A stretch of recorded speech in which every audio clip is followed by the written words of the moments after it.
First, I'd like to extend my thanks to Gwen Rin for supporting me with $3 Australian, and to the person whose name I don't know how to pronounce, who sent 20K via Super Thanks. Your support is a huge motivation for me to create more captivating stories.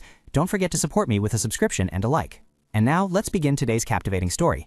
The story begins on a fresh, vibrant morning at the magnificent palace of the Arabian ducal family. The maid, Laudiette, gently asked the tiny young lady nestled in her arms, "Young lady, shall we eat now? Young lady, nom nom." Holding the young lady in her arms, Laudiette smiled and praised, "My young lady isn't crying and is so well behaved." The maid gently offered the milk bottle to young Bless. "The young lady must be very hungry. She's already finished it all." "Even so, my gentle young lady didn't fuss at all," the maid praised. However, Bless knew deep down that the reason she didn't cry or fuss wasn't because she was a particularly good-natured or gentle child. Bless thought to herself, at this age she couldn't complain about food. But anyway, by this life, since she was living her third life, nothing was too surprising anymore. Lady Ith eagerly wondered, when will the master name my young lady? But deep down, Bless thought, not having a name? It's fine. For her, it was already the third life, so having or not having a name was irrelevant, because in her previous life she had died tragically, having been born an unwanted child of her parents. Her first father, a strange man, had told her in her previous life, "Your mother forced it and took the money, so don't expect to live as my child." In that life, born as the first illegitimate child of a tycoon, she was discriminated against because of her birth, and was killed when her relatives found out about the inheritance issue. At that time, on her way home, she accidentally bumped into a stranger. Before she could react, her body collapsed, blood splattered, soaking the cold ground. In her second life, she was born as the illegitimate child of the demon cult leader. Her father, Helios, couldn't hide his surprise, saying, "Seeing blood and not crying? How interesting." He held her in his arms, smiled, and said, "If you want to live, then make yourself useful." She grew up in her father's arms, clinging to him, and every time she performed a new spell, she would eagerly run to show him, "Father, look at this."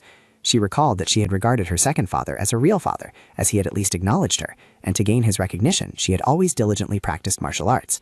But a cry for help rang out. "Ah, ah," he coldly said, "so this can also be taken? Truly arrogant." She knew it well, but he only spared her life due to his capriciousness. His icy eyes looked at her. "If it's allowed to dissolve like this, it seems that martial arts will be leaked to them, and I will smash your very foundation." Her efforts in her second life were considered a threat to their position, so they drove her away. They called her by an extremely venomous name, Daughter of the Wicked Devil. All she could do was run and cry. Now she could no longer use martial arts, and despair filled her heart. But those who didn't know this persistently hunted down and killed the high priest's daughter, screaming "over there" upon seeing her. Because of that, her second life ended at a cliff. In that moment, she felt truly fortunate to be able to end the endless cycle of misfortunes. And then she reincarnated, opening her eyes once more. Breath was dazed, trying to piece together what had just happened. She had clearly fallen from a cliff, yet before her eyes was a completely unfamiliar scene, vastly different from before. Where was this place? Trying to make sense of everything, she looked around. A horse appeared before her. Could this be a stable?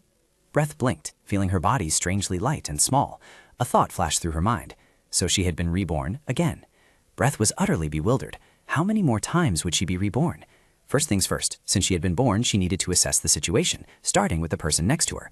She tried to look around. Beside her was a woman with pure white hair, exactly like her own. Is this her mother in this life, she wondered, a strange unease rising within her. But what could be the reason for being in a place like this with a newborn? Suddenly, the sound of a door echoed. She wondered, who could that be? A man walked in, his eyes incredibly strange. She thought to herself, what kind of man would look at me with such eyes?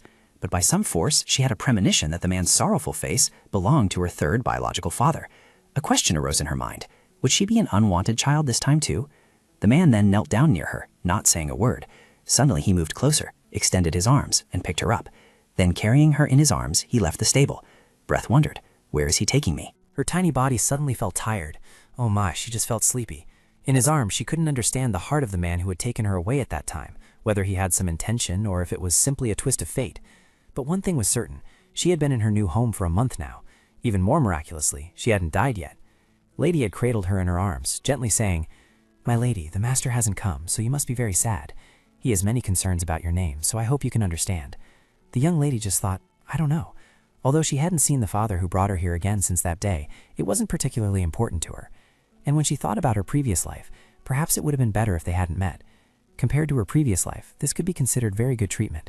If she could just live independently and quietly like this, it would be fine. But at that very moment, a call rang out, startling her. "Miss Ladyette, wait a moment, I'll go in first." A voice rang out, but before it could finish, a piercing scream erupted. "Ah!" Immediately after that came the sound of a heavy impact, and 2 figures tumbled onto the floor in the most pathetic posture imaginable. Huh? Perry followed, letting out a long, weary yawn. See? I told you to go in order. Meanwhile, Bless wondered, who are these people? Gladius spoke up. Quite lively, isn't it, Lillian, Hesa, and even Perry? What's going on? Hesa excitedly said, finally, the family head has chosen a name for the young lady, and the young lady's name is Bless von Radian. Rabian? She blinked slightly. What was that? It's different from before, but it feels strangely familiar, doesn't it? Perry interrupted her thoughts. Even though it's a bit late, I must greet you, young lady. I am Perry, Rabian's attendant. Bless felt like she had heard that somewhere before. Immediately after, another voice, softer and gentler, rang out. I am Hesa, and Lord Helios, your father, will arrive soon. Bless became even more bewildered. Oh my goodness. Finally, I am Lillian. When the family head arrives, he will introduce your older sister, young lady Helena, who is your sister. The name was strangely familiar to Bless. Wait, Sister Helena. Then Bless realized, her memories slowly piecing together. I remember now, everything. Her name, it was the name that appeared in the novel, a name associated with tragedy. And furthermore, if she was Bless, then she was the paternal half-sister of Helena von Rabian, a villainess executed for isolating the female protagonist. A feeling of horror washed over her. Bless sobbed, and Labiette saw the young lady Bless with teary eyes, not understanding what was happening. In the original work, the Rabiang family, a family of villains, was destroyed by the male lead without a moment's hesitation. Therefore, if everything still followed the original story's trajectory, then in the end, it meant this life of hers would also be ruined. Sooner or later, she burst into tears. Her maid, Labiette, didn't understand why the young lady was acting this way. Oh dear, young lady, why are you like this? Bless secretly lamented. If gods truly exist, it's clear they must hate me. They didn't just push her into inescapable tragedies once, but time and again. Gentle light filtered through the glass window into Bless's private room, which was strangely luxurious and ornate. The maid Labiette leaned over to look into the small cradle, secretly thinking, it's a good thing the young lady looks strong. You must grow up healthy and safe, young lady. The baby's eyes sparkled with unshed tears. The maid gently poked Bless's cheek, softly uttering, because of you, young lady. Suddenly, that tiny hand grasped her slender finger, making her open her eyes wide in surprise. Ladyette questioned, the young lady's name wasn't given by the master of the house, was it? Helios was silent for a moment. How do you know that? Breast, Ladyette replied. You didn't even come to see her. Isn't it strange that her name means blessing? Helios frowned slightly, rubbing the bridge of his nose as if enduring something. I'm wondering what's going on. If you're talking about that child, I don't want to hear it. He recalled his childhood. Ladyette, ever since I first met her, she's been like this, always acting as if she knows everything. Ladyette stood straight-backed, her gaze unwavering, her voice calm. Master, Circese's matter truly cannot be allowed. Helios frowned, raising a hand to his forehead, his voice stern. Ladyette, that's enough talk. Ladyette looked him straight in the eye, her gaze full of conviction. Even so, do you wish for even that young lady to be like that person? Helios clenched his fist, muttering under his breath. In front of me, don't casually utter that name. Ladyette recalled, clutching her lapel, and replied to him. No, sir, the day you brought the young lady here, Helios, was that day. She spoke with a hint of reproach. If you brought her here, then you must take responsibility. The woman in his memory had said, if this baby is a girl, I will name her Breast, as a blessing. If this child is born, you must protect it. For me, someone like that right now. Finally, Ladyeth looked straight at him, her voice lowering.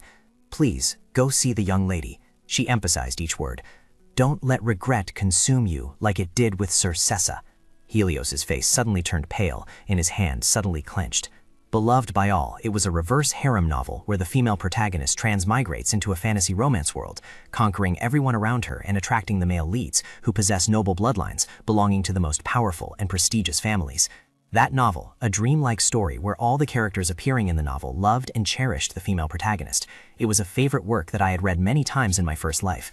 The story progressed smoothly, and I truly enjoyed reading it because I didn't know where things would lead thanks to the male leads. Bredd clenched his hands in resignation, uttering the words, but that doesn't mean I want to step into this world.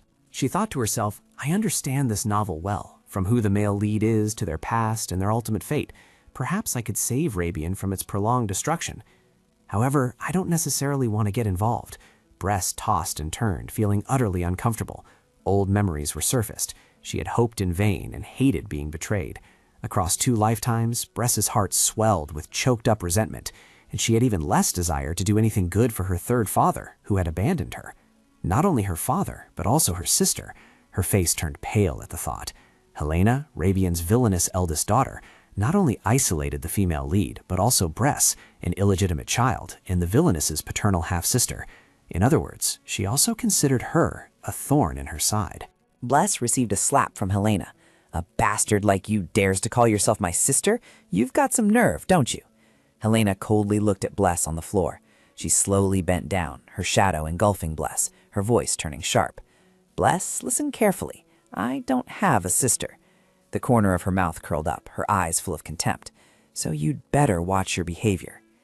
Helena's threats and the harassment from her ambitious sister made Bless miserable.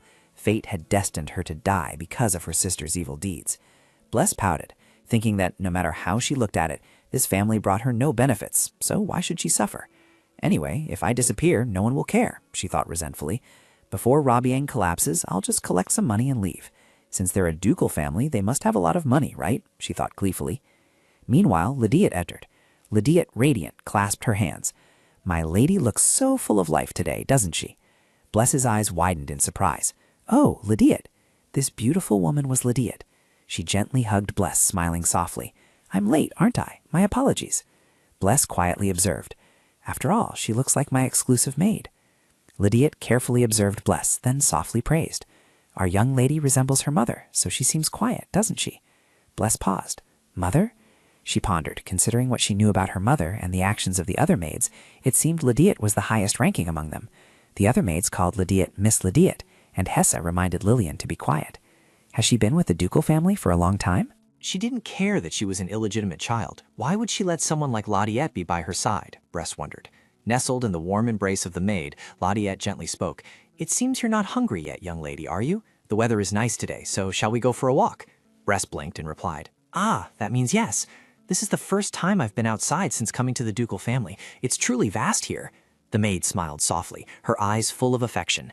I've been eager to introduce you to Robiang, the place where you belong, young lady. Lydiat rejoiced. I am deeply honored to serve the greatest ducal family. Bress mused. Indeed, that makes sense. There are 4 ducal families. First is the Imperial family with the dragon bloodline of Leah, followed by Robiang of the miracle that heals all things, then Sway, the extremely poisonous family that controls all toxins, Gold of brilliant light where blessings are received from spirits, and Acidel of eternity hidden behind the veil. Each ducal family possesses a special ability. Wait, does this body have that ability? Robiang's healing power? She wondered. A voice rang out. We've arrived, young lady. Isn't it cool, young lady? I've been wanting to show you this, Lydiat introduced. The statue cast the face of a man. It looks so much like Helios, Bress thought. Lydiat looked at the statue, her voice full of reverence. This is the first generation Robiang. He looks very much like the current duke, doesn't he? Bress froze. Ah, so it's not Helios. Lydiat's eyes suddenly grew quiet, as if she was lost in unfathomable thoughts. She silently gazed at the statue for a long time, her expression showing a hint of nostalgia mixed with something hard to name. Brett looked puzzled. Ladies, a strange voice rang out. Who do we have here? Isn't this the bastard child Duke Rabian brought? Brett flinched, looking up at the speaker. Hessa and Lillian immediately stepped in front, their bodies tense with vigilance. Seeing this, he growled. Is it that the maids of the Rabian household are not taught manners, that they dare block my way? Ladies spoke, her tone unchanged but carrying authority. Lillian, step back. Lillian immediately obeyed, stepping aside. All the maids bowed in unison, their voices in sync. Your Grace, Duke Hayrick Villainess. Bless was bewildered. What? Could Hayrick be the final mystery of the original story, Hayrick Villainess? In the original story, he was described as the most haunting character of the S family. He was not only a cruel man, but also the embodiment of an insatiable lust for power, achieving what he desired at any cost. In the original story, he exploited Helena and was one of the main culprits behind Robian's downfall. Bless was extremely worried, her heart filled with unease, wondering why that final boss was present at Robian's residence. So, you're my niece? Completely unexpected by Bless. Niece? Her mind started working again with the new information. Is Hayrick Bless's maternal uncle? If that's the case, then is her mother from the S family? If she's the niece of the final boss, then this must be an important plot point. She thought back. There was no such plot point in the original story. Ladis suddenly spoke up, interrupting Bless's jumbled thoughts. Young master, if you arrive without prior notice like this, it's truly awkward, the maid explained. Hayrick's in his fur coat smiled meaningfully. You're here to see me, and you still had to contact me. Well, fine. I'll keep that in mind next time, he said, walking away confidently, extending his hand in a gesture of agreement. He smirked mysteriously. After all, the purpose of my visit today has already been achieved. From Hayrick's hand, azure magical patterns glowed, emitting mysterious streams of light that enveloped the space and shone directly into Bless's head. I was curious. I heard she resembles my sister greatly. Bless's eyes widened, a sudden sharp pain flaring in her ear. Huh? Was that a sharp pain just now? Lady had held Bless tightly, her eyes burning red with tension. Young Master Hayrix, her eyes firm, her voice dropped, resolute. I will not permit any more nonsense. Before being your niece, this person is our young mistress. Hayrix didn't reply. He merely smiled. He sneered, shrugging. Rabian's maid has no sense of propriety, does she? Lady had retorted sharply. You can say that once you stop overstepping your bounds, young master. Hayrix fell silent, a flicker of amusement in his eyes. He slowly spoke.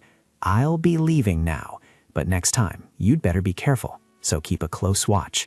As soon as Hayrix left, Lady had quickly bowed her head, her voice filled with apology.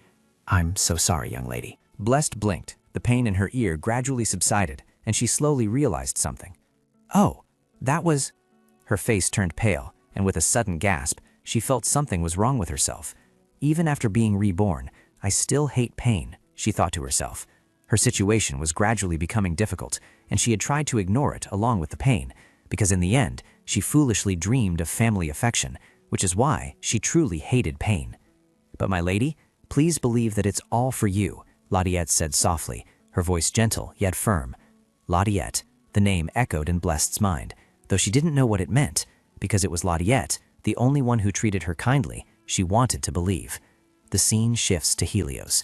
In the silent night, old memories surged like an unannounced storm, consuming his mind. That girl, Sessa, was both his blessing and a spy sent by S to bring about his downfall. That day, Helios confronted the girl he loved, his voice deep with accusation. I must have looked very foolish being played by you, Sessa. No, Roxanne von S. The chain of misfortunes in my life began when I learned the true identity of that girl. I'm sorry for deceiving you all this time, Helios.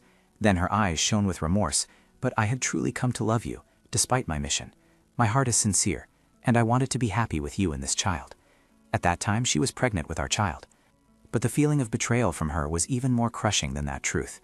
At that moment, Helios merely smiled faintly, but that smile was filled with contempt and bitterness. How can I believe the words of someone who has continuously deceived me? Now all your words just seem false to me. Sessa cried out, Helios, it's not like that. But pain and disappointment had completely consumed his mind. Helios's voice deepened, each word he uttered cutting through her like a knife. I don't want to see you right now. Go back to Ed, Sessa. Only a few months had passed since we parted ways like that. Helios sat silently by the dim light, his trembling hands turning over old letters. Sessa was nowhere to be found. Ed also reported that Sessa's whereabouts were unknown. He was utterly horrified upon receiving the information. Where on earth could she have vanished with that pregnant body? Anxiety twisted in his heart. He could not hesitate any longer. He had to go find her immediately. Helios spurred his horse forward across the lush green meadow, his solitary figure blending into the deep night. Sessa, where are you? Please be safe and sound, he prayed as he stood before the stable door. Please, Sessa.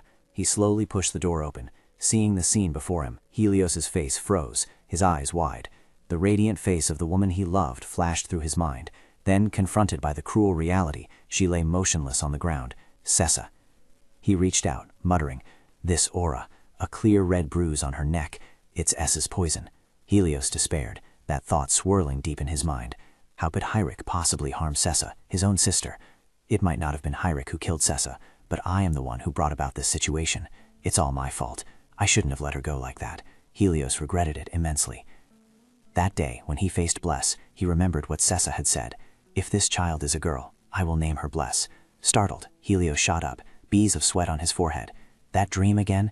It's all in the past. Even if I regret it now, Sessa won't come back. Suddenly, the door burst open, and Diaz rushed into the room, urgently calling out, Helios. Helios frowned, his voice deepening. Ladiette, I've told you several times, don't just burst in like this. But before he could finish his sentence, Ladiette interrupted. It's serious. Lady Blessed has been poisoned. The silent night sky, moonlight shining down on the ancient mansion. Ladiette sighed helplessly. Lady Blessed had only just managed to fall asleep after a long struggle. She bowed her head slightly, her voice full of worry. Ever since young Master Hyrek visited this morning, her condition has gradually worsened. In any case, the young master must have done something to Lady Blessed's body. Ladiette looked at the weakening lady, her voice filled with unease. If we let this continue, it will be dangerous. Helios stood silently, lost in thought, his eyes pensive, as if sinking into an endless stream of contemplation. Hyrek, a name that evoked indescribable emotions. Using Caesar as a pawn and then killing him wasn't enough, so he dared to try and kill the only link between me and her. Is that person none other than Caesar's daughter? Helios angrily clenched his fist, pressing hard against the iron bar. He softly called, "Ladiet." The maid bowed her head, her voice as soft as a breeze. "Yes, master." He spoke to Ladiet. "Is even this part of his plan?" Helios reminisced about what Ladiet had done before, choosing him to become the head of this house, just like that day. But in response to his questioning, Ladiet merely smiled faintly. "Master, you are truly strange. That was ages ago, wasn't it? Now we have something else important to discuss. Shouldn't you be asking how to save the young lady? After all, you are the head of Rabiang. You know that with your power you cannot detoxify her, right? There's a truth no one often mentions. The powers of the 4 great ducal families cancel each other out. So do you have a way? I know a simple method." Helios froze. "Bring dragon's blood, the blood of the royal family. That's all. The emperor of the Leah Empire is called the dragon. Royal bloodline has long been said to contain power far beyond that of humans, and foolish, greedy individuals often covet it. But they forget that touching the blood of a dragon is not merely seeking power, but also bringing about one's own demise. For the end of those who crave the blood of a ferocious dragon is always death. No one can escape the punishment of that supreme creature. If it's dragon's blood, you can certainly save her." Ladiet replied with certainty, without a hint of hesitation. "Yes, master." He gently clutched his lapel, the faint light reflecting on his slender fingers. A quiet thought echoed in his mind. "Caesar, I still don't understand what happiness you spoke of." "Nevertheless, I promise you this, the blessing you left me before you departed." Helios recalled the time he spent sitting under the blue sky, amidst vast flower fields and gentle sunlight, together with the woman he loved. Finally, Helio donned his coat, his sharp, cold eyes gleaming with determination. His hand gripped the lapel of his coat tightly as he declared resolutely, "I will go to the Imperial Palace and return.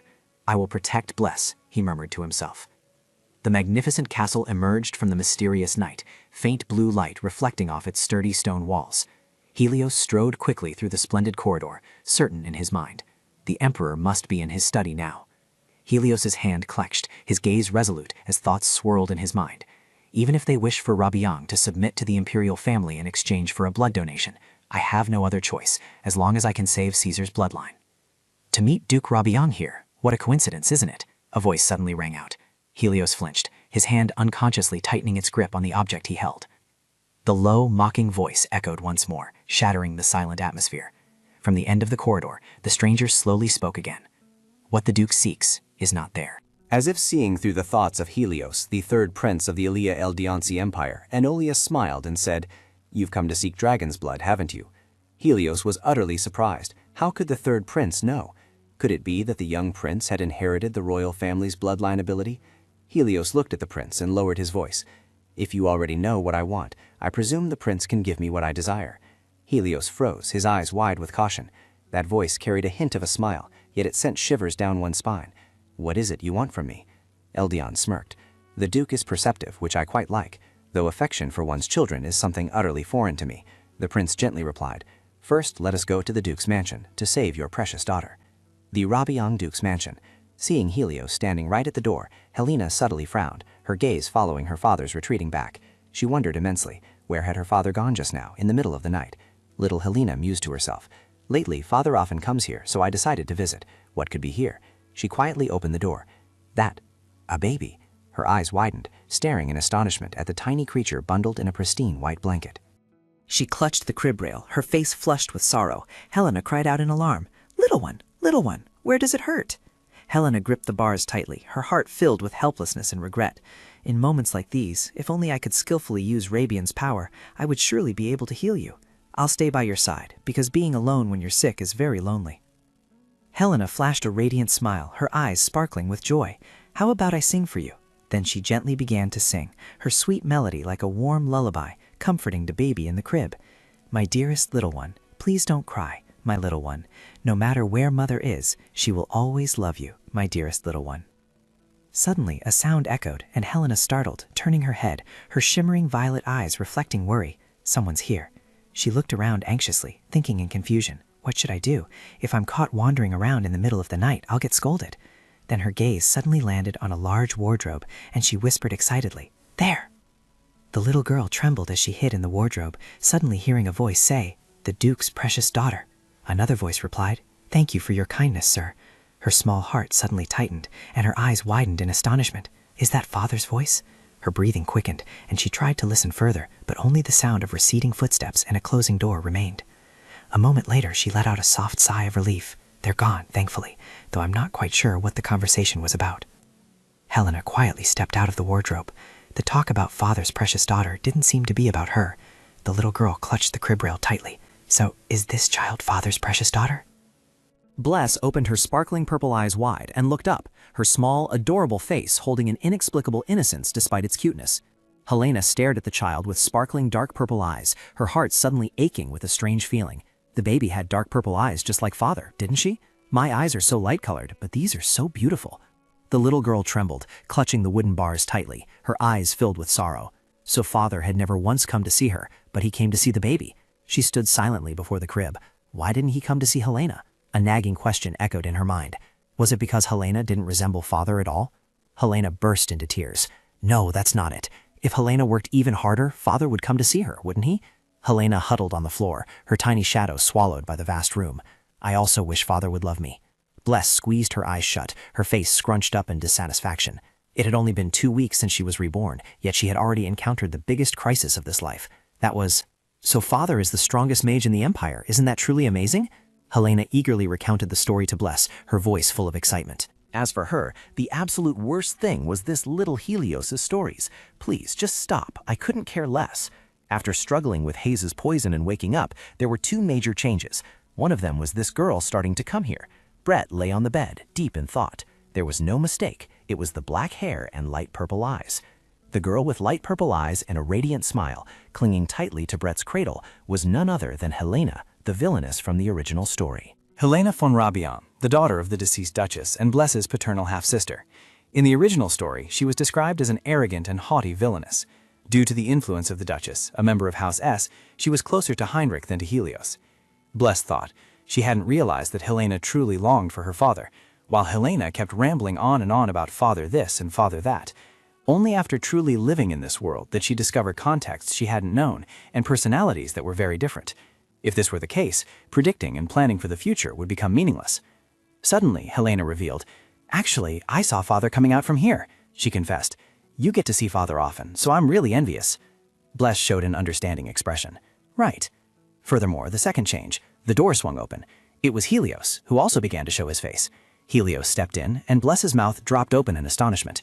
However, the two merely looked at each other in silence. Then he turned away, leaving Bless puzzled. Why did he come here? Helios was truly a strange person, Bless thought to herself, always just coming to quietly look at her and then leaving. Although she didn't know what he wanted, this feeling, it was incredibly pressuring.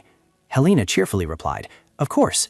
Bless paused her thoughts, turned to look at her, a hint of surprise in her heart. Helena lowered her head, her voice dropping with a hint of hurt. "Everyone says I'm not allowed to see father. It must be because neither mother nor father wants to see me, but I truly wish to meet him," Helena continued, her voice deepening with worry. "I wonder if it's because I'm mother's daughter? Mother's relationship with father seems bad." She gave a sad smile, as if confiding in Bless, but also as if asking herself, "What do I have to do to be acknowledged by father?" That's when Bless realized, "Oh, I haven't been keeping up, have I?" Helena longed for her parents' affection, just like she once did. Why didn't I realize this sooner? Bless suddenly understood. A moment's thought, and the indifference Helios had shown her, made it clear that he couldn't properly show affection to Helena either. Even though this was her third life, and she had long given up hope for family affection, if Helena were to fall into Heinrich's hands and become a villain, it would actually be due to her father's indifference. The more she thought, the more irritated Bless became. Don't get too upset. After confiding, Helena felt lighter. She gently reached out, poked Bless's cheek, and gave a gentle smile. "Even so, it's really nice to be able to talk about father with you, little one. I'll come to see you again, so don't forget me." Although she didn't particularly like Helena's stories, she had to distract herself. Lying around all day was boring, so listening to Helena's stories until she left wasn't so bad, right? That's right, it's fine for now. Then Bless gently took Helena's finger. Helena smiled brightly. A man appeared from behind the crack in the door, observing Bless and Helena. Helena was overjoyed. "Whoa, are you holding my hand now?" He was none other than Jessers, standing silently behind the door, his cold eyes watching the two girls, a slight sneer playing on his lips, clearly showing contempt. Finding it too sentimental, Jesus uttered a brief remark, then turned and left without hesitation. At that time, the previously dull upper class was abuzz with new topics of conversation. "Have you heard the rumors about Rabian's relationship with S?" someone asked softly, while another chimed in with a suggestive tone. "I heard the S family tried to poison Rabian's illegitimate child. Is that true?" The dramatic story further electrified the atmosphere. There's a rumor that Duke personally detoxified them, the curious person continued, unable to hide their skepticism. Could it be that he's considering accepting that illegitimate child as the official heir? This unexpected possibility further stirred public opinion. Amidst the hushed conversation, a voice suddenly spoke up, piquing curiosity. By the way, have you heard the news about the second prince? I heard he's returned, apparently due to a carriage accident, making the atmosphere even more tense with vague speculations. They continued to discuss the remaining matter of who would succeed the emperor. A cold voice then spoke. Now, out of 6, only 4 remain, and they are vying for the seat of power. The scene shifts to Prince Eldian, stumbling and collapsing to the floor, his face contorted in pain, a small cry escaping his lips. Ah! Another voice beside him spoke up, cold and mocking. What's this? So it's a human, not an insect, huh? On closer inspection, I see you're so suited to crawling on the floor like an insect that I didn't even recognize you. First Prince Riso Sienna Aria said maliciously to Eldian. He called him by his name, Eldian, while Eldian merely clenched his fists in silence, enduring. He gently turned back, forcing a strained smile. You're hurting me, brother. Brother, just one short word, but it was enough to make Riso's eyes flash with extreme contempt. He threatened him. If you don't want to truly die, then cut out that brother talk right now. Riso looked at the person in front of him with utter contempt, his voice growing sharper. Pretending to know nothing in front of father, then looking down on me. Do you think I don't know? Eldrian's voice was hurried and full of panic as he hastily defended himself. I've never been like that, brother. You're mistaken. That was father. Not letting him finish, he yelled, Quiet down! It seems you think that just because you get a little attention from father, you can do whatever you want. Do you think that will achieve anything? I've never thought... Eldrian couldn't finish his sentence, as a rough hand gripped his collar tightly, cutting off the defense he hadn't even managed to utter, leaving only his bewildered eyes and a cold shout. Shut up! With sharp eyes and lips curled in contempt, he stood over him, grinding out each harsh word. You'll stay on the ground for the rest of your life. Don't you dare get cocky and covet my position, understand? Having said that, he roughly threw in the side, not forgetting to hurl an insult. Now get out! As soon as Riso left, Eldrian let out a cry. Ouch! So quick to anger? A tall figure slowly approached, casting a shadow over Elion, who was sitting on the ground. That man is truly garbage. It was the young man with soft brown hair and sharp golden eyes who appeared, dressed in a neat outfit with a striking red bow tie, Lamia, Elion's attendant. Lamia gnashed his teeth in anger, while Elion merely uttered an innocuous remark. Even so, he pretends to be kind in front of others. Lamia angrily retorted, That's precisely why he's even more detestable. If he weren't a prince, then... All right, how's that matter I asked you to confirm? Elion changed the subject. Lamia bowed his head slightly, his voice a little reserved as he answered the question. I heard it's safe and sound. That child, the dragon's blood, has triumphed. Elion pondered for a moment, his lips moving as if to say something. Then he chuckled, saying cheerfully, Is that so? Not bad. Lamia was puzzled by the prince's decisions, a sense of unease rising within him. Your Highness, why must you necessarily deal with Rabion? Helios cannot be trusted. But contrary to that, Elion merely stood there, not rushing to answer. A moment of silence passed, then Elion gently turned and walked away, tilting his head slightly back. There's no other way. Elion's eyes became infinitely cold, as if reflecting the darkness of the fate he was bearing. His voice echoed as if from afar. Because the only one in this world who can stop me from going mad after receiving the magic sword is him. A few days prior, at Duke Rabiong's mansion, Helios stepped into the room where Elion was also standing beside a cauldron. A small cut was made on his finger, and a drop of blood slowly trickled down. A drip sound echoed, and the drop of blood fell onto the center of Blas's head. She was still sound asleep, unaware of anything. Although she would still need dragon blood in the future, this immediate crisis had passed, and I am willing to provide a steady supply of blood if the Duke fulfills his end of the agreement. What do you want? He placed both hands on the cradle, turned his head, and said, There are 2 things I want. First is the magic sword you were guarding. Make a pact that you will hand that magic sword over to me. He spoke with a surprised expression. A magic sword. But that, I know. Without waiting for Helios to finish, Eldian interrupted him. People say it drives its wielder mad, which is why Rabian had to guard it. He placed a hand on his chest, his face bright as a flower. So I ask you, a great sorcerer, to subdue me after I obtain the magic sword. Also, when the time comes, hide me here with the Duke. Currently, my body might not be able to endure it, so I will seek you out before I come of age. This is my second condition. Helios replied with a hint of worry.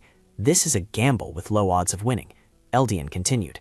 That's not what the Duke needs to consider. What the Duke must consider is that only the dragon blood I provide can neutralize E's power. He extended his hand and smiled, the dark space making his smile appear more dangerous. Of course you'll agree, won't you, Duke? He clenched his fist and thought to himself, Rabian's magic sword is equivalent to top secret. Helios thought for a moment, then bowed low, as if in agreement, although it was unclear where he had heard the information, but the answer he could give now was already sent. I should be the one thanking you. Eldian closed his eyes and smiled. That is all. He stood still, staring at him. At this time, the struggle for the throne was fierce, driven by the succession of the third emperor. Eldian had no backing, and his attempt to acquire this magic sword was probably to gain an advantage in this competition. If he wanted to uphold the agreement, he would need to resolve internal issues. He had to make arrangements quickly. Inside the Rabiang family's meeting room, loud voices echoed throughout the room. This is utterly absurd. Give the West Annex to a bastard child? Isn't that a place with a long history, built by the family's first family head? A brown-haired man angrily shouted. Even acknowledging a bastard child has already shamed the family. Giving the West Annex to that brat is too generous. Two others quickly spoke up. If it's about S, we also have another annex, family head. Helios glared at them angrily. How strange. Do you inherently have the authority to discuss my daughter's residence? The space suddenly fell silent, and everyone stopped, not daring to say anything more. Helios's face darkened, his eyes blazing. If you continue to contemptuously call my daughter a bastard like that, I will consider it a challenge to me, the head of this family. The room fell silent. Those people sat motionless, no one daring to speak anymore. He stood up and placed his hand on the table. If anyone has any dissatisfaction with my decision, they can speak up at any time. I will personally cut out that tongue. Helios left, but didn't forget to turn his head back and instruct, get this into your head properly. Bless von Rabiang. That was the child's name. Outside the magnificent castle, a pond was situated in the middle of a spacious garden. Long windows were installed along the walls. Bless looked at it, her face full of worry. Ladies held her in her arms and observed the building before them. Is this entire place the residence of the young lady, Duchess Valentine? Are you kidding me now? So I wasn't the only one who found it strange. He smiled and replied to her. The head of the household has transferred the West Annex to the young lady. It's no joke, Hero von Valentine. He smiled brightly and said to both of them, there's no need to worry, as he will make such an announcement at the elders' meeting. What exactly was that? A few days prior, when Ladies was in Bless's room, of course the young lady's room up until now didn't seem like a child's room, but suddenly someone opened the door and walked in, which was certainly not allowed. Helios entered and suddenly said, you can't stay like this, it's time to move rooms. At that time, they were still trembling with fear of being sent to the storage room. Who would give an entire building to an infant? Helios was truly insane. Valentine smiled, her cheeks slightly flushed with pink. It seemed he intended to use this opportunity to solidify the young lady's position. Quite unconventional, wasn't it? When she heard his next sentence, Bless was very confused. Handing over the West Annex, which has the longest history? The longest history? Did some kind of mood transformation happen while I was sleeping? It's not a bad thing, but it's too much pressure. She thought about many things, while Valentine extended a hand to invite the two of them inside. Let's go in. Bap raised her small hand to cover her mouth. By the way, Helena probably doesn't know I've moved, and she hasn't visited much lately. I hope nothing bad has happened, right? Helena held a book in her hand, her face bewildered. Huh? She looked around, searching. Where did the baby go? She was clearly here just a moment ago. A terrifying voice rang out, making Helena tremble. I knew you'd be here again. She stammered in fright. Jakers. He looked at her with terrifying eyes, arms crossed. Helena's butler, Jakers von Radius. He walked over and grabbed Helena's shoulder. My lady, I've already told you why you shouldn't come here, haven't I? She trembled, sweat pouring down. Because I am a member of S, the one who carries on my mother's will, I must not be close to the people of Rabiang. Jakers smiled, looking even more terrifying. So you haven't forgotten. My lady, you will also follow the wishes of S, won't you? Of course. He looked at Helena with shining eyes. That's right. It's fortunate that my lady knows this. Jesus released her shoulder and rested his hands on his knees. I heard that the child you're looking for has moved to the West Annex. It seems you care a great deal, so I've prepared a housewarming gift for the child. You'll go and then return, won't you? As soon as he asked, Helena immediately brightened. Really? Is that allowed? Jesus gave a sinister smile. Of course, my lady. I've prepared something absolutely adorable. Jesus, enraged, slammed his fist against the wall. Damn it. He gritted his teeth and said, Sessa, that woman is still causing trouble even after death, that damned bastard. It seems we've been able to decipher that it's Sessa's bloodline, haven't we? Master Rabian has also started to take notice. Well, fine, for now, it's not like there's no way. Jesus looked towards the teddy bear placed on the table. Let's see if the situation of excessive magic accumulation can be fortunately resolved. Subsequently, Helena, completely unaware, brought the teddy bear to Bless. She excitedly said, Little one, this is a housewarming gift. Bless, seeing it, cried out with extreme delight, It's a teddy bear! Helena gazed at Bless and thought, I haven't seen you in a while. It was so hard to find out you were in the West Palace. I was worried something might have happened. Thank goodness. She softly asked, "Little one, didn't father come yesterday?" Bless, hearing this, coldly turned away. It's still just about Helios. But now that I think about it, it's strange, isn't it? He should have arrived by now.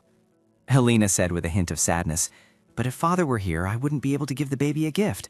Father would hate me coming here, you see, because unlike the baby, I am mother's daughter." She added, "The baby really likes it." Bless looked at Helena blankly and let out a sound. "I'm sorry, I've said something strange. With a baby, I should talk more cheerfully." She naturally understood Helena's words. It turned out that even though Helena believed her father detested her, she still longed for his affection, as if she saw her past self. Helena smiled and changed the subject. "Isn't this stuffed rabbit pretty? The butler prepared it for me to give to the baby. This time I was also specially allowed to come here." Having said that, Helena waved goodbye to her. "It's time for me to go now, isn't it? So, baby, I'll come again next time." Bless also waved back.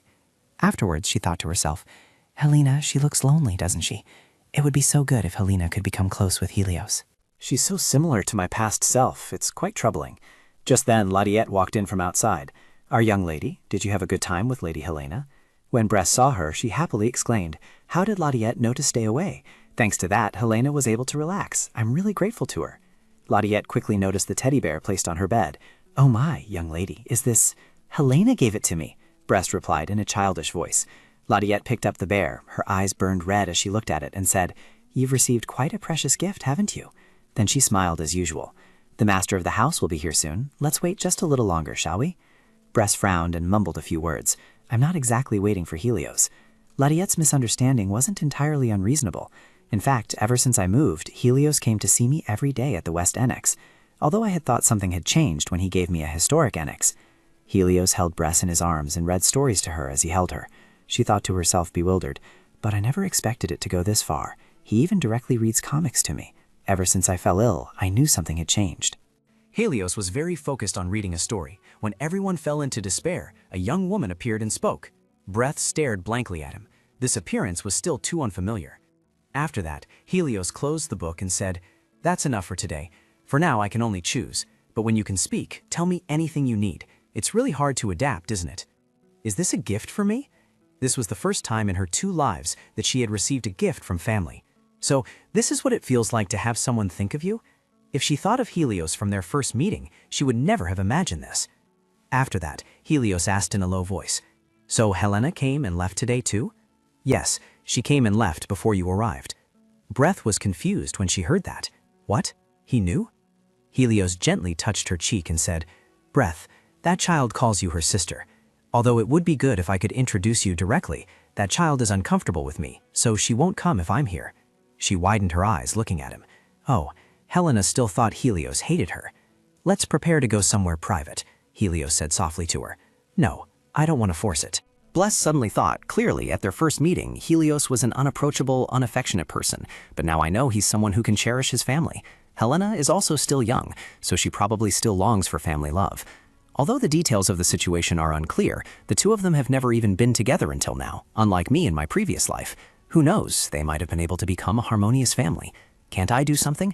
While I could be content with myself, I hope that even when I leave, they can be happy together. Next, Helios put her down and left. Before leaving, he instructed Ladiette, "I have matters to attend to, so I'll be temporarily absent." Ladiette softly asked, "Are you making arrangements to receive the third prince?" "Yes, during that time, I'll entrust Bless to you." Ladiette smiled and replied softly, "Please don't worry, for as long as I am here, Lady Bless will be safe." "I hope those aren't just empty words," Helios said, then quickly departed.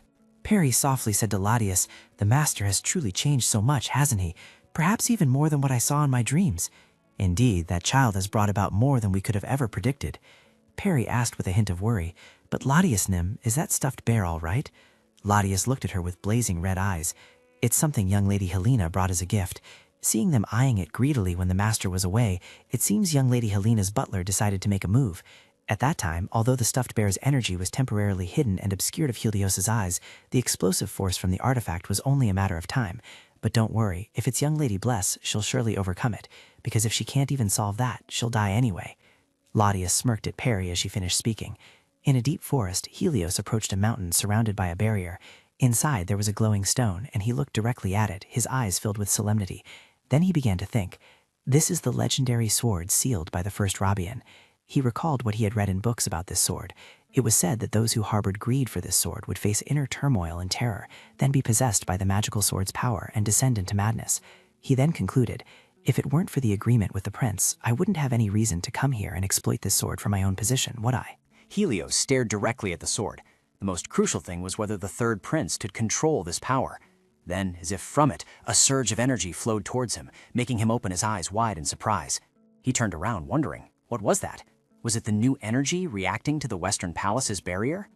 10 minutes earlier at Duke Rabia's mansion, Helena held up a piece of paper and said, I finished all my homework, butler. Excellent, Lady Helena. Hearing the praise, the little girl didn't smile, but only asked, Can I see the baby now? He replied, Before that, let me test if you've studied well, my lady. Hearing that, she immediately smiled, her eyes sparkling, and said, All right, ask me anything. Then the tutor said, It's said that the Rabia family inherently possesses powerful magic from generation to generation, isn't that right? So at what age is it said that the path of energy will open?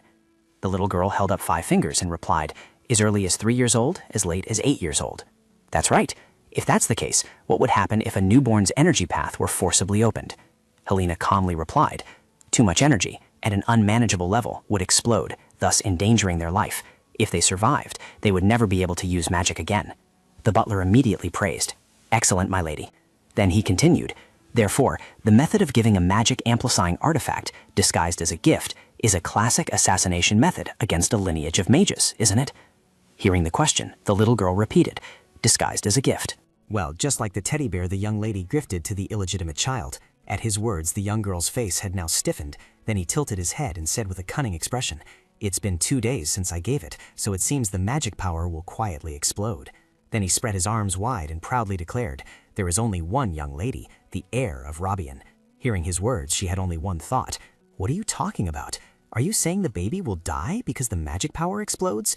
Her face had now stiffened. He continued to babble on. It's all for the young lady. She thought in confusion. Is it because of the teddy bear I gave?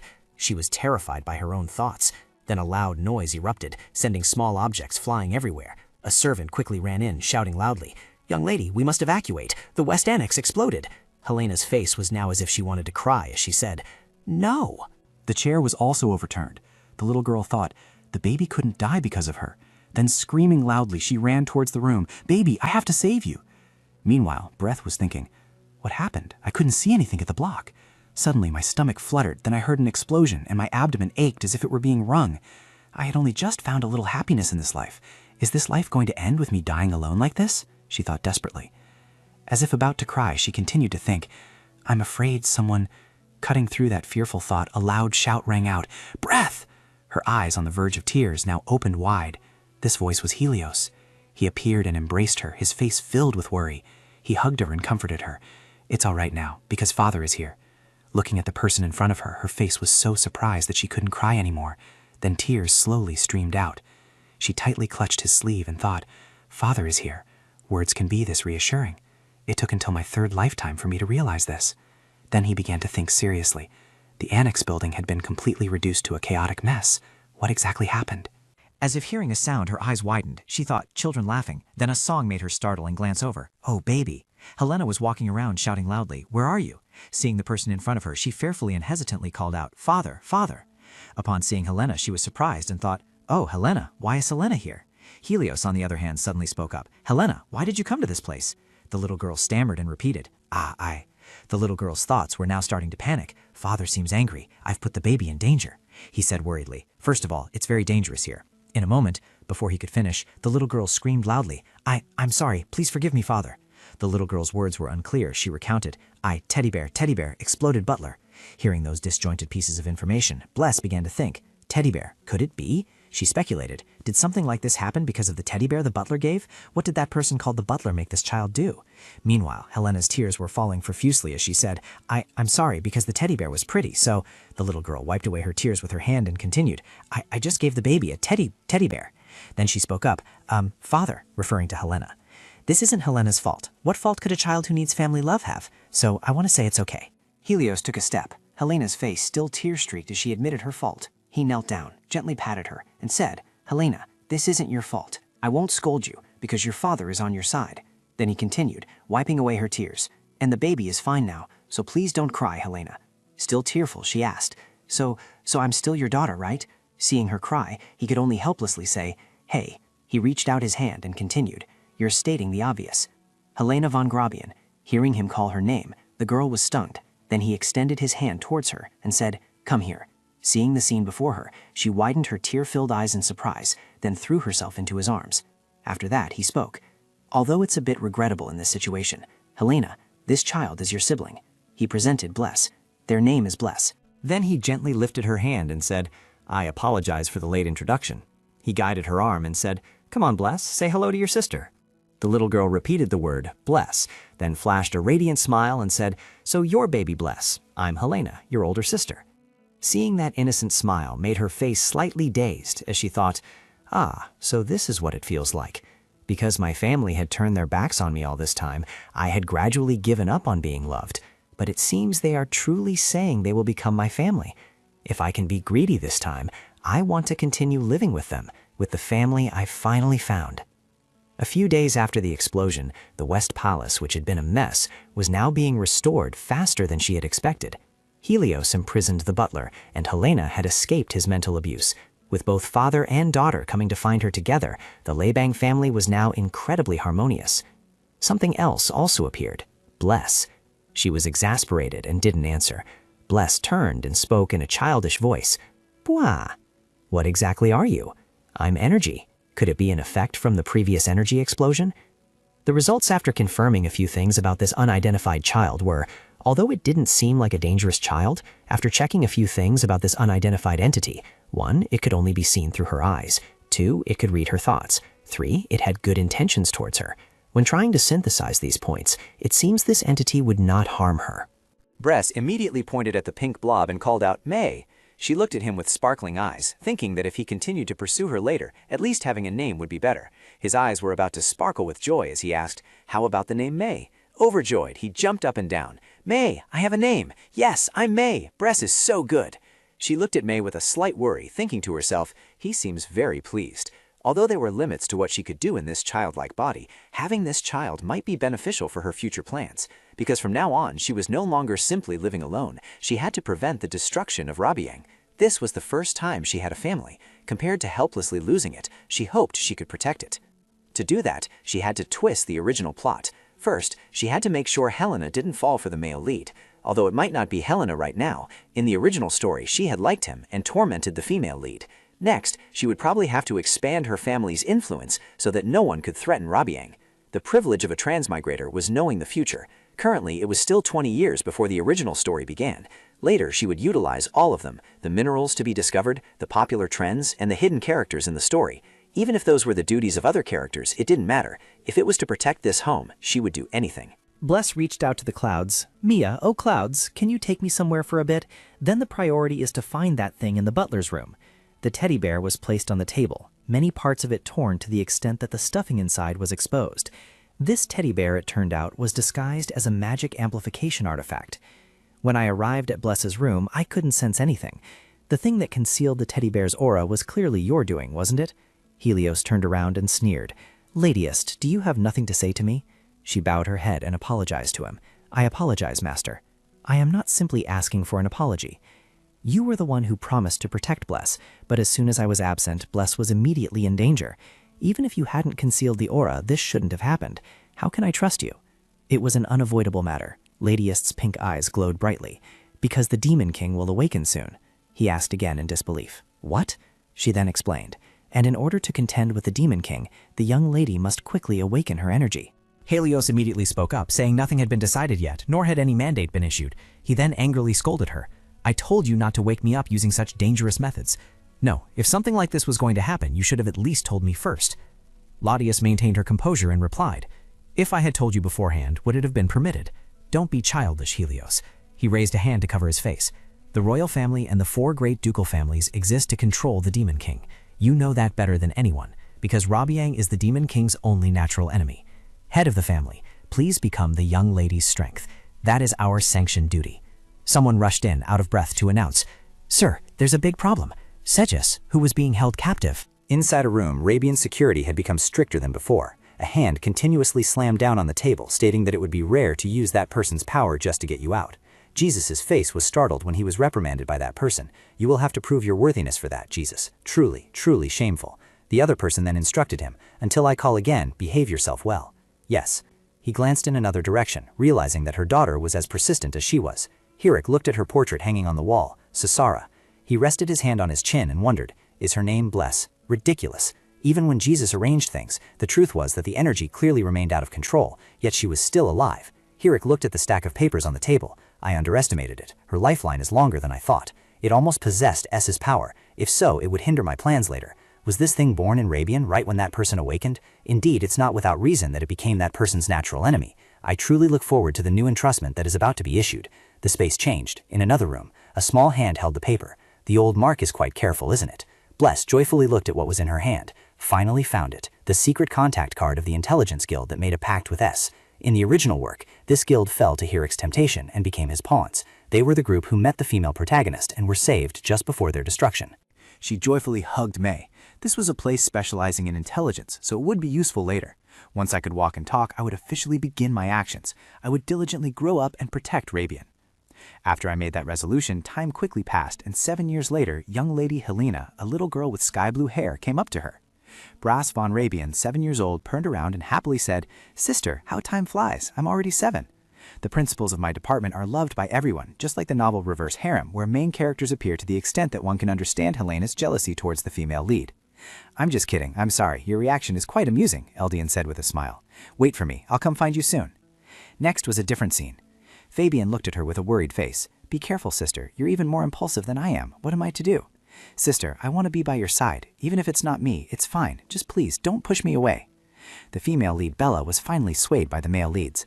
The three of them suddenly looked and called out, "Brass!" She woke up with a start from her dream. What? Was it a dream? But it wasn't Bella, it was Brass? At that moment, shouldn't they have called the female lead's name?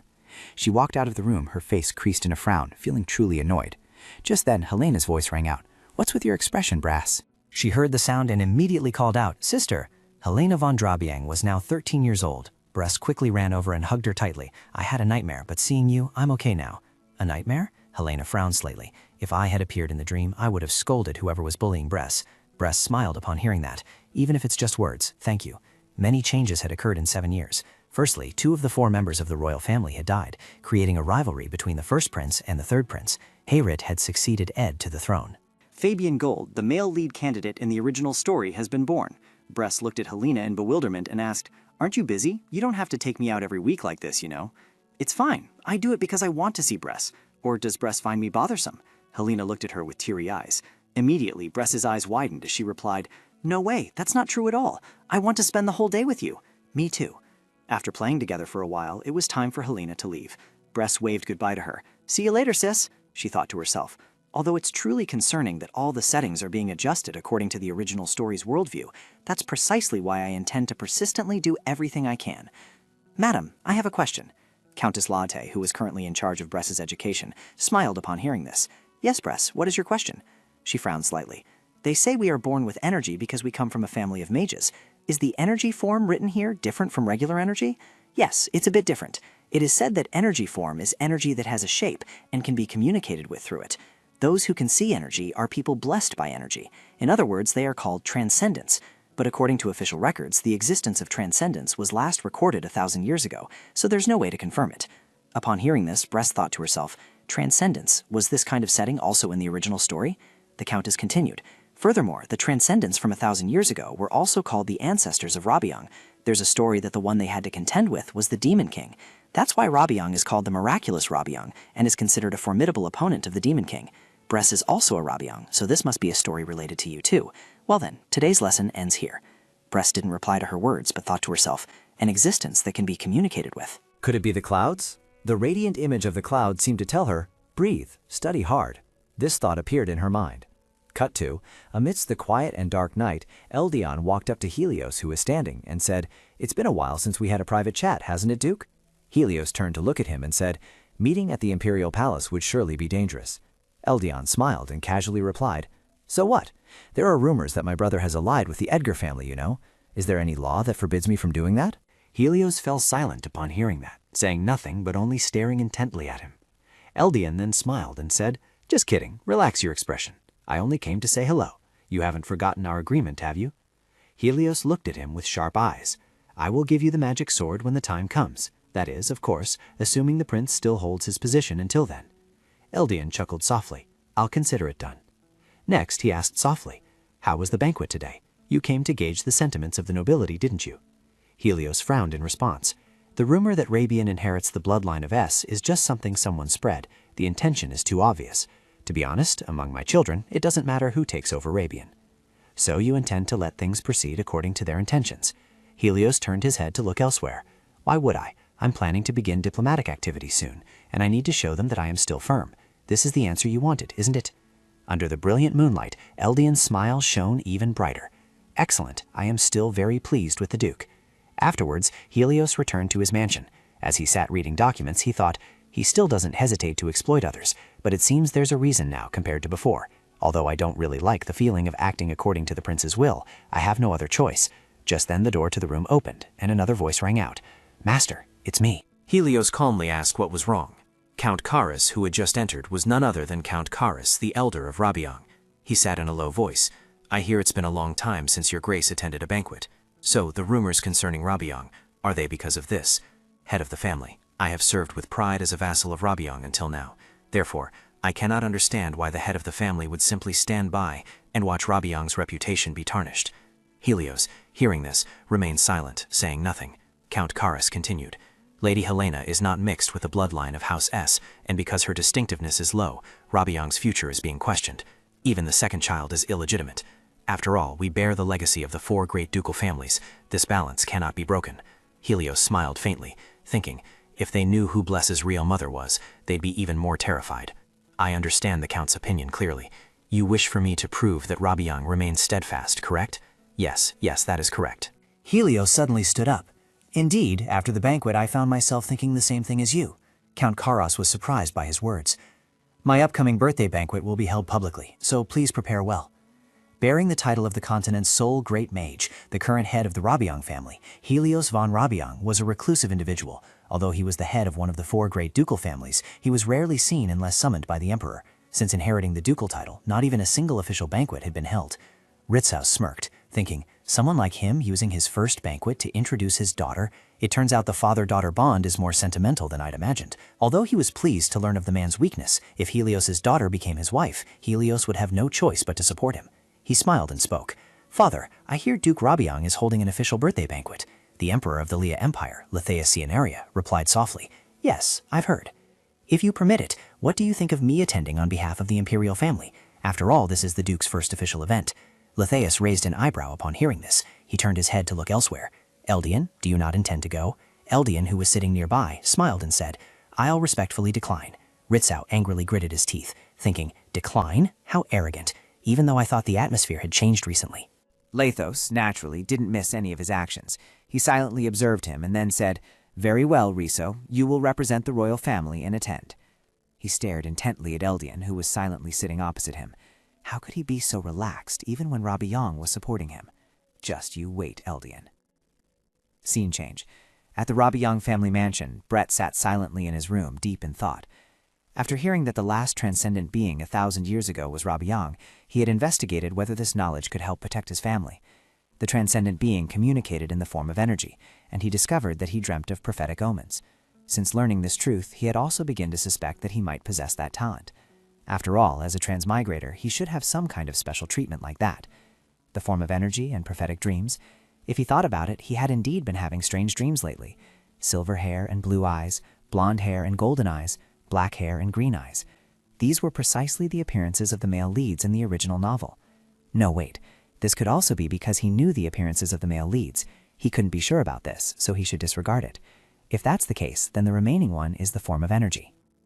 The first time I met May, it clearly introduced itself as energy, and the form of energy is a shape that can talk to energy. It seems appropriate in the circumstances. Wouldn't it be more accurate to ask the party directly? After that, Bless immediately summoned May. "May! Did you call me, Bless?" She softly asked it. "Are you perhaps an embodiment of energy or something like that?" May nodded in response. "Yes, May is the form of energy, the form of Bless's energy, which Bless has recognized as May." Hearing that, she was slightly startled. She had thought it was just a what if, but it turned out to be true. So does that mean I am a transcendent being in this life? Just then Lottis and the other maids entered. Seeing Bless deep in thought, they asked, "What is our young lady thinking about?" When she saw them, she immediately ran to embrace them. "Lottie and Perry, Heisa, Lillian are all here too, aren't they?" She thought to herself. What could have brought these people, who haven't left the West Wing for the past 7 years, here? Why did they come? She usually doesn't go to places with many people. They smiled and replied, "Because today is a special day. Both young Lady Helena and the Master said they would arrive at the banquet venue soon. Since we've adorned the young lady so beautifully, of course we must accompany her to the very end. That's right, today is Father's birthday banquet, and also my sister's and my first debut into high society." Bless opened the curtains and looked down into the main hall. He said it would be big, but he didn't tell me it would be this grand. Laddies, standing beside her, gently asked, "Are you nervous, young lady? Don't worry, everyone will love you." Bless didn't reply, only giving a wry smile. She thought to herself, "Don't worry, laddie, I've long given up on the expectation that others will love me. Of course, with the backing of my father and 2 well-connected families, and by leveraging the cuteness of a child, my position within the household isn't bad. But I know that external perceptions are different. In a world that despises illegitimate children, my status has no choice but to be diminished. Even in the original story, the dissatisfaction directed towards me continued due to suspicions surrounding Helena, the legitimate successor, even though it seemed the butler handled everything. Consequently, the family's power had not yet been fully demonstrated due to Helena's lack of aptitude. Eventually, untrustworthy individuals began to appear because it was Ed's bloodline. Such scrutiny from outsiders would clearly, at some point, endanger our status. That's probably why Father organized this banquet for us. Just then, another voice interrupted her thoughts.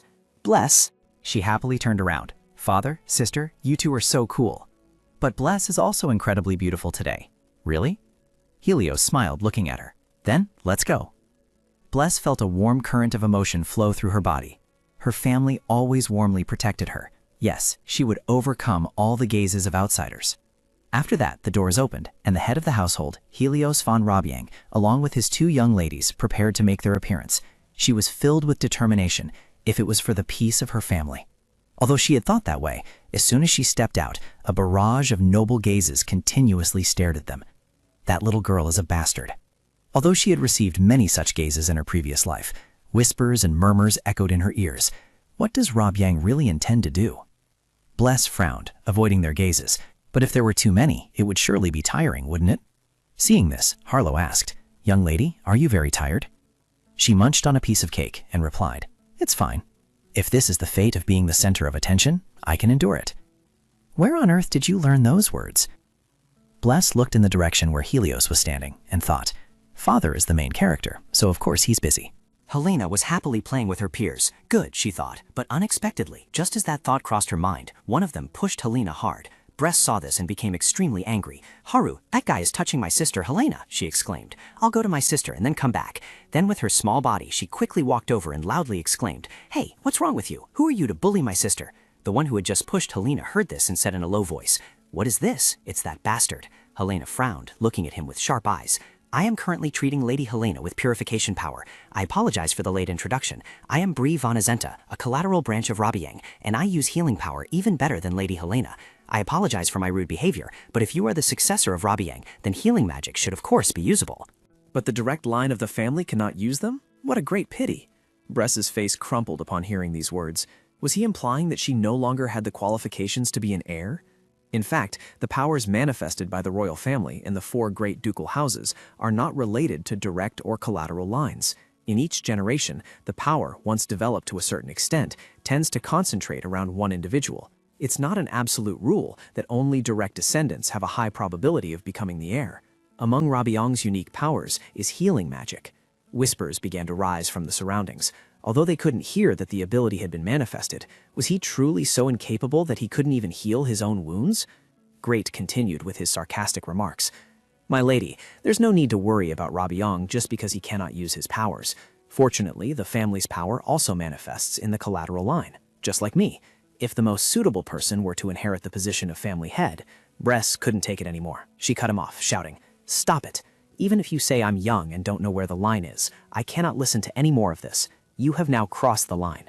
Although today is our father's birthday banquet, it is also a day to strengthen the unity of our family." No matter how untrustworthy he might be, is a person standing here belittling the direct lineage of the family truly acting for Rabiang's sake? Count Karras, who had observed everything from beginning to end, raised an eyebrow and looked in that direction upon hearing her words. Bless said sternly, "Your actions only make Reborn look ridiculous." Pri couldn't refute that. The more she spoke, the angrier she became. "And why did you push my sister? Do you think it's reasonable for someone who claims to possess healing powers to go around hurting others? Apologize to my sister." Helena smiled faintly, then spoke up. "Bless is right. As you know, family power isn't solely passed down to the direct lineage. Of course, you could also be qualified to receive it. But for you to speak so loudly like this when the information hasn't even been confirmed, it's truly careless to represent Reborn." Having said that, Helena hugged Bless and said, "One more thing, though this is my personal feeling. Bless is my only younger sibling. Regardless of her being a direct descendant of Reborn, I hope you apologize for your disrespect towards my younger sibling." Bless looked at her in bewilderment. "Sister, she usually doesn't like to step forward, but this is for my sake. Oh dear, not now." After being lectured, Pri lost his initial aggressive demeanor. He frowned and said nothing. Bless thought to herself, even so, it seems he still knows shame. The debate over the successor was not this child's autocratic plan. She frowned, looking at the groups of adults gathered there. Surely some adults had incited him, and because he had received the qualification, it meant he also possessed that much ability. Therefore, thinking for Reborn's future, instead of criticizing, we should give him a chance to make amends. After thinking, she said softly, "I know you're proud of Reborn, but your current actions are wrong. If you genuinely care for Reborn, then apologize. If he acknowledges and reflects on his mistakes, he's still not a bad kid." Hearing this, Bree stammered in response, "I'm sorry, I've brought shame upon an important place." Bless silently encouraged, "Well done." Just then, Helios gently walked over to them. It seemed the situation had been resolved. Helena, Bless, I knew you two would handle it well. Although they caused a commotion, they are still children who know how to reflect on themselves. I ask everyone to be magnanimous and overlook it. I won't necessarily need to summon the children's parents here. But these two children are direct descendants of the great Reborn, and at the same time, they are my children. I hope everyone remembers that I am the head of the family, but I am still the children's parent. Having said that, Helios smiled and said, "Well, Count, you also agree that Reborn's future is very promising, don't you?" Count Karras, whose name was called, immediately replied, "I fully understand the family head's words about not needing to worry for Reborn." Bless looked at him and wondered, "Who is this?" As if reading her thoughts, Count Karras bowed and introduced himself. "Allow me to formally greet you two. I am an elder of Reborn, Count Karras. I met Miss Helena when she was very young, and now she has gracefully become Reborn. The way she arranged the family's hierarchy without making a big fuss is truly impressive." Helena, suddenly praised, felt a little shy. "I merely did what was obvious." Count Karras smiled and looked at Bless. "And Miss Bless, whom I am meeting for the first time." She looked at him with wary eyes. Count Karras thought to himself, although still young, she already understands her position as a Reborn and possesses a compassionate heart, making even someone like me who holds prejudices against illegitimate children look up to her. Above all, this kind of change in Reborn, starting with the head of the household, must have been brought about by this child. Count Karras looked at her with a benevolent face, hoping they would meet often in the future. Bless frowned, thinking to himself, "What's this? The old man isn't happy now." Helios smiled and said, "Who knows? If something happens to the family and I'm not around, we can ask the Count for help. Especially Bless. Try to extract as much as you can." She quickly responded with a radiant, flower-like smile. "Yes." Then she looked bewildered. "Yes, but why must it specifically target me?" Just then, the waiting hall suddenly became noticeably livelier. A loud voice announced, "The noble little son of the Leah Empire, His Royal Highness, the first prince of the Leah Empire, has arrived." Everyone was expected. Riso entered with full confidence. The gazes of the guests following him made him feel pleased. Everyone showed surprise at his visit. Everyone had to bow as Riso passed by. That's right, it should be like this. I am the great one who will be responsible for this empire in the future. His ambitious smile. Everyone must look up and bow their heads to him. Approaching Riso, "May your noble steps be filled with glory." Helios's voice, full of respect. "Thank you for gracing us with your presence, His Royal Highness Prince Riso." Seeing his demeanor, he exclaimed, "Helena von Reborn, truly the greatest mage in the empire." Responding to Helios, "Thank you for welcoming me, Duke Reborn. I told them to hurry, but we still arrived late, didn't we?" He immediately replied, "Please don't worry. Your presence here is more than enough." Helios quickly introduced, "Ah, these are my daughters." She held up her skirt. "Your Imperial Highness, it is an honor to meet you, Your Royal Highness Prince Riso. I am Reborn's eldest daughter, Helena." Upon seeing her beautiful appearance, Riso began to ponder. Reborn's eldest daughter, you say? She might be worth considering for the position of Crown Princess. He glanced at Bless, who was looking at him with an unhappy expression. If that's the case, then this one must be the rumored illegitimate second child. Bless bowed respectfully. I am Rabiang's second daughter, Bless. Riso smiled cheerfully. It's a pleasure to meet you, young ladies. Bless looked at the man's fake smile before her. To appear in public with such thoughts, how shameless. Helios humbly said, compared to the capital, this is just a simple party, so it might be boring. He immediately laughed and replied, it's the Duke's birthday banquet. How could it be boring? His eyes became mysterious.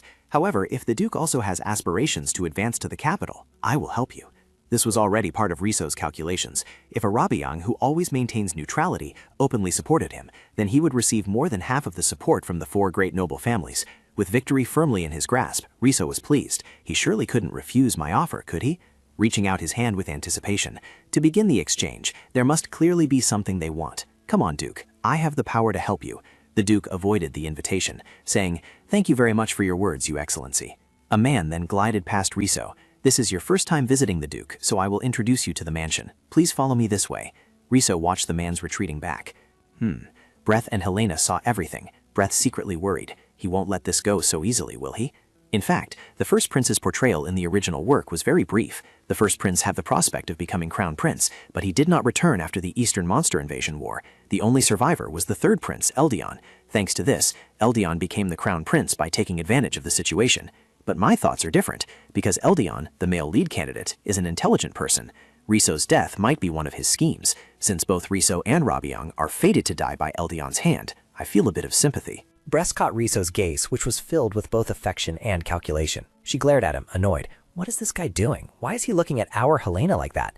She suppressed her anger, immediately recognizing him as a harbinger of trouble. I suppose I'll have to declare that the entire royal family is a lost cause. Bress wondered. It was common knowledge that Riso and S had joined forces. Was that still not enough to satisfy them, that they had to try and win over father? Wake up from your dream. We have no intention of getting involved with the royal family. Seeing the backs of the two walking side by side, Bress fumed. So stop hindering our time and get father back here now.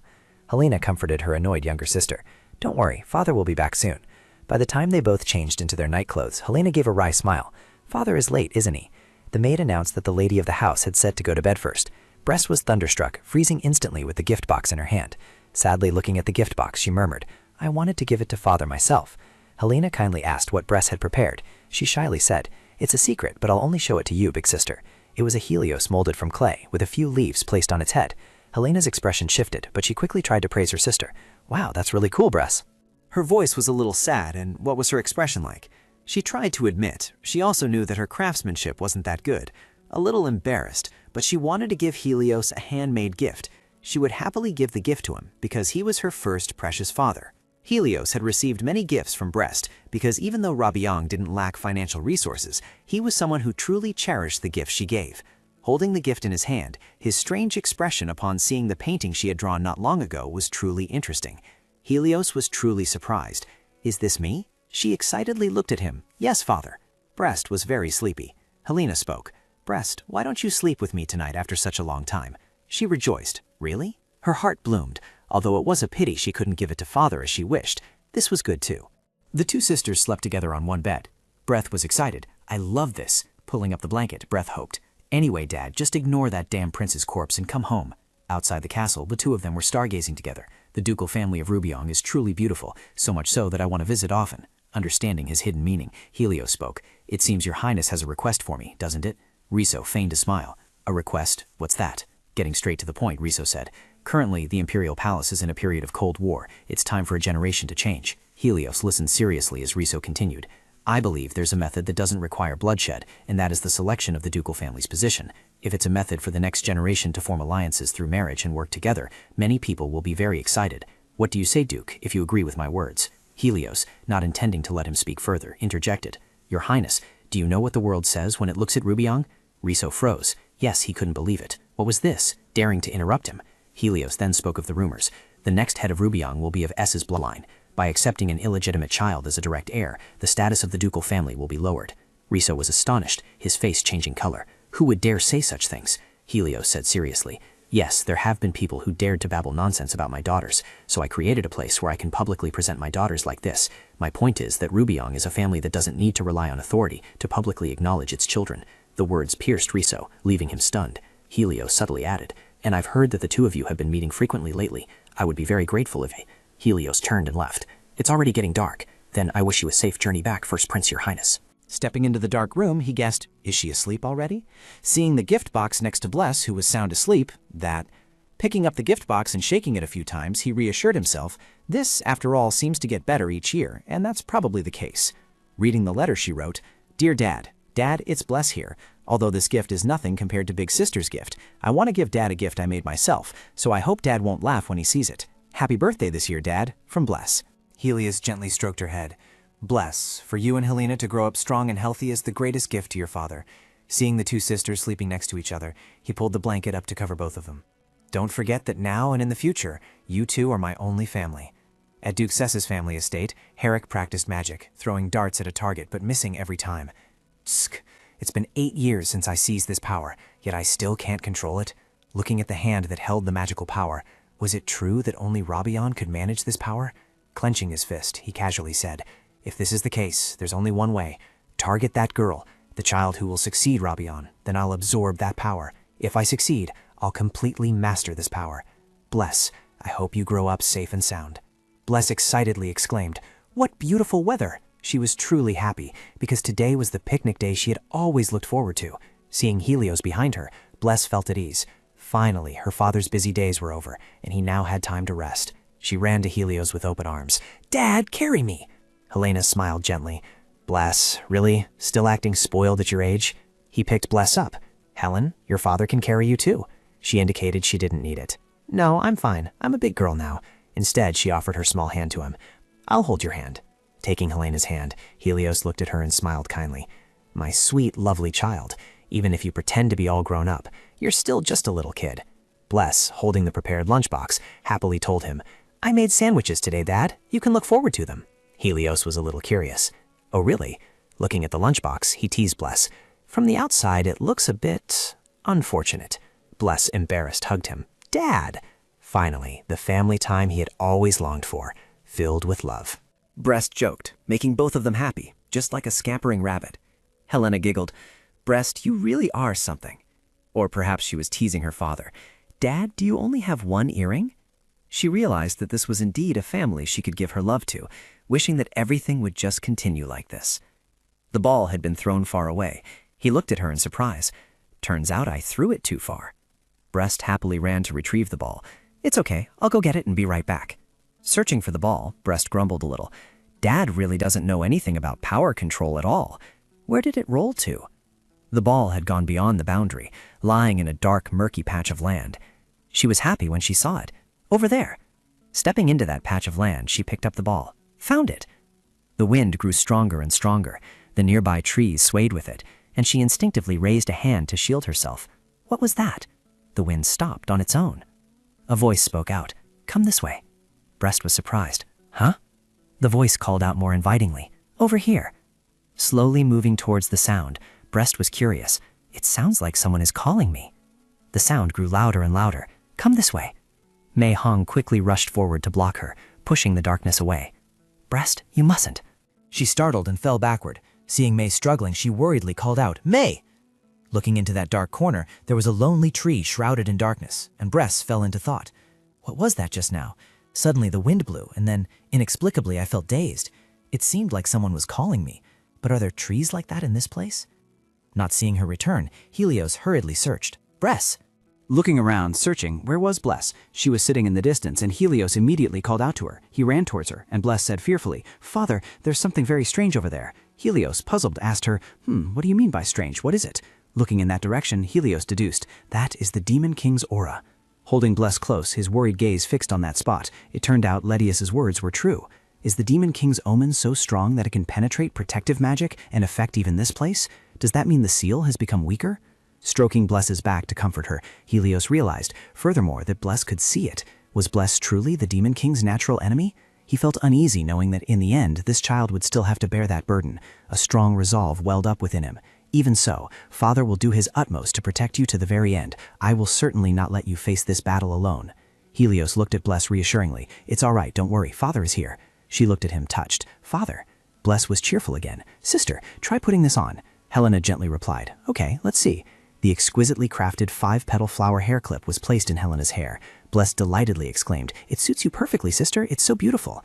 Seeing the sparkling beauty of the hair clip, she smiled radiantly. Really? Thank you, Bless. Her excited praise made Helena like it even more. Yes, it's a perfect fit for you, Helena said. Bless wanted to give me a gift so much that she even called merchants over. I'm really touched. Bless said a little shyly, now I already have pocket money. She thought to herself, exactly, I intended to give the artifact to Helena, but what my sister said wasn't wrong. Recalling the morning's events, although father had said it was fine at the time, contrary to his words, his inability to control his expression meant something was about to happen. Bless felt worried. Even though she had Pink Cloud and also cheated by knowing the original work, her sister didn't. Looking at her sister, who was happily telling Bless, I'll make good use of it, Bless, she hoped her sister would be safe. Biella praised. Indeed, the young lady has good taste. She revealed that the hairpin was a type of magic ore with level 6 protective magic. Helena was immediately surprised. Level 6? Bless was no less surprised. It was even better than what she had anticipated, because the range that normal mages could reach was level 5 or 6. Biella looked at him. Whether it's true or false, the Duke can verify. Helios confirmed. It is indeed level 6 magic. She turned and resolutely told Helena, You must take that one, sister. Helena nodded. Okay. Pink Cloud picked up on something. It pointed towards the shelf over there, urging her. Bless, this one, take this one, this is Bless. She was surprised. Oh, if Pink Cloud says so, what is it exactly? Bless turned and pointed in that direction. I wonder if you could show me that one as well. The hairpin was blue, with a very noble pattern. Biella was surprised. Could it be that the young lady has already researched it? This is jewelry crafted from energy minerals, truly very hard to find. Pink Cloud flew over, excitedly looking at Bless.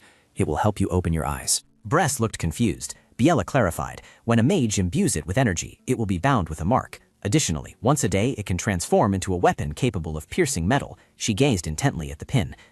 She continued. Moreover, even if it's lost, it can be found again. It's truly a formidable piece of jewelry, isn't it? Bress turned to look at her. Well then, my entire family is gone as well. Tell me, where did you find this item? Biella smiled and said, We went to great lengths to find it for Bress. Biella walked over to her side. Bress expressed surprise, saying, Although I commissioned a protective artifact, I didn't expect to receive something so good. In response, Biella said, It would be awkward if you forgot who Bress commissioned. She sat down next to Bress. Anyway, pretending not to know anything in front of your family, you're quite a good actress, aren't you? Biella rested her chin on her hand, and with a smug expression, asked, Isn't it tiring to keep hiding it like this, my strange friend? The gem merchant, Biella, is someone who can see human souls. Biella is a pure-blooded elf and the only one who recognized the true identity of the female protagonist, Bella. Someone who enjoys interesting things, like Biella, became captivated by Bella, who was different from everyone else. She used her business and connections to transform Bella into a queen of high society. Bress calculated that if Biella sided with someone like herself, who didn't know much about the outside world, she would gain a powerful ally. One day a few years ago, she asked her father to summon Biella to Rabyong. Awaiting her, she was certain Biella would side with her. The reason was that the moment Biella met Bress, she had recognized, Oh my, little lady, your body and soul are different, aren't they? That was because Bress was a transmigrator, just like the female protagonist. Even if that was the case, Biella sighed. Bress, it seems we've grown a bit distant after not seeing each other for a while, haven't we? She hugged Bress affectionately, but to an unexpected degree, Bress, feeling uncomfortable, reminded her, You're suffocating me, Biella. Pulling away from Biella, she gestured for her to keep her distance and asked, Can you tell me how the matter I asked you about is progressing? Biella took out a pristine white card. It was quite difficult, but I found it, the way to use this card. Bless recalled that 7 years ago, the secret communication card of the intelligence agency was obtained from the butler's room. At that time, she was very young, but had the consciousness of an adult. Bless excitedly held it in her hand, finally finding the secret communication card of the intelligence agency that had an agreement with S. There was one concern. Although she couldn't figure out how to use it, it was still useless for any purpose. But if there were any further delay, the organization would fall into Hyrix's hands, and that could become a danger to Reborn. Because of this, since Biella traveled throughout the Empire collecting information, it seems she might know how to use it, so she had asked her privately. Biella explained clearly that the elders said on full moon days, the chief would only meet those who possessed this card, and coincidentally, today was such a day. If they aimed for the next time, it would surely be next month, and they could only meet at the secret intelligence location. Bless looked intently at the card and listened to her speak. Biella was apprehensive. The problem here was that Bless had to get past Rabyong's security. She also realized that with her current childlike body, appearing 7 years old, it seemed difficult. Bless looked at Biella in distress, wondering what to do. She smiled smugly. Don't worry, Biella has already figured everything out. She pointed out 2 treasures, a scroll that could transport one to a secret intelligence location, and a bracelet that could disguise one's appearance. If worn, the bracelet would make one appear as an adult. Biella cautioned, but remember, the bracelet is merely an illusionary spell, not a physical transformation. Receiving the treasures, Bless replied, "Thank you, sister." She secretly rejoiced, finally getting to meet the Intelligence Guild, who are high-standard information handlers and would be useful for maintaining Rabiang. Something puzzled Biella. "But, Bless, why don't you directly ask the Duke? If it's Rabiang, getting information at this level should be easy." Her voice grew fearful, because a normal child wouldn't ask for such things. Clenching her skirt, Bless said, "Biella can see souls, so you can accept another me, but my family—" Lowering her face, Bless said, "They might not." She thought with a sense of inferiority. "Father, Helena, if you two knew I was a transmigrator." She timidly told Biella, "I'm afraid they'll think I'm an imposter." Biella put her arm around Bless's shoulder, pulling her into a hug. "Don't think like that, Bless. Your family will love you no matter who Bless is." She closed her eyes and smiled. "You can trust the words of someone who can see souls, like me." Bless was immediately comforted. "Biella, I always only receive from Biella, don't I? I want to help too." The two happily chatted together. Bless remembered that, if by principle, it would be through Biella, a truth that would only be known 10 years later. A bold thought formed in Bless's mind, but at this level, it should be fine. If this is over, I must give her the clue about the person Biella is looking for. At another mansion, Elaine said worriedly, "Young master." Fabian sat in a tree, engrossed in reading a book, when he heard Elaine's call. "Don't come down anymore, young master Fabian. It's not right to evade me, your knight escort, and run around everywhere like that." The boy said with a hint of annoyance, "Eileen, you're late." The heir of the ducal Gold family, Fabian van Gold. Jumping down from the tree, Fabian said sarcastically, "As an escort knight, if you can't keep up with me, don't you think you're the one with the problem?" Eileen, displeased, turned his face away. Yes, it's my fault." The origin of the Gold family. Born with the power and blessings of the Dawn Spirit, the Gold family is said to possess supernatural abilities. They are called born jewels, people who can achieve wealth just by living and breathing. Eileen looked at him with affectionate eyes. Among them, young Master Fabian was born with the strongest gold power of all time. Fabian, annoyed, said irritably, "Stop talking about the same old story, you're all talk." That's Fabian, with his wonderful personality, having grown up with excessive pampering. He held up the book towards Eileen. "Eileen, I finished this whole book, what do I do now? I'm so bored." Picking Fabian up, he said kindly, "Then today I'll tell you stories of other ducal families." The two moved towards the chairs. Eileen said, "Even so, only Rapiang is left." He was extremely curious. "All right." He recounted, "A few days ago I saw the appearances of Rapiang's princesses at the banquet. Compared to the bad rumors about the second princess, in reality the relationship between the princesses is very good. The Duke truly cherishes both daughters without favoritism." Eileen said with a smile, "Because nothing is known about Rapiang yet, the upper class is now only talking about Rapiang." Fabian felt puzzled. How can that second daughter be so nonchalant? A bastard child who doesn't receive recognition from the family has no value at all, right? He was utterly shocked upon hearing Fabian's words. He spoke about his father's views. "My father always said that if you have no value, you don't deserve to be loved." Irene couldn't believe that the current Duke Adolf von Gould truly had no reservations about what he said to his son. That was clearly viewing his own son based on his capacity to generate wealth. Irene gave a helpless laugh. Wouldn't he know if he met them in person? He naively considered that impossible. Father had told him not to get close to the bastard child. Father said it would tarnish my good fortune. Placing a hand on Fabian's shoulder, Irene advised, "Young master, no matter what Engina says, meeting them in person and making your own judgment is still the best." Irene realized, that's right, perhaps meeting her in person would make a difference, because rumors were circulating that Rabiang's transformation was based on that second daughter. He wanted to know if meeting that child could change our young master's twisted disposition. Meanwhile, at the Grand Temple, a prophecy descended, dependent on the continent's survival. The central Grand Temple of the Leah Empire. The Reverend with a furrowed brow spoke. Indeed, the prophecy that began with the founding of the nation, it turns out is finally about to be fulfilled. As darkness once again enveloped this land, a child already prepared would confront him. Was the Demon King truly resurrecting? The High Priest quickly ordered the others in the Divine Temple to find the Child of Prophecy and immediately relay the news to the royal family. Indeed, the Child of Prophecy possessed the qualities of a transcendent being and was the sole natural enemy of the Demon King, who would one day resurrect. Ultimately, the Child of Prophecy was destined to carry the bloodline of Rabiang. However, even with the Divine Temple aware of all these truths, finding the Child of Prophecy remained difficult. Because the bloodline of Rabiang was spread throughout the entire empire, it was extremely challenging to search for each individual. This was almost an impossible task. Nevertheless, I hope the royal family will prepare a position for Rabiang. Emperor Letheus of the Leah Empire, after reading the letter from the Divine Temple, pondered softly. Omens of the Demon King? Did they mean that it was finally true? The reason the royal family and the 4 great ducal houses came into existence was to prevent the Demon King from awakening at some point. This story was passed down from generation to generation, known only to the emperor. Because there were only conflicting prophecies concerning Rabiang, they were reluctantly forced to seek the natural enemy within Rabiang. According to the prophecy, the contractor for the Demon King existing in the mortal realm is indeed called Rabiang. How Rabiang could be both an adversary and the Demon King's contractor, the reason for this remains unknown. All of this was merely passed down through lore, with no way to verify its truth or falsehood. But since the prophecy of the Demon King's resurrection has been passed down, then the information regarding Rabiang also has a high probability of being true. If that's the case, then what if the search for the child in the prophecy is actually hastening the Demon King's resurrection? Who knows, the child found might be the Demon King's natural enemy, yet signs a contract with the Demon King and causes his resurrection. Indeed, everything remains an enigma. Even so, I cannot let this matter rest.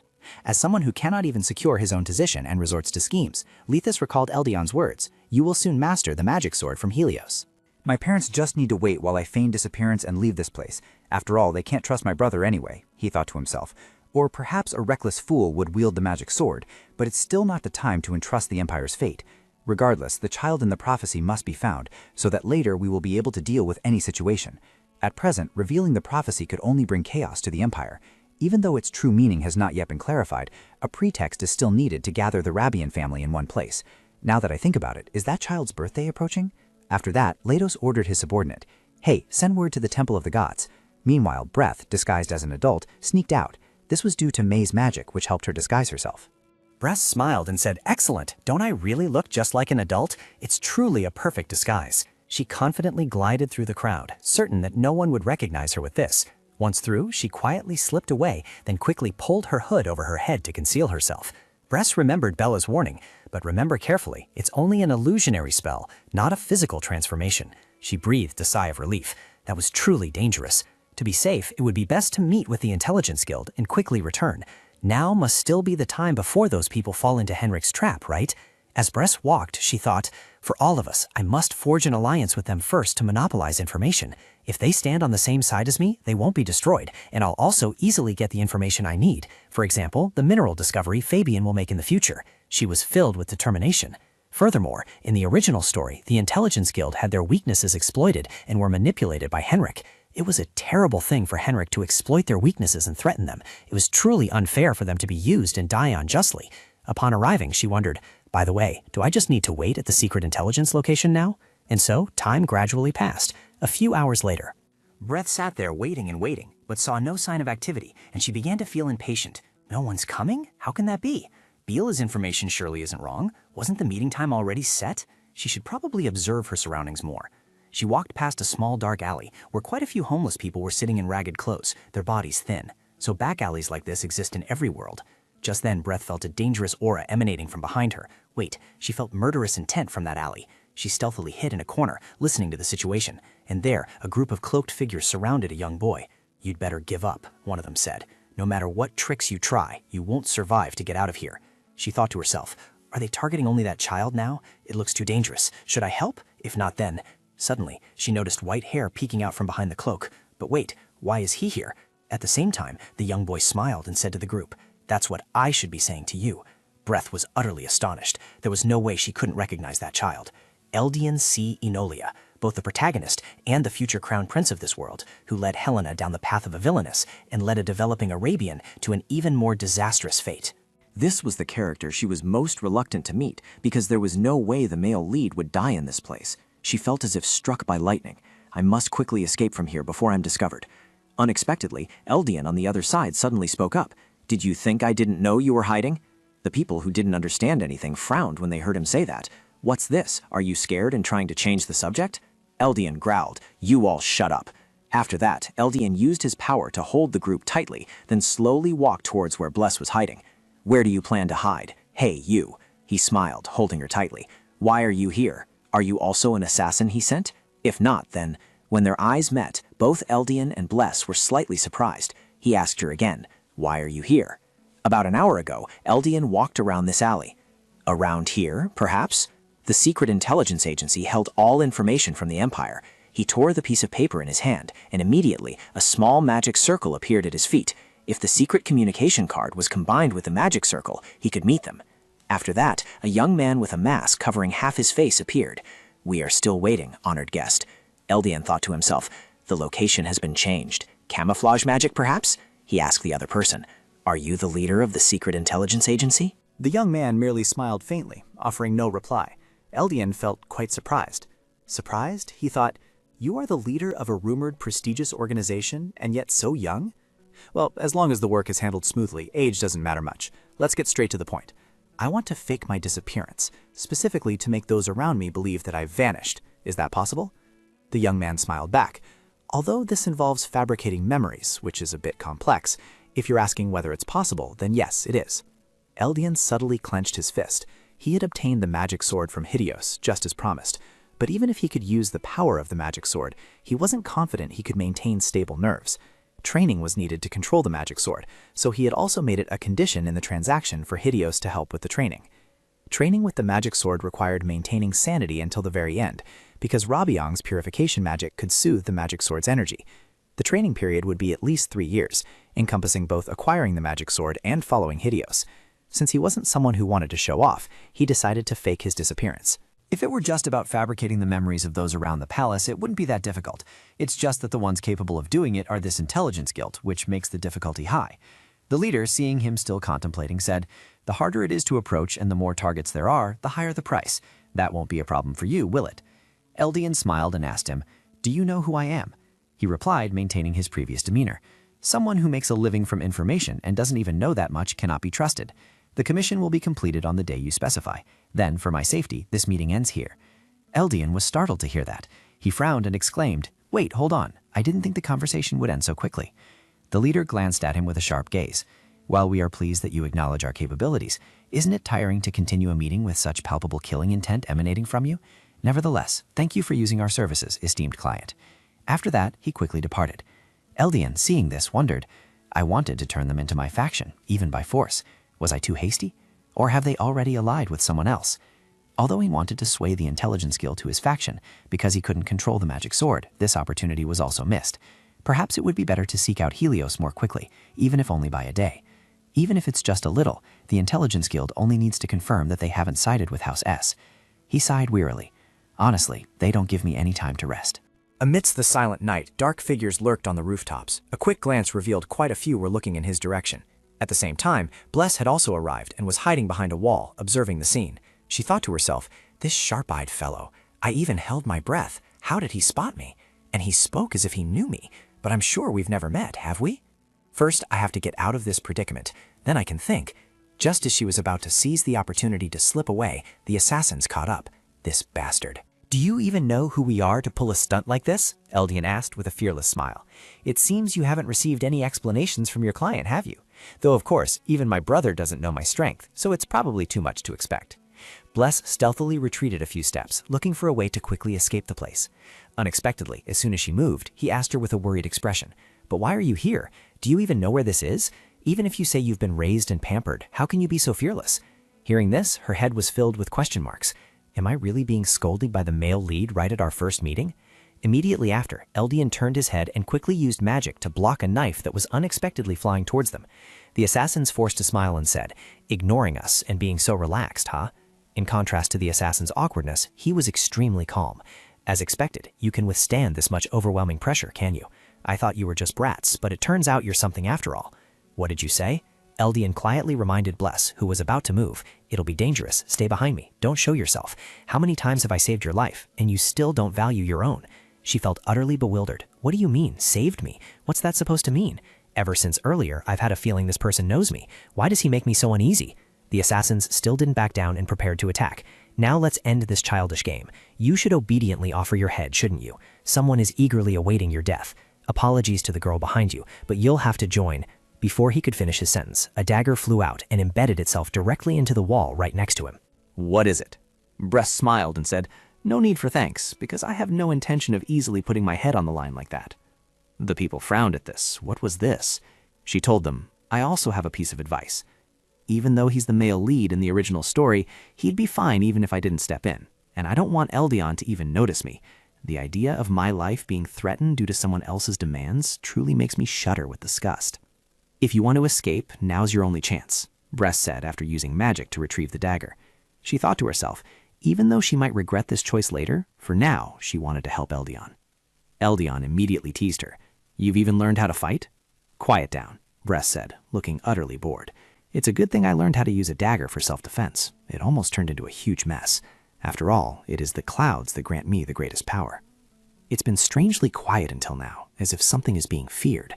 Suddenly, a streak of red light shot past, startling her. Bless reached out and touched them. Is this Eldian's aura? If that's the case, she looked at him in surprise. Is this why May was scared? Eldian turned his head to look and was surprised. Now, the silhouette of another person appeared behind Bless. He immediately asked her, what was that? How did you do that just now? What do you mean how? A sword clanged as it fell from somewhere. He immediately growled at both of them. You bastards, there's a limit to how much you can disrespect others, leaving us standing outside while you two chat, you arrogant fools. After speaking, he immediately threw the sword towards Bless. Die! She turned around and saw another person. Suddenly, it's really over. Eldian immediately ran and grabbed the sword. The other guy looked at both of them and thought, these little brats are toying with me? Moreover, these two are moving as if they're working together. He nodded a signal, and Bless, understanding, nodded back. He pointed his hand high and ordered, don't hesitate, keep pushing forward. A figure rushed quickly from afar. That guy jumped high and spread his arms. A barrage of blades was unleashed. Take this. Eldian and she immediately dodged to two sides to avoid the attack. Bless dodged while observing. Where? He smiled and said, I'm properly returning your words from earlier. Sorry, but at this point, it has to end. The two guys were enveloped by Eldian's aura, clutching their heads in pain. Ugh! His eyes rolled back, and then he collapsed to the ground. For now, this is just enough to knock them out. Let's go while we have the chance. Bless looked at his back and thought to herself, Eldian, to be so calm in a situation like this. Then again, it was the same in the original story. The struggle for the throne is fierce, and these assassins are probably just one link in that chain. He's still so young, yet he's already familiar with things like this. No wonder he looks so tired. Feeling a little troubled, she thought for a moment, then waved her hand to dismiss the thought. Snap out of it, Bless. If I get entangled in this mistake, it will lead to ruin and death. Eldian's happiness will be found with the female lead, so I should stop caring. In the original story, Eldian also overcame the hardships of his youth, became the crown prince, and dreamed of a happy future with the female lead. As for me, I just need to protect my family's happiness. Eldian felt his body was a little strange, truly strange. Even while wielding the magic sword's power, his mind remained clear. He then looked towards Bless, wondering what this truly meant, because that child was Reborn. Could it be that he had also begun to inherit Reborn's power? Eldian clenched his fist. No, that's not it. Reborn's ability was akin to healing life, but the child's power was different. Perhaps it was even more useful than Helios. A group of people suddenly appeared and rushed towards them. She said worriedly to him, It's the patrol. If we're seen like this, it'll be a big problem. Things are getting troublesome now. Eldian immediately reassured Bless. Calm down, kid. He pulled his hood over his head. Let's leave before anyone arrives. Inside the dungeon, the two were carrying things and chatting. They heard there had been a major incident recently, which was probably why the patrol was lingering nearby, and they heard that the kid was the instigator. Is that so? Luckily, the patrol couldn't find their way here. If they were caught and their hideout exposed, it would be a big problem. He used a key to open the door, because this auction was particularly important. Indeed, word had it that everyone was waiting for that one item. A food tray was set down. On it were 2 stale loaves of bread and a cup of water. This is the food distribution. The tastes of those in high positions truly are unfathomable. To want to own a slave who uses dark magic of all things. After dealing with that mess, Eldian finally noticed Bless, whom he had overlooked earlier due to being too busy. But why was Helios' daughter here? If she absolutely had to come to this place, there could only be one reason. Did she already know? He looked at her with sharp, cold eyes. So the power from earlier was... Thinking about it again, it certainly wasn't Reborn's power. From the beginning, the family's power had been subdued by the dragon's blood I provided. I don't know the detailed circumstances, but could that child's power use magic infinitely? I need to check again. At the same time, Bless also noticed his gaze, frowning warily. Should she get out of this situation? No sooner had the thought crossed her mind than Eldian asked her, What's wrong? Leaving already? Bless froze, stammering in response. Well, we've escaped safely, so now let's each go our separate ways. Hearing this, Eldian said, I saved you from danger, and that's all you have to say? She suddenly frowned. You helped me? What are you talking about? It was the other way around. Eldian found it a bit amusing. I helped you, and now you can look me in the eye and say that? You're funnier than I thought. A reddish-brown surge of power wrapped around his arm. What an interesting child. a child who has powerfully overcome dragon's blood and possesses an unknown level of strength. I want to personally test your strength." He looked at her with cold eyes, killing intent enveloping him, then asked, "Aren't you afraid of me?" Unexpectedly, Breath not only felt no fear, but boldly retorted, "Why? Why should I be afraid?" On the surface, she said that, but she still frowned, full of vigilance. The clear truth was that Eldin would destroy Rabiang. But that and this were separate matters. If one showed kindness to those seeking their own lives, they would not be able to survive the dangers of the Imperial Palace. Breath continued to ask him, "Should I be afraid of you because of what just happened? That was just an attack towards the other side, and you only wanted to protect yourself." She thought to herself, "I want to avoid Eldin to protect my family. Eldin having such power in his hands is also for self-protection. Therefore, this is not something to argue about." Then, seeing that he didn't respond, she moved closer. Unexpectedly, Eldin gently flashed a brilliant smile at her.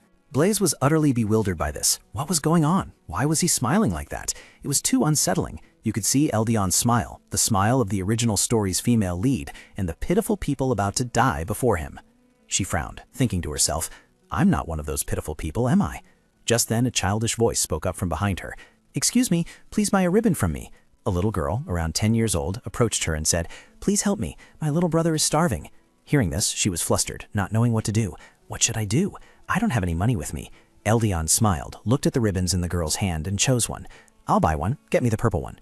Blaze raised an eyebrow and asked him, "Huh? Why would you?" After receiving the money, the little girl quickly left. "Thank you." Eldian smiled brightly and replied, "Well, it suits you." She frowned, unable to understand his train of thought. What is this kid suddenly talking about? Then Eldian turned around and said, "But little girl, I look more than 5 years older, so next time we meet, don't call me Go anymore." Having said that, he vanished as quickly as he appeared, leaving Blaze utterly bewildered. Huh? Scene change. At Rabiang Manor, Lady has chattered to Helios. "It seems the young lady has returned. You couldn't sleep and were waiting, so I suppose you're relieved now." He grumbled discontentedly. "I've already cast a tracking spell. If anything goes wrong, I suppose I'll have to run." Hearing this, Lady sighed. Isn't that being overly protective, though? Looking at her destination, it seems she went to meet an information broker. How did she know about that place? It seems the jeweler gave her the contact information. Helios raised an eyebrow in response. "I had anticipated that. Blessed calling it Rabiang was indeed unusual. Quite clever. But if you ask me for that, I will listen. Even if Blessed doesn't tell me everything, I will listen completely if asked. What is there to worry about? Have I still not earned your complete trust?" Lattice didn't reply, but changed the subject. "Furthermore, it seems news of the temple has reached the Emperor's ears." Helios quietly asked, "Is this an omen from the Demon King?" "Yes." He frowned, thinking to himself, "As expected, that power. Is the Emperor keeping an eye on Blessed?" Lattice immediately replied, "It's unclear, but I know that Prince Eldon previously visited the workshop." "I am aware of the fact that the young lady has overcome the dragon faction," Helios pondered with a slight headache. Lady had continued, "Sooner or later, we will have to test that young lady's power, and if we learn a little about her abilities, we will bring her to a place where we can keep an eye on her." Helios then gave his assurance, "I will do my best not to attract the attention of the royal family. For now, I will rearrange what can be handled, but—" Elsewhere, Breast was in her room feeling extremely confused and panicked. "Huh? What does I bribe on mean? How do you know I'm just a little girl?" May, who was beside her, quickly reassured her. "Calm down, Breast." She screamed, tearing at her hair. "In the end, I gained nothing, and everything is ruined, completely destroyed. It's so obvious. I wonder if it can be hidden completely? I look 5 years older. Don't call me you next time we meet." Breast woke up with a start from her dream. She was so panicked that she gasped for breath, sweat beading on her forehead. What was that dream about? She bit her hand, gritting her teeth as she thought. The first time we met, when he grabbed my wrist, did he discover my true self? But isn't that how he talked? As if he already knew who I truly was? Breast sat up abruptly, reassuring herself. "No, that's not it. It's fine. Come to think of it, I've never met Eldian outside before, so even if he saw my true form, he still wouldn't know I'm Breast von Brabiang. Besides, Bella is the only one Eldian cares about. I just need to be careful until Eldian meets Bella." A few days later, Breast was sitting in her room when she heard a sound outside the window. She turned to look and saw a small bird carrying a pouch. It was Biella's messenger bird. Breast took out the letter inside and read it carefully. "Good afternoon. Have you met the owner of the card yet? The artifact is where you can speak directly with Biella." After that, she wrote a line on it. "Hello, Biella. This meeting has failed. I hope you will let me know about the next day." Biella quickly replied, "They are not easy people to meet. Does it absolutely have to be them?" "Yes, I want those people," she thought to herself. "The future must not change too much from the original plot. Only then can I take advantage of the original plot. If I want to increase my power while still maintaining the framework of this major event, the best way is to target the supporting characters. Moreover, they also know that everyone will die, just like we Rabians in the original plot. They chose S to avoid death, wanting to seize the opportunity to correct their wrong choice. Biella immediately replied, "That's great, there's a reason Bless said that." After she finished reading, she smiled brightly. "Thank you, Biella. But there's also a problem. If anything happens, they say they'll go into hiding for a while, so it will take some time before they can resume external activities." Bless subtly frowned. "What's wrong?" Suddenly she was startled as she remembered something. "Wait, now that I think about it, it's true. Why on earth did I have to run into Eldian at the information reception point? In the original story, it was mentioned that the information reception point was also where the royal family conducted their transactions. Could it be?" She shook her head in denial. "No way. Don't think about him anymore." Biella told her, "I'll find out as quickly as possible." "Thank you, Biella." Afterwards, Bless wrote a letter to Biella, and this was also a token of gratitude. A green village in the Red Mountains, next to a grapevine. If one goes there, there will be a clue about the person Biella is looking for. In the original story, Biella mentioned she was looking for a lost sibling, and the original story only mentioned this clue, but Biella still held hope from it. Up until now, that was the only thing I had received from Biella. I wish time would pass a little faster. Scene change. Count Karras burst aggressively into Bless's room from somewhere. "How did you know, lady?" Harold followed right beside him, trying to stop him but to no avail. "Please, give me some face, Count." Bless was sitting, reading a book, when she was startled, jumping out of her skin. It was Count Karras, always so noisy whenever he appeared. He quickly approached to inform her, "The dragon relic has been found. This is a rare item used for various purposes, not just magic, so it will fetch a lot of money." Hearing this, she smiled brightly. How lucky. What does this mean? A few days ago, at the Rabiang Business Expansion Conference, we recommended that you take over this place. This place has a ruby quarry and also hot springs that can be exploited. Count Karras, seeing Bless's dissatisfied expression, gently asked, "Lady Bless, are you displeased with what I said?" She, who had participated based on Count Karras's recommendation, frowned and thought for a moment before saying, "I don't like it. I prefer somewhere else." Over there is the heart-shaped forest, commonly known as Rudin Forest. The land was discovered by Fabian, the male lead candidate in the original story. On the surface, it was just a simple forest, but in reality, a colossal dragon relic was found there shortly after. Subsequently, this place became known as the Golden Land, but Fabian immediately gave it to the female lead, Bella. Shouldn't the person who first found and bought it be its owner? Why did you say you'd use my money to buy it back properly? Count Karras, seeing her not overly surprised but merely smiling, quietly said, "Seeing that reaction, it's clear everyone knows." Bless flinched upon hearing that. He looked at her with eyes full of deep affection. "Fortunately, young lady, if you truly possess the ability to foresee..." She quickly cut off Count Karras. "It was just a coincidence. Count, come here for a moment." She whispered into his ear. "If you, Count, could acquire a few personal mines under my name, I will give you more information." Count Karras immediately asked, "You mean mines? Why are you whispering? If it's about money, you can directly ask the head of the household." "Ah, is there a reason you want to keep it a secret from the head of the household?" Bless remained silent, not answering him, only offering a wise smile. "So that's how it is. Duke Rapiang already possesses ample wealth, but when the time comes, I'll need to accumulate even more money to protect the family. I don't want to make the two of them uneasy. This is something I need to know and prepare for myself."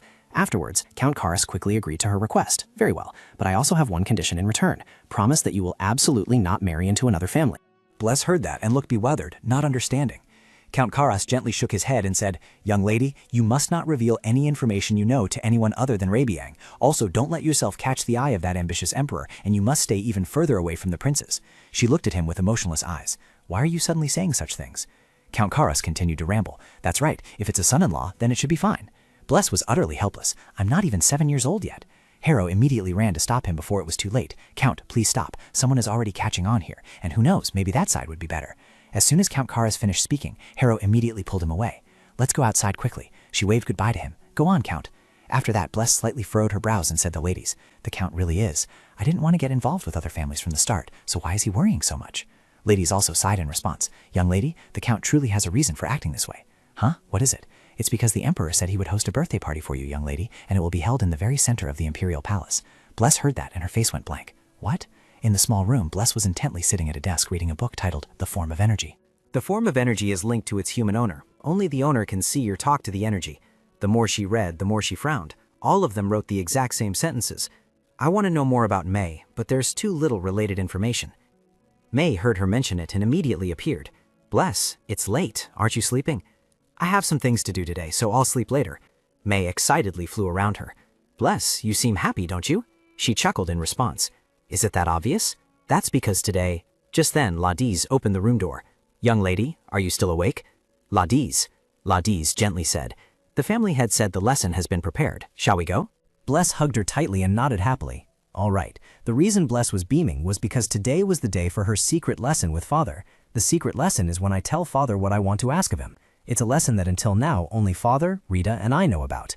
To protect Rabiang, thanks to the privilege of knowing the principles and inner power from my previous life, we have prepared many aspects, such as ample money and various physical strengths. So Rabiang will be strong enough to protect me, but unexpected incidents can still occur. Therefore, I need a kind of power that can protect myself, a power that comes from an intelligent mind and superior abilities within this worldview.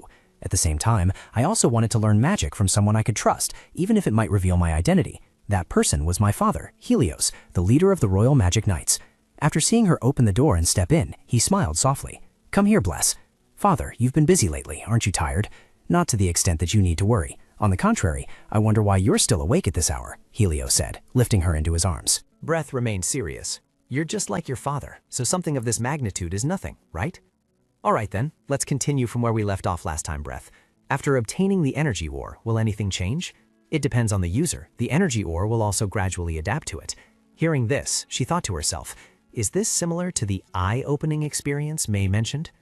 In an empire where various powers exist, such as the energy realm, it doesn't just refer to magic, but also signifies the abilities of the royalty and dukes, the royal dragon blood, the sweeping magic of Arabia. The power of the 4 Grand Dukes is like Ed's venom, and there's also another power, dark arts. It is said that the shape and color of energy vary depending on the ability it is used for. Breath suddenly recalled the moment a stream of red energy enveloped her body. Thinking back at that moment, I don't know if it was because of the minerals in the energy, but I didn't feel anything at all, just like the form of energy Father once mentioned. Helios heard this and raised an eyebrow. Is that so? She smiled, thinking, Father knows about May's existence, so he'll grasp my meaning as soon as I finish speaking. When I told Father I wanted to join the class, the first thing he said was, well then, I'll ask first, do you know the shape of energy? But why did Father ask about the shape of energy so suddenly? Is it just a coincidence, or does Father already know something? Just then, Helios suddenly called out to her, Bless, from now on, I will handle all questions about energy, so just tell me what you see. He created a stream of blue power in his hand, and she nodded in response, yes. After that, the stream of light shone brightly. She smiled and said, Father's energy is a mix of silver and sparkling blue, and this is a freezing spell. Helios flinched slightly. Do I have to ask in such detail? Is it different for each person? I suppose so. For some reason, he suddenly looked visibly dejected. Seeing this, Bless asked, Father? Helios said to her in a low voice, it's very rare for people in this world to clearly see energy, let alone distinguish it in such detail. It's possible that only you, Bless, are like this. Hearing this, she looked bewildered, then confused. But Father also said that you can sense energy. What I sense is merely the trace of energy. Humans cannot distinguish energy through color and shape. She glanced at the cloud hiding in a corner and thought, so am I the strange one? Helios reminded her, first you must keep it a secret that you can see energy. Because it's a special ability, it's very easy for others to bother you. Bless smiled faintly and said, I just remembered something, Father. I heard that the Emperor will hold a birthday party for me, isn't that right? Helios frowned and stammered. That is true. It seems the Emperor was curious about you. He said in a helpless tone, I'm sorry I couldn't refuse because he brought it up at an official meeting. Bless didn't expect things to go that far. Seriously, that far? Formally speaking, they've been grateful for all I've done for the Empire recently. She suddenly wondered, what kind of formality? Helios turned to her and asked, are you planning something, aren't you? You'll have to meet the Imperial family, is that okay? If you're found to be able to see energy, just don't say anything directly, and you'll be fine. That ability isn't something others can recognize. Bless didn't answer him, but pondered, because I think ordinary people can't see energy either. I've already met Eldian and felt something was very complicated. She looked up at Helios's scrunched-up face and became even more flustered. This matter was even more serious, so there was no other way. Whether it exists or not, just keep quiet, Father, don't worry. Helios heard that and asked, it's your birthday party, isn't it? That's true, Bless replied, but please just trust me, Father. Yes, I know. Thank you for worrying so much, Bless. Scene change. After Bless returned to her room, Helios picked up a piece of paper, thinking to himself, her eyes can distinguish energy. If the royal family, especially the Emperor, finds out, it will be a huge headache. No matter how hard I try, I don't know how long Bless can keep it hidden. I've given birth to such a capable daughter. It's almost too good. Thinking back, it was already like this in her very first lesson. Bless was only a few years old then. If that's a secret, it's truly remarkable, because not everything can be seen. At that time, Helios had asked her, what about Helena? Will she be sad if I keep it a secret? She asked back worriedly. No, it's not like that, Bless assured him with a serious expression. I'll tell her after everything is done. She'll be the first to know. I will definitely become stronger to protect both father and her. Such solitary effort is commendable, but my daughter, what makes you so urgent? I wish you could lean on me more." Helios gently looked up at the quiet night sky outside. Although he was smiling, his eyes held a deep sadness. "So adorable. Now try spinning around. Oh my, this top suits you so well too." Bless kept changing in and out of one dress after another. She was so tired she was out of breath, groaning. "I'm not trying on anything else now. We just need to choose one dress for the party. Why is it so exhausting?" Lady Lante continued to gaze, selecting other dresses for her. "Are you tired already, Bress? Let's make good use of bows, gemstones, and flowers. Next, let's move to this side." Despite Bress's extreme resistance, she still had to endure. No matter what I felt inside, this was the Emperor's command. My birthday party was being held at the Imperial Palace, and the rather peculiar situation of the guest of honor being invited to their own party truly existed. Seeing her tired face, Lady Lante didn't force her anymore. "That's enough for today," she said. Bress looked at her with eyes as bright as if she had seen a saint. Yes, yes. So the party would take place in a few days, and I was experiencing busy days as the guest of honor. If the birthday party was held in the Imperial Palace, there was no other way but to meet the princes, right? I had thought I would never meet them again, but it was better to prepare myself for it. She asked softly, "Lady Ent, what kind of person is Prince Eldian?" Lady Ent was a little surprised to hear that. Why suddenly mention Prince Eldian? She came up with a rather flimsy excuse. "Well, my birthday party is being held in the Imperial Palace, and it would be very awkward if I accidentally met him and made a mistake." Lady Ent gently embroidered the handkerchief in her hand as she replied, "Although I don't know much about Prince Eldian, he is quite passive and gentle." Bless frowned upon hearing that, recalling their previous encounter. Knowing him to be intelligent from rumors alone, she immediately asked, "Why is that?" Ladius replied softly, "The remaining candidates for the crown prince position are Prince Riso and Prince Eldian. Perhaps even now, the royal family still has its internal conflicts and restraints. Those who survive the succession struggle with minimal losses are, one might say, passive and gentle, aren't they? This alone reveals much about Prince Eldian." Bless suddenly realized, so that's how it is. Eldian deliberately performed inconspicuous actions to make everyone drop their guard, presenting himself as someone not to be wary of. Ladius frowned slightly and said, "Everyone is pleased that the Emperor has treated you so well, young lady, but I am worried." She walked over and scooped Bless up. "Are you afraid something will happen to me?" Bless asked her softly.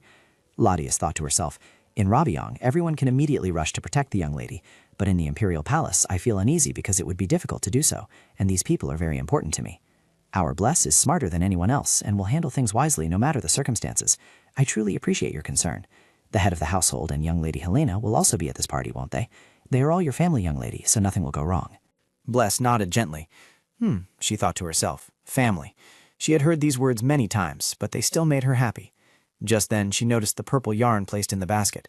"Oh, this color. This is the color that reminds me of the bow Eldian gave me. Eldian.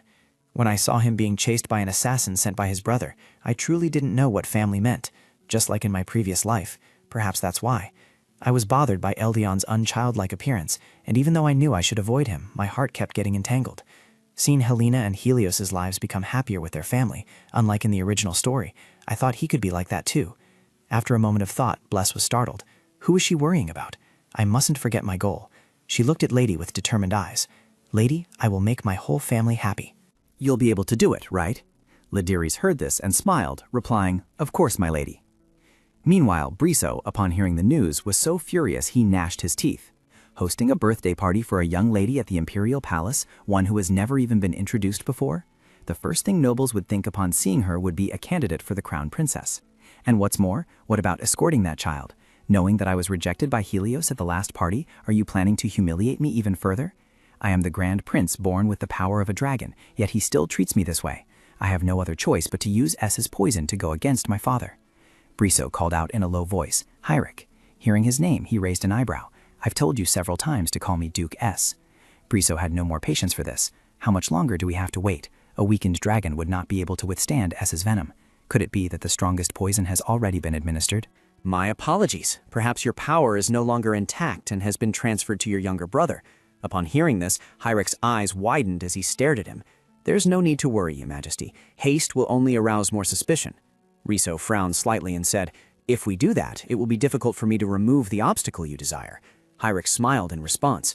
"What the Emperor cares about now is the birthday party, so you should plan your actions immediately after that. So by then, can you guarantee that the situation will change? Is protecting your own body the only way you know? Are you really not confident facing Helios?" Hyric frowned slightly, thinking to himself, Bless's birthday party is being held at the royal palace, inviting all the Rabian children? A prophecy once descended. Will the child of that prophecy truly be found? The time for that person's arrival is not far off. The Grand Prince is too hasty to accomplish anything significant. In the end, I have no choice but to get directly involved. It seems it's been a long time. Bless was sleeping when suddenly she dreamt she was in Hyric's room. A servant entered and announced to him, "This is the list of attendees for the second princess of Rabiong's birthday party." Hyric smiled upon hearing this. "Bring it here." Bless stood in the corner, looking around in confusion. "Oh, that person. It's clearly Hyric." He scanned the list and said, "As expected, Gold is also attending. It seems he wants to show off his son to Helios."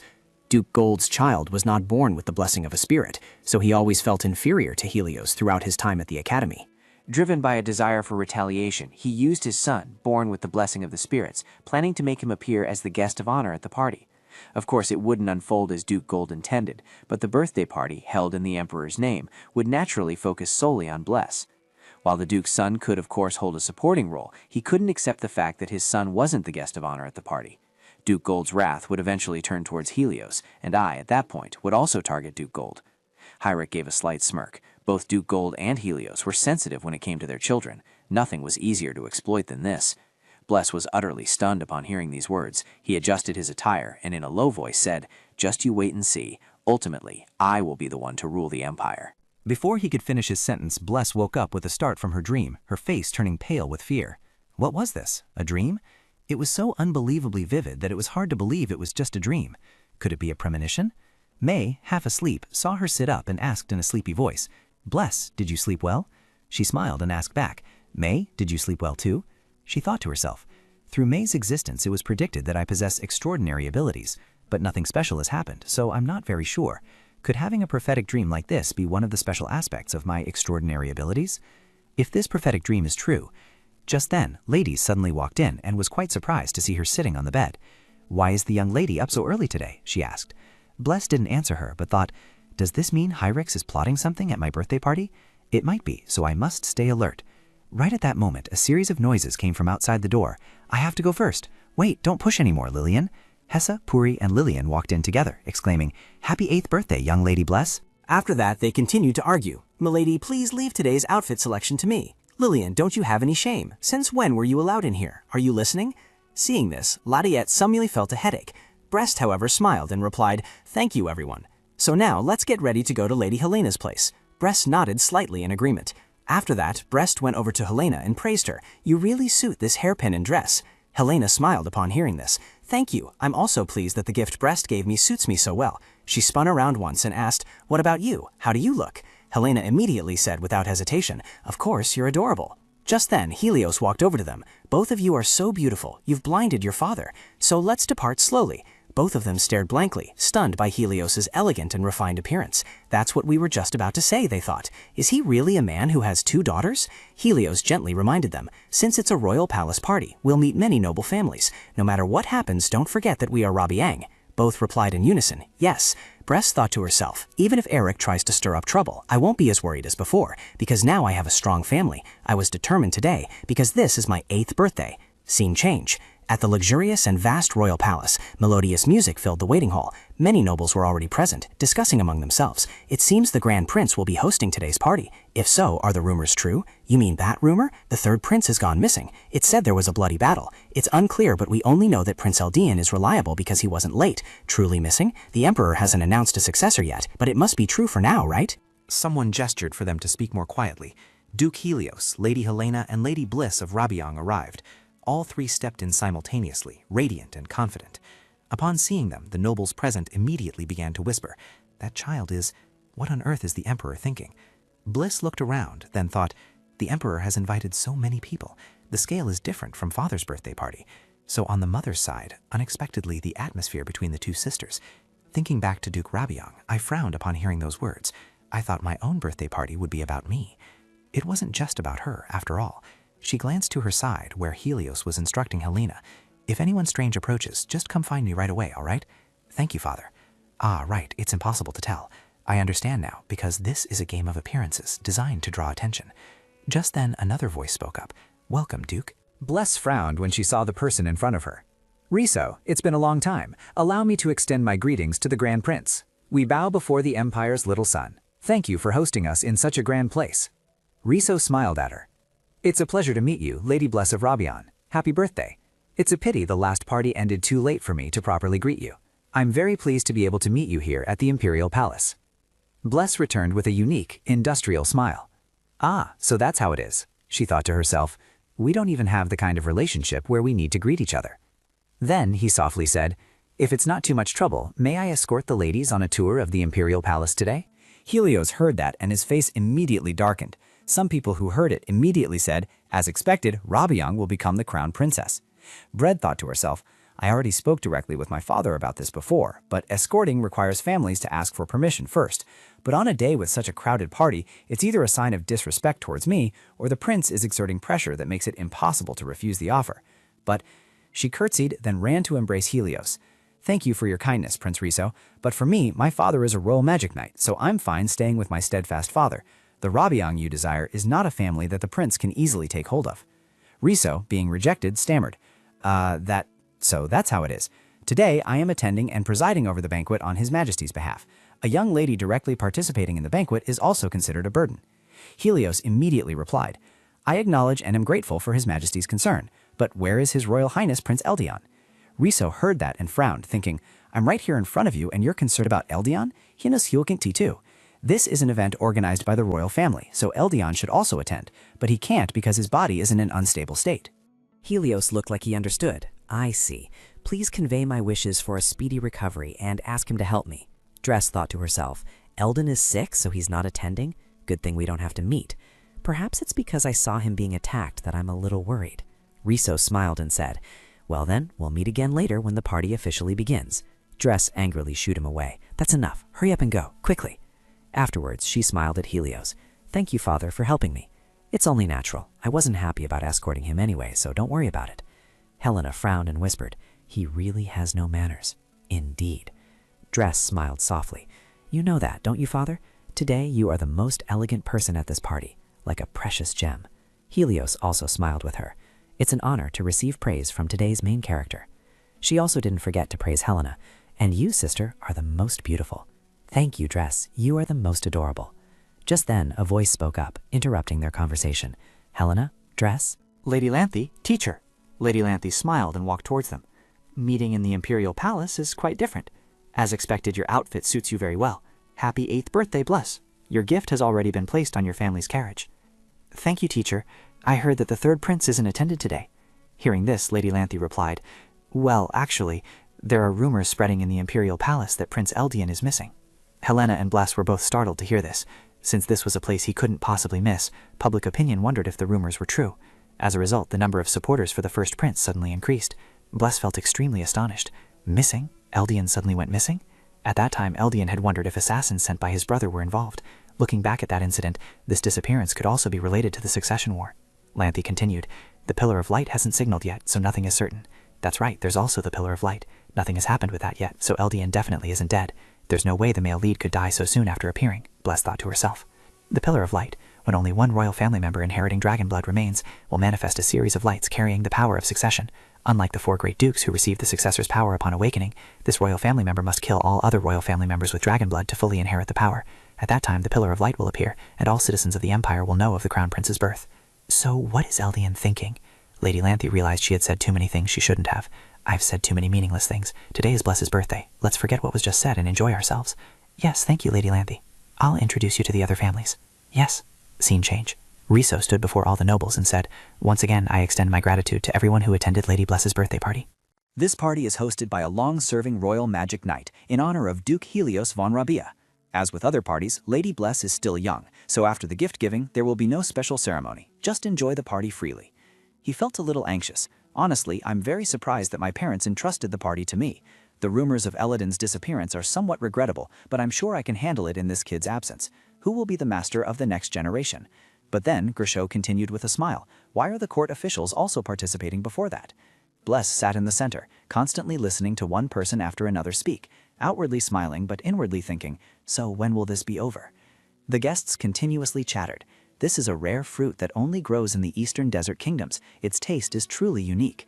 This is amethyst, also known as fairy tears, a famous craftsmanship from glace. I heard Lady Rabia likes sparkling things, so I prepared this sacred coral, which symbolizes blessings. Bless didn't care about them and glanced towards Helios. If this continued, father might just explode. His face was scrunched up, extremely impatient. How dare you bother my daughter all day long? Next, Riso slowly walked towards her, with a servant holding a gift box in hand beside him. Bless let out a small sigh of relief. Thank goodness, it must be the last one now that it's Riso's turn. Is this gift-giving segment designed to make your gift stand out? At the same time, Lenia, Eldon's attendant, also approached with a gift box in hand. Bless was quite surprised to see this. 2 of them? Could that be Eldians, who prepared a gift but didn't attend? Riso frowned at Limia, but his words were directed at Bress. Although you have received many gifts, I hope my gift will particularly please you. Bress reluctantly smiled. Thank you very much, Your Royal Highness. But what is it, exactly? Then the gift box was opened, revealing a brooch containing 4-layered magic. He was extremely proud of this gift. As you know, miss, magical artifacts like these are not easy to find. This is a token of my sincerity towards Miss Bress. I also put in a lot of effort to find this. As a prince, I couldn't not give a gift, so please don't feel pressured. Bress held the gift box in her hand, feeling quite awkward. Biella was the only one who could provide such permanently enchanted sculptures, so these must have come from Biella. If so, did they not know that she had dealings with Drabian? The fact that she had bought a dagger made from energy ore had already reached most high-ranking nobles. Additionally, Helena's hairpin, which she bought, also contained 6-layered protective magic. For the nobility, information was what fueled a power struggle, but judging by their appearance, it seemed they knew nothing. A crown prince candidate known for his hidden eyes and ears, yet. Perhaps that's why they tried to push Eldian away. The emperor didn't see Riso as his successor. I pity your foolishness, but I need to salvage the atmosphere. Brest forced a smile and said, Thank you, Your Royal Highness Riso. You should be thanking me, he said, completely oblivious. I'm glad you acknowledge me. Limia silently presented the remaining gift box. If I may, Miss Bress. This is a gift from the third prince. Inside are a purple ribbon and a turquoise gemstone. This is, it seems, an accessory, Bress mused to herself. For example, something that could be attached to a dagger. Moreover, judging by the surrounding energy, it seems to be imbued with quite powerful magic, perhaps even stronger than the magic in the gift Riso had prepared. So what exactly does this purple ribbon mean? Why was the gift wrapped with this purple ribbon? Could it be that he recognized me as Bress von Rabiang that day? But we've never officially met. How could he have... Just then, Limia spoke up. Lady Bress, the prince said this is an accessory suitable for a dagger, imbued with 6 layers of magic. Are you satisfied, lady? She was completely taken aback by this. 6 layers? First, I must safely conclude this part, then I can think about the gift later. Yes, please convey my thanks. Just when she thought everything was settled, another voice rang out. I apologize for being late to the banquet hosted by His Majesty. Bless frowned when she saw the person in front of her. This person? Happy birthday, Lady Bless. It's a pleasure to meet you. From the Ducal House of S, I am Heinrich von S. Neither Helios nor Helena would have expected me to dare to come. Father, Riso, however, wasn't surprised at all. Why so late? Bless was extremely worried. Heinrich, because this was a party hosted by the Emperor. It's unexpected to meet you again. She forced a smile and replied, Hello, Your Grace. Thank you for the birthday wishes. Please enjoy the party. She thought to herself, after the attempted poisoning, there haven't been any troubles. I don't know what he's plotting. Heinrich smiled, his eyes 7 parts cold, fixed on Bless. Thank you for welcoming me. With this heartfelt wish for your birthday, I have prepared a special gift. He thought to himself, that is a life you can feel with your entire suffering, childlike body. You don't hide how you live, do you? Do you hate Rabian that much? Saying this, Heinrich ordered his attendant. Bring the gift. His gift was a necklace, the deep blue color of the ocean. Will you accept it? Of course, Bless replied, extremely wary. A necklace? And he even prepared a gift? What are you thinking, Heinrich? Helios looked at her worriedly, his eyes never leaving her. Brest smiled, saying in a voice loud enough for him to hear, I'm fine, father. If you step in, our family will face problems. Anyway, I don't plan to use any tricks here, so it's fine. Looking at it this way, it seems normal.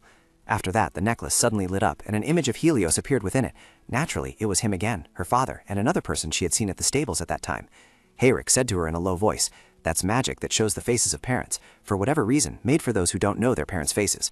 Without waiting for him to finish his sentence, Helios immediately lunged and grabbed his collar. How dare you? Are you mocking my daughter? Heinrich was not only unafraid, but also looked at Helios with a provocative gaze. Others, seeing this, immediately intervened. Duke, your actions are very awkward. Don't forget you are standing before the prince. Heinrich smiled faintly. I didn't know your feelings for your daughter were so intense. You've changed so much, Helios. A powerful aura emanated from Helios. He growled each word. The one who abandoned his beloved in the stable. That man is still the same as ever. I haven't had the confidence to become a duke since the day I left Sisa to die. Hearing that, Eric remained silent, not responding. Up there, Bless felt very anxious. Father, my sister too, she thought. Actually, I'm already used to my mother's absence, so those words didn't hurt at all. On the contrary, I felt grateful that my family was angry on my behalf. So I only have one question. Until now I had simply considered it a dark plot point of the original story regarding the hatred for Reborn, but Eric's actions today seemed to want to insult Bless. The first time we met, he said I was his niece. Since my mother is Eric's sibling, could Eric hate my mother, and therefore he also hates that woman's daughter? Then she stood up and walked over to Helios. "Father, I'm fine," she said. Hearing her voice, he immediately turned around. "Bless." Bless smiled, gently saying to Herrick, "Duchess, thank you for showing me a picture of my mother." He frowned upon hearing that. What was the reason? What was this about? Herrick had ruined this party, probably wanting to make his birthday terrible, but he wouldn't fall for such a trivial provocation. She continued with a smile. "Although I only got to see my mother's face today. Until now, I had never thought of myself as lonely. Both my father and my sister, who are in Rabiong, have always raised me with love. So I can say, thank you for letting me see my mother. Thank you, sir. I will forgive your disrespect, Duke." Herrick found it quite ridiculous. Forgive? Riso, standing nearby, subtly frowned, trying to stop him. "Duchess, please stop. This time it truly is disrespectful. I would be very grateful if Duke Rabiong would overlook this incident out of respect for the royal family." Bless quickly felt that something was wrong here. Riso, stepping in to mediate, felt somewhat off. Riso, looking helpless, said, "This is a party at the royal palace. I hope we can resolve this peacefully." That's right. He just didn't want a conflict between families at a party he himself hosted. Helena was still very worried about her at this moment. "Bless," she hugged Bless tightly, as if silently comforting her. Bless was suddenly bewildered, wondering why Helena was crying before she even had a chance to. "Helena, honestly." Helios quickly stepped forward. "Bless, are you all right?" She immediately replied, "Of course, Father has already gotten angry on my behalf." But neither of them believed her words. "Bless, are you truly all right? Are you still okay?" "Yes, I'm still fine," she thought with a touch of helplessness. "It's because both of them are already worried. Anyway, after this, everyone will leave me alone." Just then, the door suddenly opened. Duke Adolf von Gold and Prince Fabian of the Gold ducal family entered. Bless's face immediately darkened. What is it this time? Duke Gold, Adolf von Gold, was opening a chest, a sinister expression clearly visible on his face. Born without perfect abilities, instead of being a noble, he had become someone involved in the commercial world. This was hardly mentioned in the original story. Fabian had fallen ill when he started getting involved with Bella. Duke Gold was sitting on the bed, looking tired. Empty glass bottles were on the table, the space dim and quiet. His greed led to his premature death. After learning this, Fabian officially partnered with Bella. The two shook hands, changing a destiny. Anyway, I still haven't seen Duke Gould by now, so I think he's not participating. He's probably just late, right? After all, he is also the second male lead. Fabian of House Gould, Riso, was also present. He walked over to Duke Gould. "This is a bit... Duke Gould, when did the party start that you're only just arriving now?" Duke Gould happily opened his arms to welcome Riso, even holding Fabian in his arms. "Haha, long time no see, Grand Prince." Duke Gould smiled kindly. "I was late because I was preparing this. As you know, I have a lot on my hands." Riso smiled back at him, gently saying, "This isn't the kind of party where someone of Duke Gould's status needs to prepare so much. You're always so thoughtful." He was just wishing himself a happy birthday. Doesn't he remember the image he's supposed to uphold? Does Duke Gould even know what politeness is? What is his current stance? Everything was gradually becoming arrogant, and Prince Riso was trying to adapt to Duke Gould. He's a duke, so why is his attitude so different? Perhaps the rumor that Duke Rabiong had feelings of inferiority since his school days is true? So does he trust his son to succeed? What's there to be ashamed of by putting your child first? Breath was lost in a whirlwind of her own thoughts. I generally know what his reputation is like. Only the Grand Prince truly understands my heart. Suddenly, Helios spoke up. "Helena, Breath, as you can see, Duke Gould is a greedy man. His immense family pride makes him arrogant and causes him to view people as mere money." Breath and Helena were very surprised to hear this. Then Helios continued, his gaze fixed on Duke Gould, who had an arrogant demeanor. "If his son is also like that, then you should not go near him." Then he crossed his arms, looked at Heron and said, "Heron, take the children away and keep them from getting close to them." Heron immediately bowed and accepted the order. "Yes." Bless was immediately led away by Heron. She turned her head to look and thought, "This is the first time I've heard Father speak like that. Is their relationship not very good?" Duke Gold walked over to Helios, his tone surprised. "Oh my, who is this? Refusing my invitation several times? Isn't this the arrogant Duke Rabia?" Helios looked at Duke Gold without any reaction. Adolf, no matter how greedy he was still the father of the male lead, Fabian. He had no shame, but judging by Father's reaction, he was truly a bad person. Bless observed Helios and Duke Gold talking from a distance. It was truly the opposite of Fabian. Fabian was said to be the embodiment of a spirit. Fabian looked at Duke Gold with sparkling eyes, his hand still tugging at his father, and gently said, "Father, I'm bored." At the same time, Bless accidentally saw it, her eyes wide with surprise. Fabian's appearance made her heart flutter a little, her cheeks flushed. Bless immediately whispered to Helena, "Sister, he's so adorable, isn't he? Like a walking gem." Helena looked at Bless in surprise. "A walking gem? You really think highly of him. I guess it's because Bless likes gemstones." Bless immediately retorted, "Me? When did I ever like gemstones?" Helena smiled. Fabian was silently watching them. Duke Gate reproached Helios. "You didn't let me meet your precious daughters. I was very sad, you know, Duke Rabiang. Even so, I still personally attended this party. Even if you hate me, everyone adores my son." Helios listened to Duke Gate with annoyance. He didn't bother to say a word. Then Duke Gate lifted Fabian high, proudly saying, "All the princesses want to be close to my son." Helios found those words meaningless, because his two daughters were no less accomplished than Fabian. Why should he listen to others praise their own child? Duke Gate put Fabian down, gently saying, "Fabian, go talk to those two young ladies over there." Helios immediately intervened. "No, my children are resting." Duke Gold immediately flared up, shouting, "My son personally attended the celebratory banquet. How dare you disregard such a gesture?" But Helios showed no reaction to those words, as if this had happened many times, making him too accustomed to it. Bress also saw, "I understand now why father dislikes him. He's noisy and arrogant." The Countess was taken aback. "Duke, wait." Fabian, in contrast to his father, was very calm and not boisterous. Bress stood in a corner, silently watching Fabian. Then suddenly, Fabian looked towards her and smiled at her. That smile was like roses, very beautiful and captivating. Oh my, he's smiling. It truly seems right to call him the embodiment of a spirit. How can he be so beautiful? There were continuous whispers from the onlookers, but Bress showed no reaction at all. She thought to herself, was he just smiling at me? Her face clearly showed embarrassment, and her cheeks flushed red. Helios looked at his daughter. "Aren't you tired, Bress Helena?" She then recalled what had happened. "I came here to express my gratitude to the attendees." Cain cheerfully said, "Bress, this way, cut the cake." Bress eagerly took the knife, preparing to cut the cake. Helios stood aside, thinking, "I didn't starve her, did I?" Then together they opened strange gifts with the uninvited guests. Heinrich smiled. "Father is bored. I'm the uncle here." Reflecting on what had just happened, Bress felt a little tired. Today truly has been full of tiring events, but it's not over yet. Helios said, "I was going to tell you to go rest, but..." Bless looked towards the children. Today, children of the same age had come to celebrate Bless's birthday. A young lady with blue hair, her face shy. A young lord with red hair, his cheeks flushed as he looked at Bless. A young lady with tea-colored hair, her face adorable. Lady Lante thought it would be good to arrange seats for the children to sit together. A teacher? Could this be preparation for a better social future? If so, even just one more supporter for Rabiang would be good. Bless looked at Helios. "I like it. I'm fine, so please don't worry, Father." Helena smiled brightly and happily said, "I'm also fine. Please don't worry, Father." Helios looked at Bless and Helen with affectionate eyes, smiled at his two daughters, and gently said, "All right, if anything happens, just call me anytime." He didn't forget to add, "Don't run off anywhere." Helena held Bless's hand. "Yes." Everyone's eyes were fixed on Bless, making her feel uncomfortable. "It seems they're quite curious, aren't they?" She gently spoke up. "It's a pleasure to meet you all." Brest and Helena placed their hands over their chests, heads bowed low, with solemn expressions. "I am Brest of House Rabiang, and I am Brest's older sister, Rabiang's firstborn, Helena." Then Brest flashed a bright smile like a small sun, thanking everyone for attending her birthday party. That smile made the young masters and ladies flutter and feel a momentary stir. Everyone happily greeted each other with a flurry of, "Pleased to meet you, lady. I am, and I am." Suddenly someone appeared. After all, this was a special invitation from the Emperor, so being in the same space as people of different social classes felt truly strange. Brest felt a slight pang of unease, thinking, "Is that woman over there looking at me to speak? What are these brats saying?"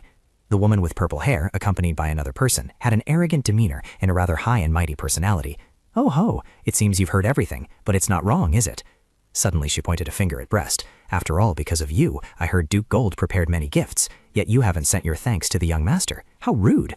Brest and Helena were utterly surprised to be directly called out like that, and the purple-haired girl turned her gaze towards Fabian. "Isn't that right, young master?" Fabian was standing behind the purple-haired girl. His face was tense, showing no reaction. Helena's attitude changed. She looked at the girl in front of her and spoke. "Today is my sister's birthday party. What do you mean by being disrespectful?" The girl, however, showed no anger or anything else. Instead, her voice seemed to provoke Bless and Helena. "Miss, are you perhaps getting angry on behalf of your sister? A young lady like yourself, incapable of acting so carelessly. It seems the inheritance of Rabiang will go to another family then." For a moment, Helena fell silent. She felt as if the girl had spoken the truth. Let me just sit back and see how far you'll go with your words. Bless frowned, showing clear displeasure towards her. That's a bit out of line. Recalling when Blast was previously introduced to them by Lante, isn't this the daughter of Marquis Bonburn? The Bonburn family also said they had been in contact with the Gold family for a long time, so why trust Fabian and act so boldly? Even though Fabian is still young and cannot express an opinion, what right does she have to represent Fabian? Blast clenched her fists. She felt something was wrong with this matter. Fabian smiled and spoke up. Yes, it's you, isn't it? You are an illegitimate child. Recalling when Fabian met Elaine, at that time Elaine spoke to me as if I were someone special. I was curious what kind of person he was, but it turned out he looked more ordinary than I thought, so I was a little disappointed. Anyway, he managed to change Robbie Young. Finally, I wanted to see if she was any different. Fabian smiled, wondering how she would react if she were insulted in front of so many people. I wondered if she would cry and be ashamed like others. What is that expression? Blast's face darkened. Her expression stiffened. Why is she looking at me with that expression? Blast's eyes widened in surprise, as if she couldn't believe the words she had just heard. I didn't say anything wrong. Fabian looked at Bless, feeling a little uneasy and worried. Why was she looking at young Master Gold like that? The purple-haired girl smiled, her tone gentle. Don't mind her. It seems she doesn't know what politeness is when it comes to young masters. Those nearby also chimed in, as if competing to curry favor with Fabian. That's right. Unlike the young master who is blessed by spirits, she can't even use her family's abilities. How can she act so dignified when she can't even use her powers? Fabian's attention was solely on Bless. He couldn't even take his eyes off her. Isn't an illegitimate child without core abilities useless? The purple-haired girl showed no respect for Bless, always speaking in a harsh tone. An illegitimate child with no abilities at all. If it were me, I'd be too ashamed to attend a party hosted by His Majesty. You're truly something. Fabian was bewildered, not understanding what was happening. If you're useless, you can't receive love. My father is always like that. That's why I receive everyone's affection. Fabian proudly crossed his arms, his eyes sparkling. But she seems a little different, Fabian thought again. She's useless, yet she still receives her family's affection, and the royal family even hosts a birthday party for her. How does she still receive affection? Elaine told me to come observe and judge, so I came. But on the contrary, after seeing it with my own eyes, I understood even less. So I'm curious what's special about her. Anyway, Robbie Young's miraculous reputation seems to have ended. Bless was hurrying towards Fabian. Fabian immediately spoke up. Lady Belborn, stop now. Bless quickly replied. Her demeanor completely different from before. She gave a faint smile. That's enough. I won't tolerate another insult towards Robbie Young. Helena looked at Bless in astonishment. Bless, I don't know what you believe in to insult Robbie Young so casually. If you believe in the Gold family, with whom you've had a long-standing connection. The purple-haired girl was very flustered, her face filled with fear. Lady. Fabian made no move, his face as cold as ice, silently watching Bless. As for the responsibility for that, Bless said softly again. You just need to ask the Duke. Bless's eyes held a hint of regret, and the space fell silent once more. Beneath the grandeur of the palace, they weren't indulging in festivities, but instead confronting each other.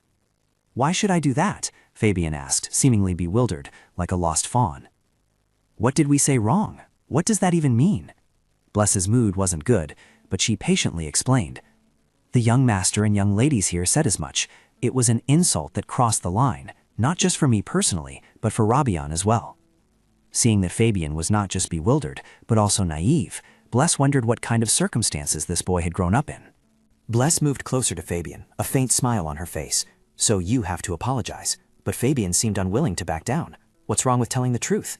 Even so, if the words are disrespectful, then it's still wrong. Fabian, stubborn as a mule and refusing to listen to anyone else, still spoke to Bless with his sparkling, gem-like eyes. No one has ever told me that before, so aren't you the one who's misunderstanding?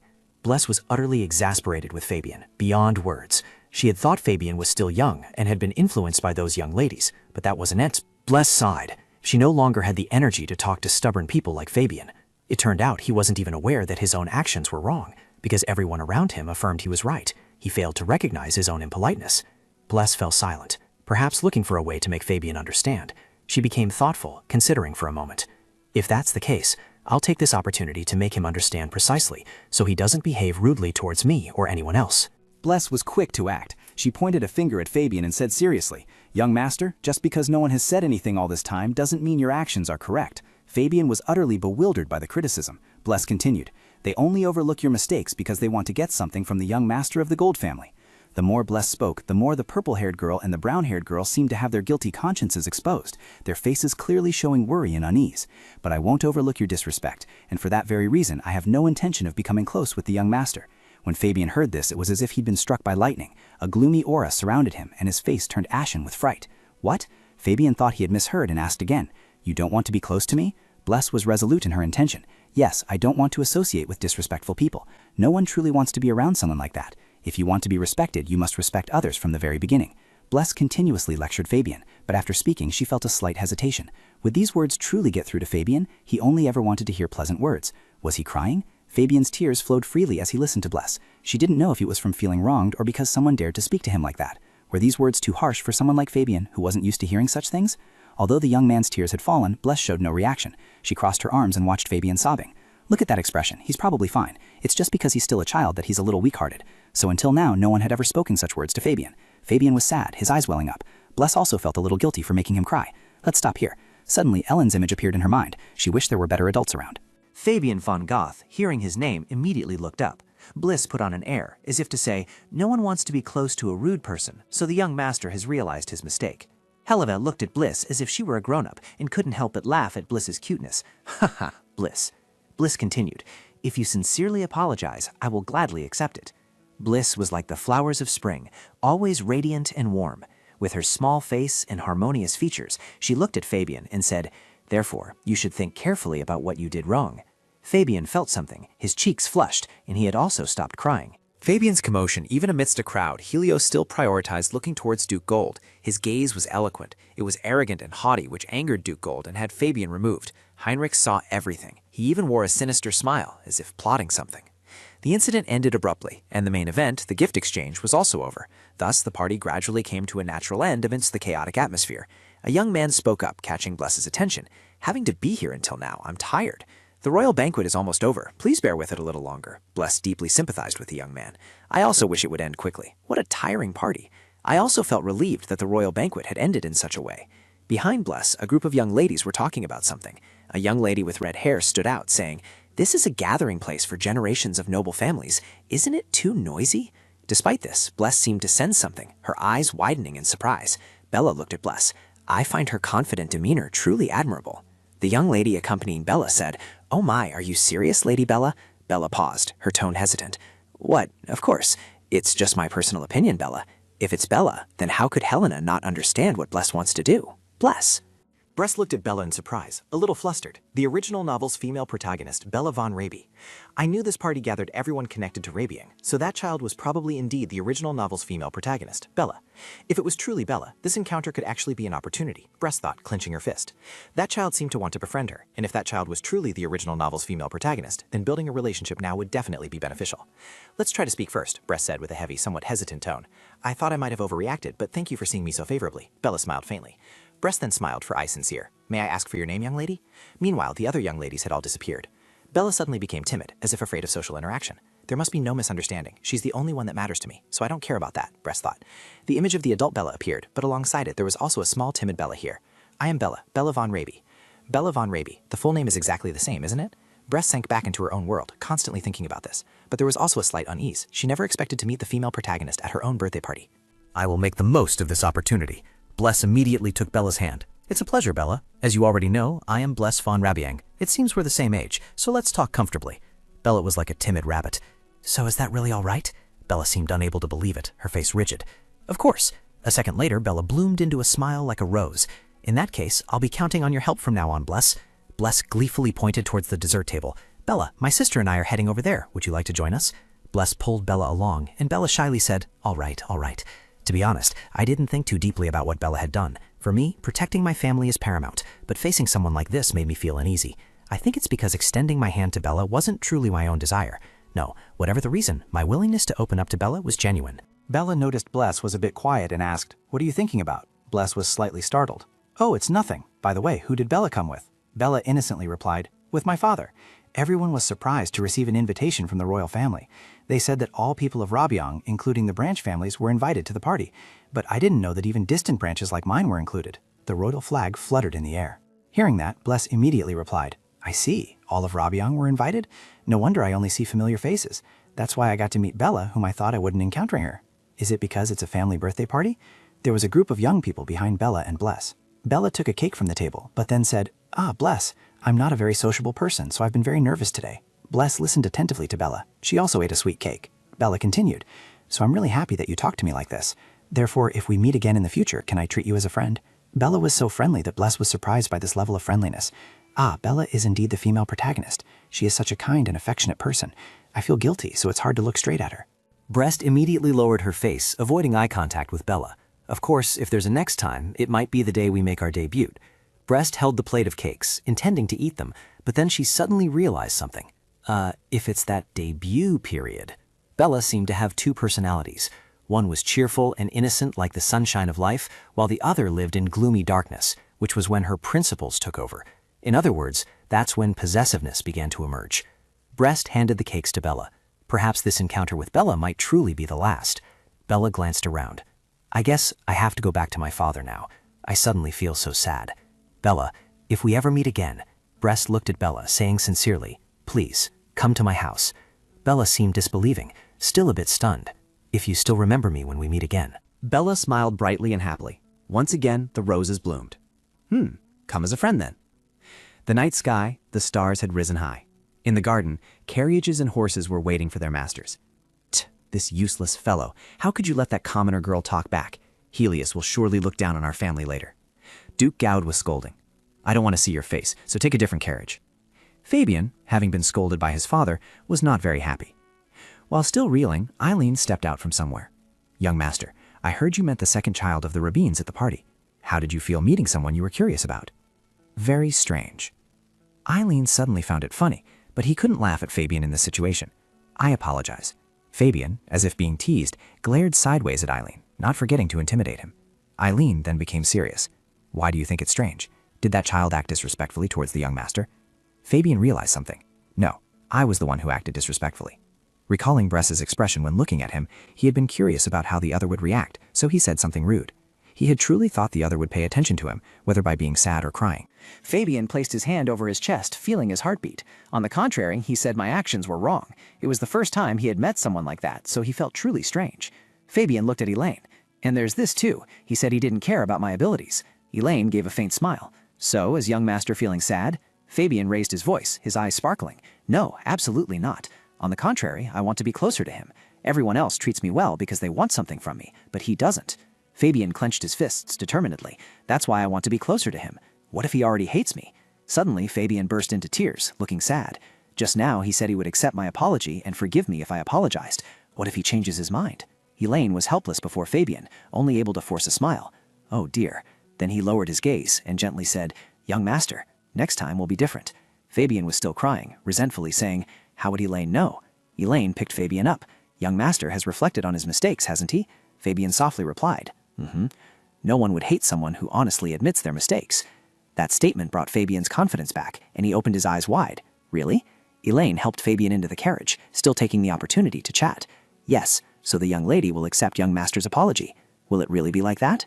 Elaine was confident in his words, even patting his own chest. Of course, Elaine wouldn't lie to young master. Fabian, however, gave him a sidelong glance. It's because those are Elaine's words that I'm even trying to believe them. Fabian sat down on the chair. So the next time I see him, and Fabian is smiling happily about what happened, I will apologize for my previous harsh words. And if he accepts, I will suggest we become friends.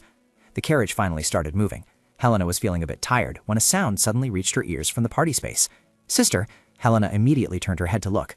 Blaze was holding a glass of water, offering it to Helena. You must be tired, and the party is almost over.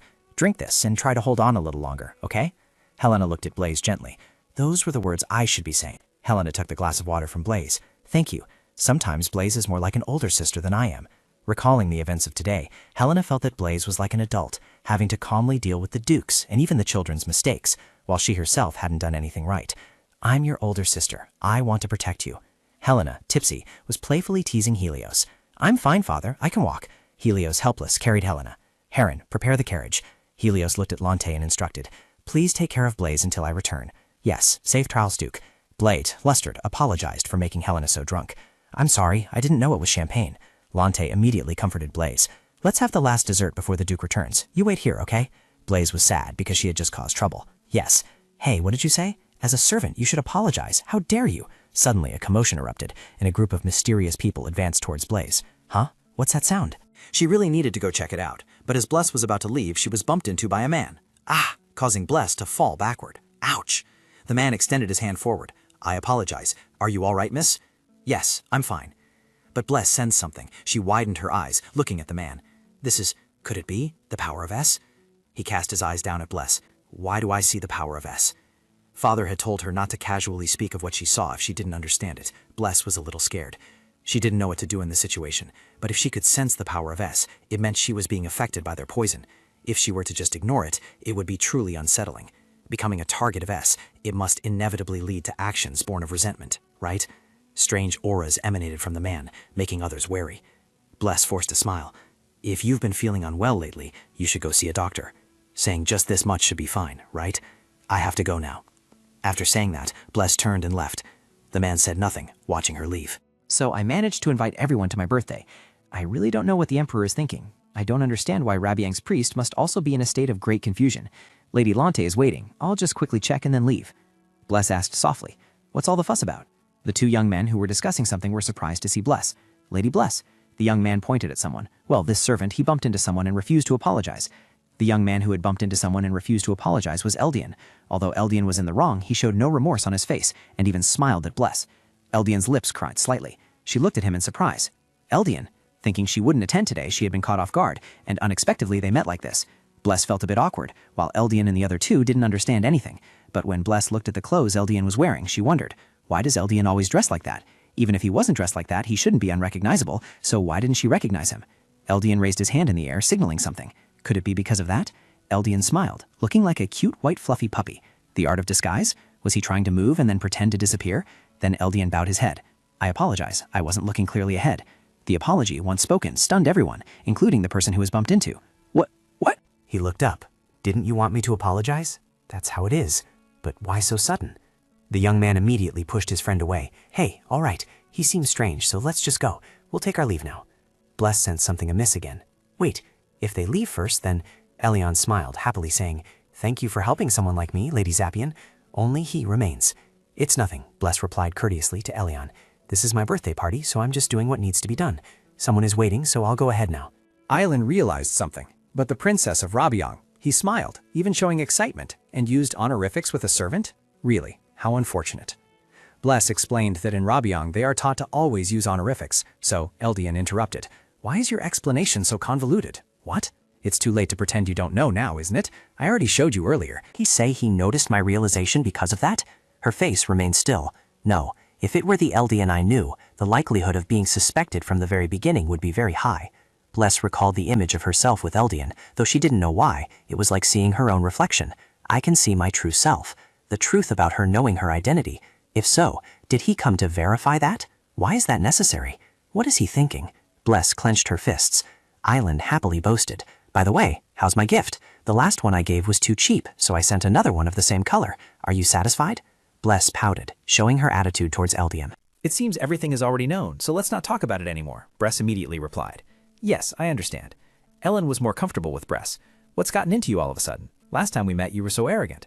"Haha, I was never like that," Bress flinched. She had thought they didn't know she was Bress von Rabiang. Eldian lowered his gaze to look at Bress. "It's okay to be honest. If you're not enjoying it, I'll prepare something else." Bress pondered deeply.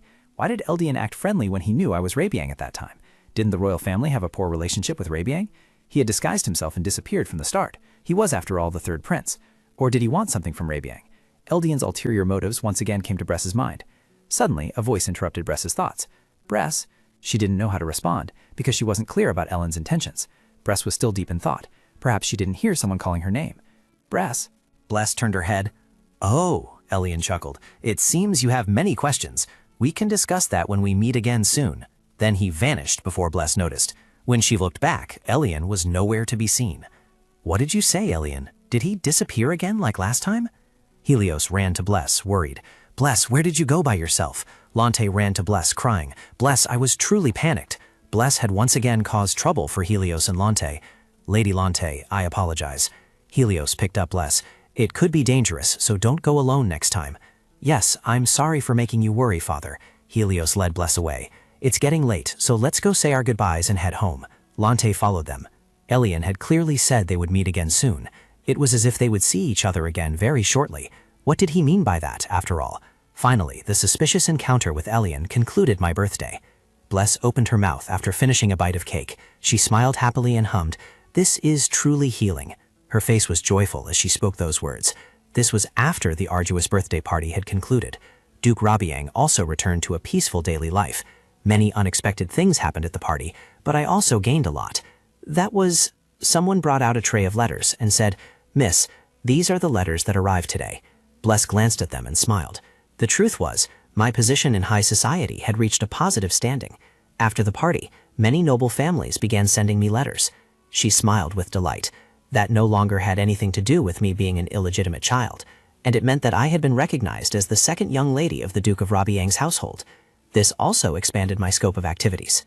Picking up a letter, she glanced at Ladiet and asked, "But will I be allowed to attend these invitations? What if my father doesn't permit it?" Hearing her question, Ladiet immediately replied, "All the letters I've given you, young lady, have already been chosen by the master." Then she smiled gently and continued, "So everything you look at will be permitted." Hearing this, Bless was surprised and asked in return, "All of them? Is that really true?" She said that, but in her heart she was already very happy, thinking, "I didn't expect so many people to contact me. Honestly, they just want to build close relationships through me, and that's perfectly fine." Then a voice called out, "Bless," causing both of them to look up simultaneously. Seeing Helios, she happily exclaimed, "Father." His face was smiling as he walked towards her. Seeing him start to sit down, she immediately asked, "You're done with work already, father?" As he was about to sit opposite her, he spoke, "I had an appointment with you. That's why I hurried here." Hearing him say that, she smiled even more brightly and said, "Oh, really? Lottie, my father is here. Please get that for me." "Yes." Bless also began her thoughts. Lately, besides invitations, many gifts have been sent. Among them was my favorite dessert. I don't want to receive expensive gifts, but this one is so delicious, so is it okay if I keep accepting them? As she ate those cakes, Bless's face was truly filled with satisfaction. In her heart, she happily thought, "It tastes like real royal food." Then she paused slightly while eating and continued, "Neither Lottie nor father said anything about this, and the source seems reliable." She then ate another one, thinking, "Since it doesn't say who sent it, I can't say thank you. It leaves no family crest." Seeing her joy, the man had to pay attention and say, "Is it that dessert again?" He glanced towards ladies and asked, and she softly replied, "Yes." Hearing that answer made him sigh helplessly. At the castle, a voice rang out, "Normally you don't come when I call, but today you've come on your own. Is something the matter, Helios von Rabiong?" Helios looked at the emperor and said seriously, "Your Majesty sent this gift to my daughter privately. As a parent, am I just supposed to watch? I won't beat around the bush. What do you want, Your Majesty?" His eyes were serious as he looked towards the emperor. From above, he merely glanced at him indifferently without speaking. Then he rested his hand on his head and spoke, "If it's a gift, I send them to all the children who attend the birthday party." He paused and continued, "But seeing such a sensitive reaction, I suppose I was right in my assumption." Then he said again, "The truth is, your child is the child of the prophecy, a transcendent being." Helios was stunned by his words, unable to react. He then went on to say, "Of course, I had predicted that enemies would be found within the temple and the royal family, but no one expected that the enemy from the demonic side would come from Rabiang. Therefore, I apologize for using your daughter's birthday as an excuse, but I did so to gather Rabiang to find that child of the prophecy." The emperor also said seriously, "How can one see the power of E? That daughter of yours can see energy." He then explained in detail that only transcendent beings possess the ability to see energy. "What does this mean, Helios?" Hearing this, he sighed in annoyance, his face slightly beaded with sweat. I tried my best to stay out of the emperor's sight, but when did he manage to contact Bless? Then he spoke, "Your Majesty said my daughter is the child of prophecy." The emperor also said seriously, "That's right. So to prevent the royal family from wanting to raise her directly..." He paused slightly before continuing, "Bless will not yet understand the great responsibility entrusted to her." Then he clenched his fist and said, "The eyes that can see that energy still lack the ability to purify. Therefore, if your Majesty permits..." He paused slightly. Then he bowed his head and said, "Under Rabiang's protection, I will take responsibility for raising Bless to be worthy of her position as a transcendent being. If your Majesty permits, I, Duke Rabiang, swear to forever accompany the royal family." Hearing him, the emperor immediately spoke, "This is inherently unacceptable, but remember that you yourself have relinquished that. Helios von Rabiang, from now on I will monitor your every move." Hearing his words, Helios merely bowed and replied, "Yes." Then he said, "Very well, you may go." Recalling that, Helios felt somewhat annoyed and thought, "I thought I would be overlooked. I wonder what he's thinking now." In that letter, there was the line, "Consider it an investment in the future." Helios thought sadly, "I'm worried about getting involved with troublesome people, even for just a minute." He reached out and ruffled her hair, his face etched with worry. With her head lowered from the touch, she asked, "What are you doing, father?" When she sat up straight, she could only think with worry. Thinking back, father looks more tired lately. What could be wrong? Her face also showed some worry. Then she spoke up and asked, "Aren't you eating too, father?" Hearing her words surprised both of them into silence. After that, he was silent for a moment, then said, "I'm fine." Small clouds still drifted in the air. When it was dark, she sat on her bed thinking, there's probably no one outside, right? At that moment, Cloud appeared and said to her, "Here's Bless, what Bless needs." She immediately took it, smiling, and said, "Thank you, Cloud." Holding that paper, she also began to think, after the party, the plan to protect Rabian has also made progress. That was it. After that, Bless tore the paper, and a circle of light appeared beneath her feet. As the mystical circle vanished, a voice rang out, "Oh, they're here, they're here." "Please come in, I've been waiting for you," the blonde person said, turning their head to look as she arrived. Captain Bless winked and greeted her politely. She pondered, "The truth is, I've become a partner with the intelligence team." The partnership with the intelligence team's guild began not long after the party ended. She recalled her conversation with the orange-haired man, who had smiled and said, "You seem to be a noble young lady. This isn't a place to look for lost pets or dolls." Although the guild initially looked down on her, she had said at that time, "If you cooperate with me, I will save your younger brother." That person, upon hearing this, shouted, "How do you know about that?" She merely replied indifferently, "That's not important to you." In the original story, the guild had to save the youngest brother, Guild 1, because he was deceived by Harris's lies. At that time, she presented a transparent vial and said, "This is the only medicine that can cure that disease. I'm sure if I provide the treatment, they will side with me." The youngest brother, Guild 1, suffered from an elf-related blood disease, which she knew from the original story, so she offered to trade with them using the medicine she found through Bila. Then she reached out to remove the bracelet from her wrist and said, "Becoming my partner is the only offer. Compared to S, isn't Radabang of Magic more trustworthy?" Upon hearing her words, the guild's leader was so surprised that his mouth fell open. Because of the strong connection, if she provided the treatment, she did this because she believed they would become her comrades. That, ending her recollection, Root saw her arrive and was astonished, his mouth agape. He then rushed to her side and called out, "Captain Bless," his voice drawn out and echoing. "Isn't it too tiring to come today? I have another schedule soon, so I have to leave just as you arrive."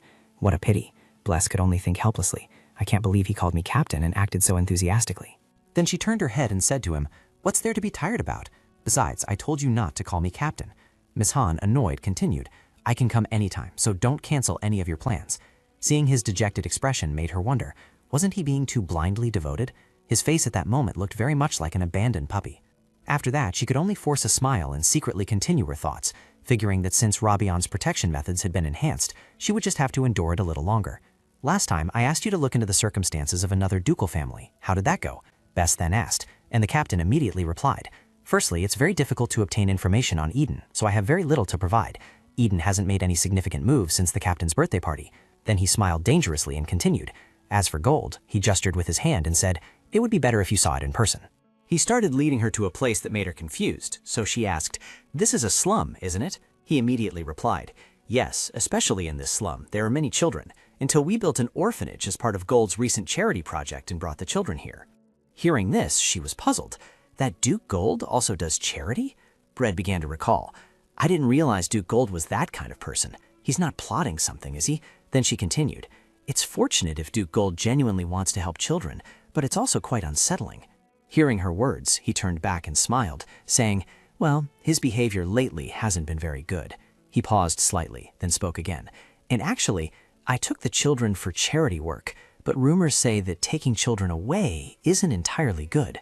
Hearing those words, she just stared blankly and walked along, then asked, "What's that about?" Hearing her question, he had to answer immediately that there were vagrants and slave traders near the slum. People say that just by giving them money, one could make them do anything and take the children away. Then he continued, "That's why the atmosphere here," he smiled, looking at her as he went on, "has been very brutal lately." She put her hand to her chin, deep in thought. Then she lowered her hand and said, "No, I'll still take another look around." Seeing her like that, he was surprised and tried to stop her. "No, you can't. It's very dangerous here." Then she immediately interrupted, saying, "Gray said you have a schedule soon, so you should go." Seeing her like that, he worriedly wanted to say, "But," Bless immediately replied, "I'm really fine." Then she smiled, as if radiating light, and said, "Do you think I'd come here without any solutions? Don't worry." She thought to herself, "It would be very inconvenient if someone were here while I investigate with May, so he should go." Hearing her say that, he accepted. "I understand." Then Bless continued, "Please find out more about Duke Gold's charity project." He immediately bowed in salute. "Yes, I will prepare for our next meeting, Captain." Hearing that, she awkwardly said, "I told you not to call me that anymore." After that, she and May started walking through space. May then spoke up, "The dress over there is the same as this one." Seeing May walk ahead, she then asked, "Oh really? Thank you for checking for me." May then replied, "Oh really? Thank you." May hugged her tightly. Seeing May like that, she smiled. I had been very worried, afraid Gray would stay by my side until the very end. It could be said it was lucky that he left more gently than I thought. After that, she continued walking and thinking, anyway, it would be the same for anyone else. It seemed they had indeed been forced to go somewhere. The dolls placed on the ground really made her think. She kept thinking, which was why she had hurried away from here. This charity work is officially carried out by a duke, although it's not illegal. Considering his image at the party and his reputation, the Golden Duke is probably not the type of person to help others. I'm also concerned about the children being brought here roughly. Surely this isn't some kind of roundabout scheme, is it? Suddenly, from behind her, a loud shout rang out. "Catch her!" The voice made her widen her eyes in confusion. What was that sound? Then a hand covered her mouth, surprising her. That person pulled her into a hidden corner, making her wonder, what's going on? Then that person quickly let go of her hand, making her glance, but still held her shoulder. Seeing clearly made her worried and think, could this child be? Then he opened his mouth with some difficulty, and then quickly raised a finger and whispered, "I'm sorry, just be quiet for a bit until that person leaves." Then a shout rang out. "He's injured, so he can't have gone far. Search everywhere. Don't forget that kid's ability is the most valuable compared to the others." Someone else opined, walking and repeatedly saying, "Yes, yes." The two in the alley were hiding in a black barrier, while the other person ran past as if not seeing them, saying, "Where could that little rat have run off to?" Then she poked her head out, looking confused. "So they can't see us now?" A voice from somewhere drifted everywhere, calling out, "Where's Breath? Blitz is here, why can't I see him?" In the darkness, it searched everywhere while she stood hidden, thinking, concealed here. Then another shout, "Why aren't you searching properly? There's a trail of blood here. He couldn't have gone far, so search thoroughly." Hearing that shout made her glance at the other person, who then coughed a little and said, "Ah, no." Then she looked up. His power was being nullified. He painfully wiped away his sweat, which made her think, I must save him now. She then grabbed his shoulder and said, "It's okay." Then, as if telepathically, she added, "You can relax now." Her whole body seemed to emit a floral scent, enveloping the two of them. The scene caught the attention of Green Eyes. She then extended her hand and said, "Cloud, please hide our bloodstains." Cloud immediately replied, "I understand, Bless. Cloud has heard clearly." The bloodstains then disappeared one by one without a trace. Someone then said, "Where did the blood here go?" The person next to him replied, "How did that kid do it? Hurry, go to the opposite direction." Yes. Then someone realized and said, "That's strange. Was there a wall like this just now?" She let out a slight breath. Good thing they didn't notice. The boy behind her wondered, why? Hearing him ask, she turned her head to look at him. He asked, "Why did you help me?" Hearing that, she immediately said, "Because I don't want to be caught either. Could you lower your head a little?" Even though he was confused, he still lowered his head to look at her. Then she thought, it's clearer now. An hour later, she said, "This child is a slave boy, capable of handling the shadow that the Emperor desires. The third male lead in the original story. His collar then seemed to open up, and it was truly Arius von Geisel." Then she scratched her cheek slightly and thought, lately I've been frequently encountering original story protagonists, and it feels like the tension has also disappeared compared to the first time. Anyway, I can't leave the injured boy here, especially with slave pursuers around. Then she spoke, "I know you have a lot you want to say." Hearing her words made him just give an awkward laugh. Then Bless smiled again and said, "But first, let's go to my house and talk." The young boy looked around in confusion. "Here?" Bless smiled and said to him, "Welcome to Rabiang Manor. I was in a hurry earlier, so I didn't get a chance to introduce myself. I am Bless von Rabiang. And you?" Hearing that, he looked as if he couldn't believe it. She could easily guess his thoughts. Rabiang. Could it be one of the 4 great ducal houses? He was probably thinking something along those lines. The young boy coldly replied to her, "Arius." Arius, she thought. He seems to be thinking a lot, doesn't he? A lot has happened in a short time, so it's probably for the best. First, let's rest. I'll have to tell Father tomorrow. Then she softly said, "It's all right, Arius. It's safe now, so you can relax. It's late, so we'll deal with everything else tomorrow." Without waiting for her to finish, he pushed her hand away and stammered, "Why are you helping me? A noble lady has no reason to be kind to someone like me." Arius recalled his past memories. Those who called themselves nobles, upon seeing him, had said things like this. Why is it called shadow creation magic? So it's an ability specialized for assassination. When will this product be released? Nobles can't help me without a reason. The situation was very tense just now, so I revealed my ability and followed you here. But if I see any suspicious signs, I'll have to take you down and run. Arius said in a low voice, "If you're after the ability you saw me use just now, then I apologize. I don't know anything about the ability, so it's very difficult." Bress immediately said, "It's shadow creation magic.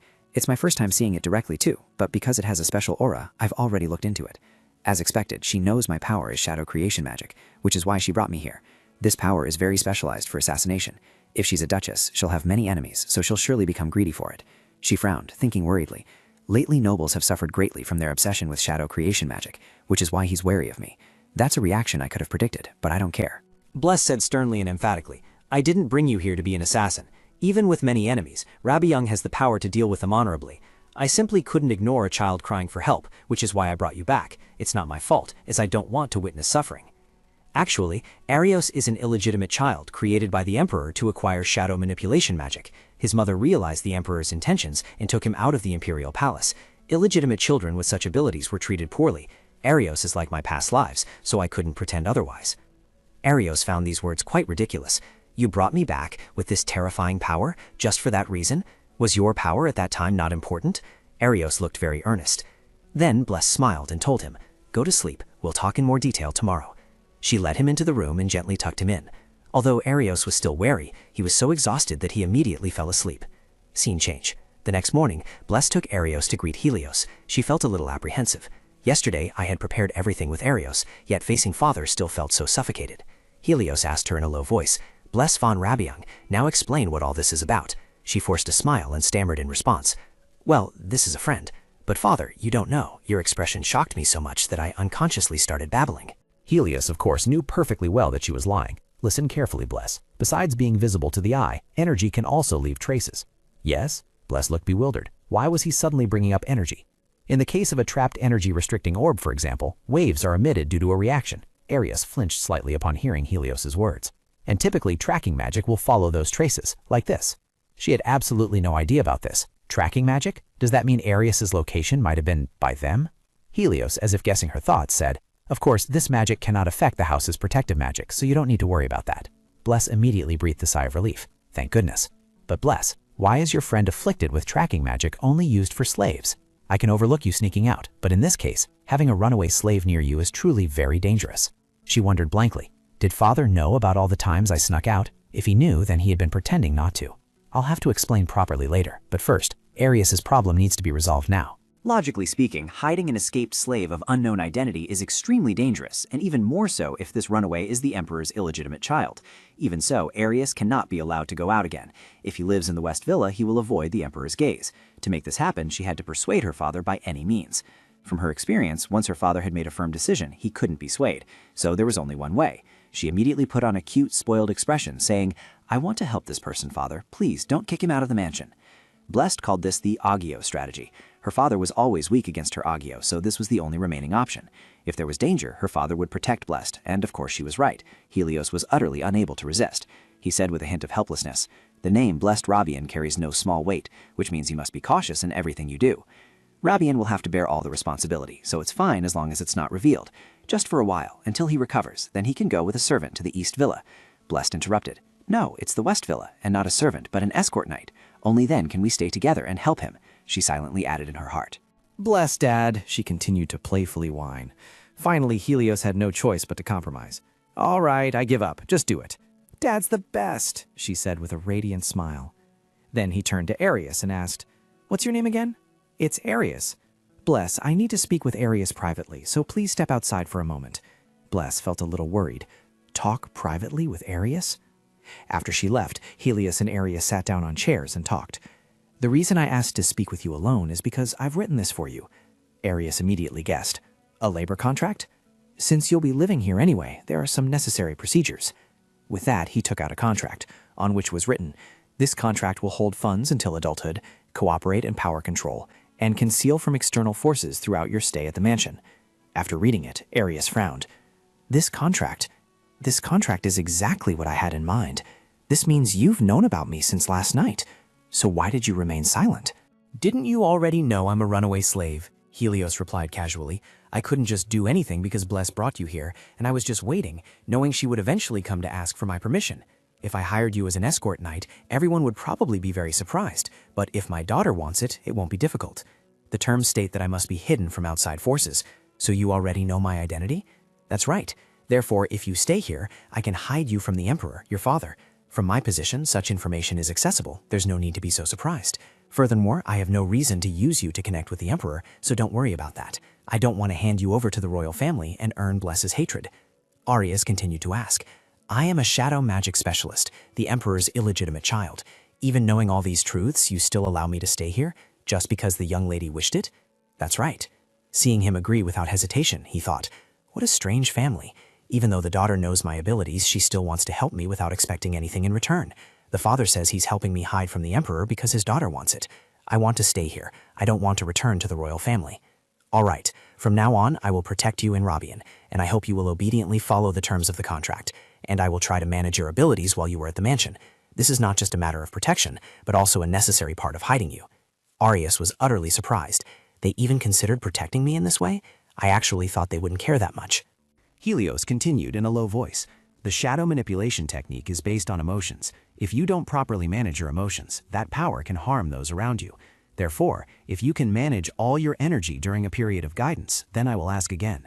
Just in time, there's a good teacher in the mansion who can teach you, so study well. Hessa, immediately, another female voice rang out. Yes, master. Arius, seeing the aura around her, quickly recognized that it is shadow manipulation.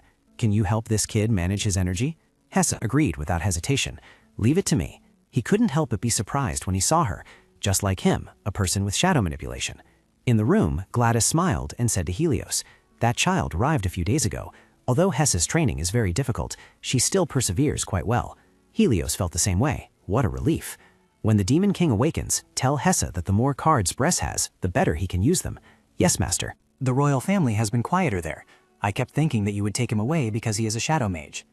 Helios sat down on the chair and said, the Emperor only created the child to confront the Demon King, so as long as he can control his energy, it won't be a concern no matter where he is.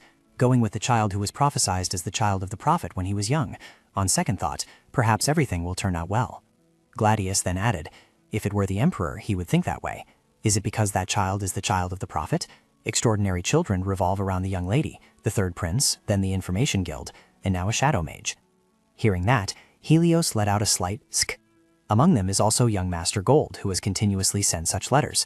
This letter is an invitation from Duke Gold's charity project Patronage Society, and young Master Fabian has personally invited the young lady. Regarding the dissatisfaction with the rudeness at the birthday party, if one looks at this apologetic demeanor, perhaps he is different from his father. The letter stated, I have sent letters many times, but I still have to apologize directly. Therefore, I wish to invite young Lady Bless, despite the disrespect I have shown in the past. But Helios, without a moment's hesitation, threw the letter into the fire.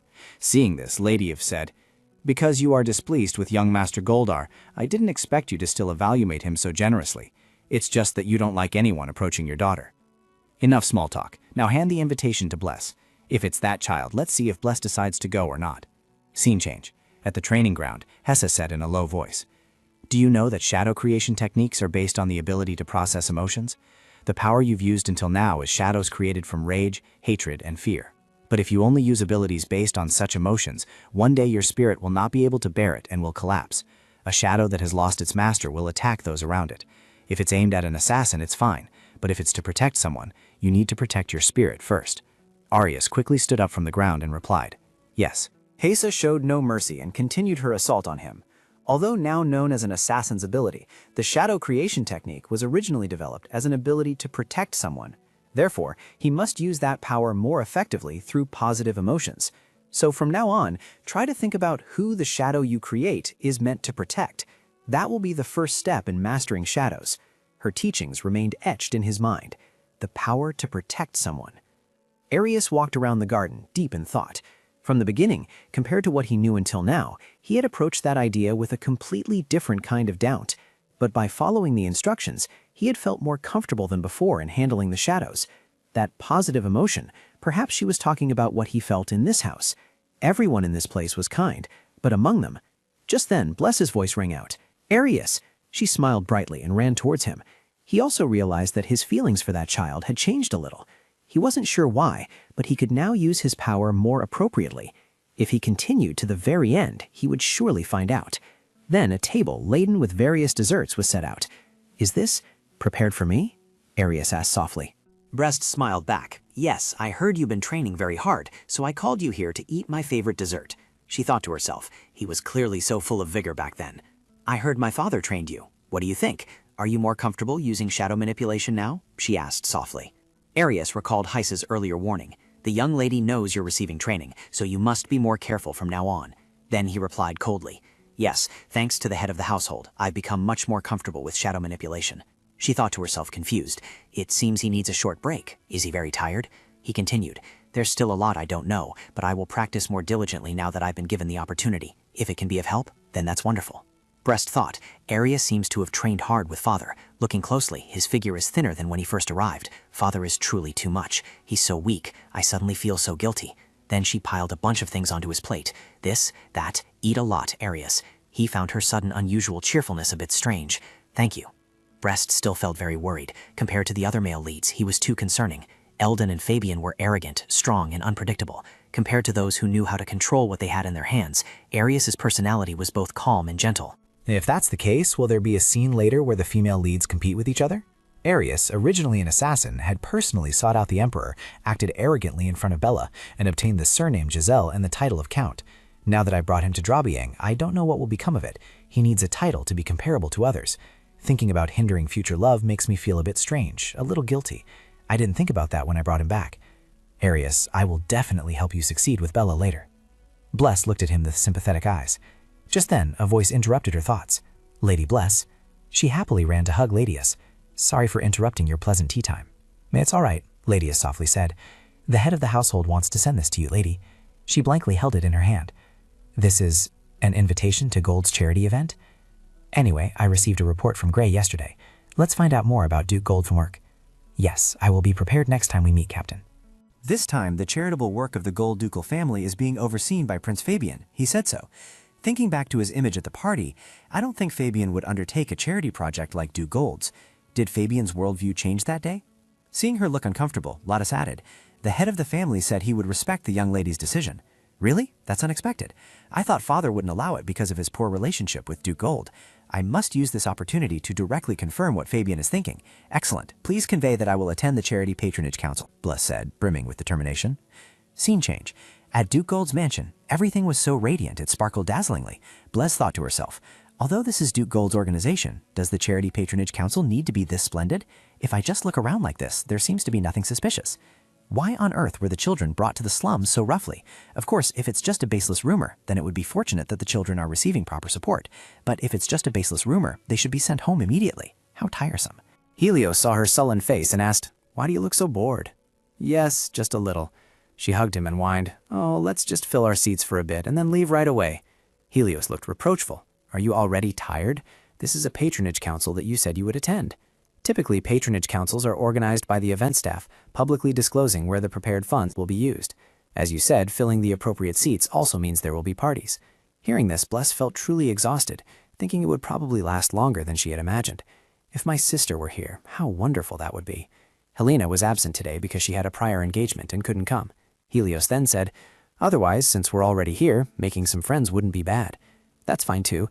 Then I'll go greet everyone and come back." She thought to herself, I insisted on coming in the first place, so I can't ask for anything more.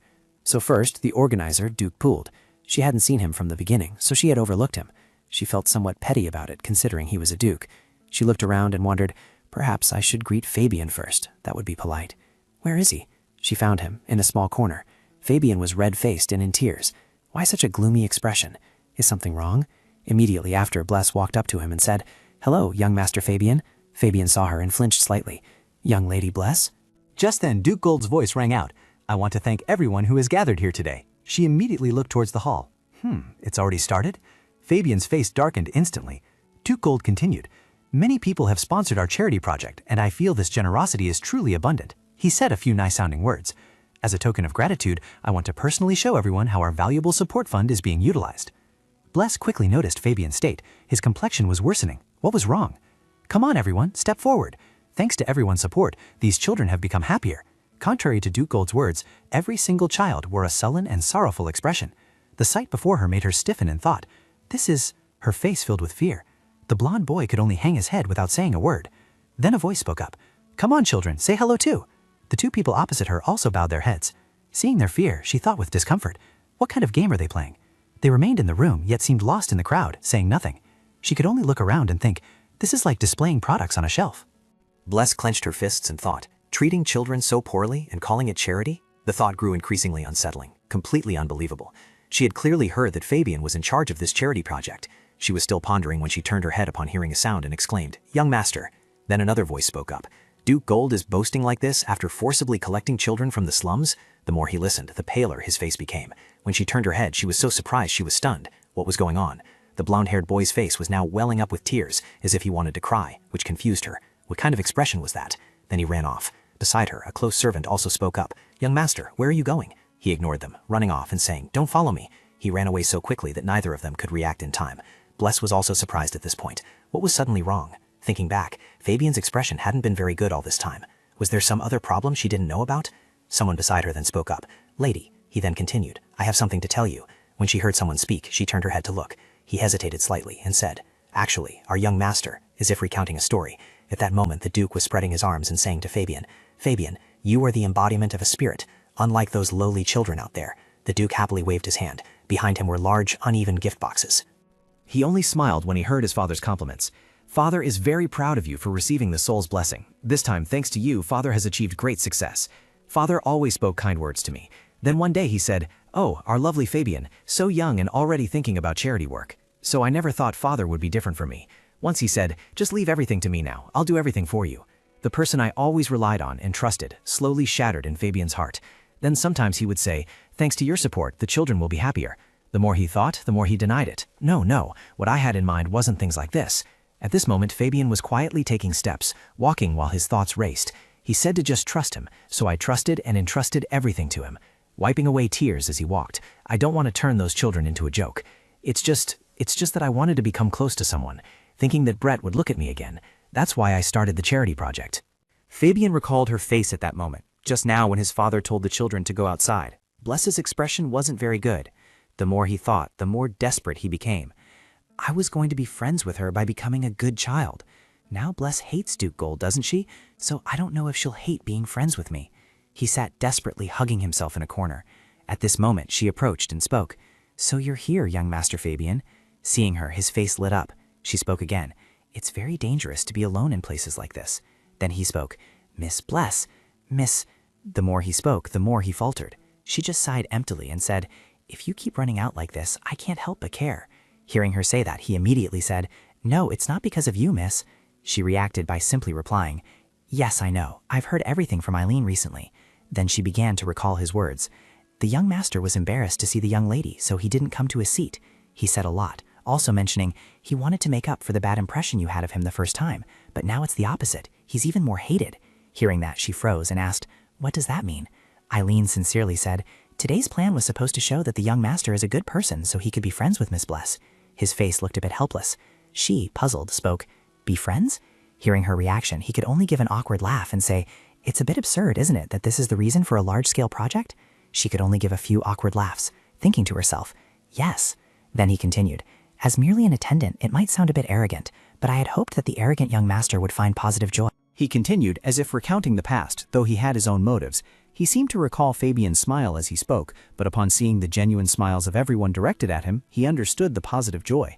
Then Eileen stopped bowing and said, "I am also very happy and have supported this change from the young master, though it was assistance, but..." He began to recount the Duke's actions. As the scale of the project from the district grew, there was no other option but to transfer the responsibility to the Duke. "I didn't expect it to cause such an incident. The Duke is someone who invariably only focuses on what benefits the family." Upon hearing this, she seemed to awaken. "So that's why." She began to speculate inwardly. Fabian's own business had made the world better and more profitable, but had it caused the Duke to interfere and distort it? How could his son's good business intentions have been twisted? Then Helena interrupted her thoughts again. "It might be disrespectful to you, miss, but please don't think ill of our young master anymore." At this, she moved closer to Fabian and said, "It seems young Master Fabian already has a good person by his side." Seeing her sit next to him, he immediately asked, "So you're not angry with me?" She just gave a forced smile and said, "Yes, I apologize for being angry without knowing anything. The one who is more pitiful is young Master Fabian." When she said that, he blushed slightly and said hesitantly, "The truth is, today's Board of Trustees meeting was where I intended to apologize to you." He began to explain, "I've been sending apology letters continuously, but received no reply. Perhaps apologizing through letters wasn't sincere enough." Hearing about the letters, she was confused and thought, "What letters is he talking about?" Then he continued, "Elena said that Bless likes friendly people, and I thought this charity event would make you come to meet me." His hands clenched as if in fear, then tears welled up as he hesitantly said, "Bless, I apologize for those unpleasant words back then. From now on, I absolutely won't say anything disrespectful again." Seeing his face like that, she was also stunned. Then he spoke again, "So will you be my friend?" She thought to herself, that arrogant Fabian has come forward like this, hoping to be friends with me. The boy's face was now full of dejection. She, on the other hand, thought, I really don't know how arrogant he used to be, and Bress smiled faintly. Then she spoke, all right, be my friend, Fabian. She smiled, looking at him, which made him blush and look bewildered. Next, he suddenly stood up to confirm, really? Seeing this, she replied, yes, thank you for telling me beforehand. Then she averted her gaze from his and said, and about the letter, she hesitated slightly. It seems it was only delivered halfway. I'm sorry, you did such a big thing. Hearing her say that, he quickly said, no, you don't need to worry about it. Then Fabian's face lit up with joy as he said, I started a business for Bress to see, but I'm very happy to see someone happy because of me. But making those who once laughed at me feel ashamed, that's truly regrettable. The more she listened, the more annoyed she became with the Duke, silently cursing, Duke, go on your knees and apologize to your son immediately. Despite that, she still said, don't worry too much about the children. She leaned slightly, preparing to stand up. Then she began to recount. I moved to someone else's place while my father stood up to attract attention, recalling the scene where Helios stood up and spoke. I won't let you off the hook because I don't like that idea. Seeing this, the Duke's face darkened as he retorted, Helios, how dare you? Hearing those accounts, Fabian joyfully said, is that so? That's wonderful. So let's go back to the party now. He immediately replied, yeah. May flew in from somewhere and said to her, danger, Bress. It warned, making her turn her head. May. Then someone covered her mouth. That person immediately threatened, you'd better not make a sound, little ones. Behind them were also two people, one of whom had tightly covered Fabian's mouth.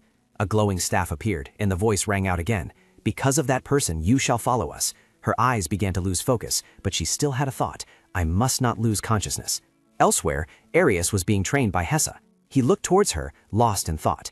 The afternoon training session had already been going on for over 6 hours. He grew more bewildered, wondering, isn't she tired? Her face at this moment remained indifferent as she looked at him. No matter what power she used, how could she sustain such a massive expenditure of physical energy for so long? Seeing him remain idle, she spoke up. Arius, you're not focusing on training today, are you? Is something wrong? He was still wiping his face. Hearing her words, he spoke. Hessa, you're so strong. Why didn't you accompany the young lady after she left? Hearing that question, her face lifted. He continued, not just you, but all the maids as well. Why is that? Then a purple light struck his shoulder, making him cry out. She spoke. If you still have the leisure to think about gossip, you must still have energy, right? If you have time to rest like that, then focus on your training. The Duke was with the young lady from the very beginning, so what's the problem? At Duke Helios' location, Duke Gold was frantically shouting. Fabian still hasn't been found? Helios behind him merely bowed his head and said nothing. Helene was also blaming herself at this moment. I apologize, Your Grace. Helios still bowed his head, thinking, Best's power also suddenly vanished along with the young master. What's going on?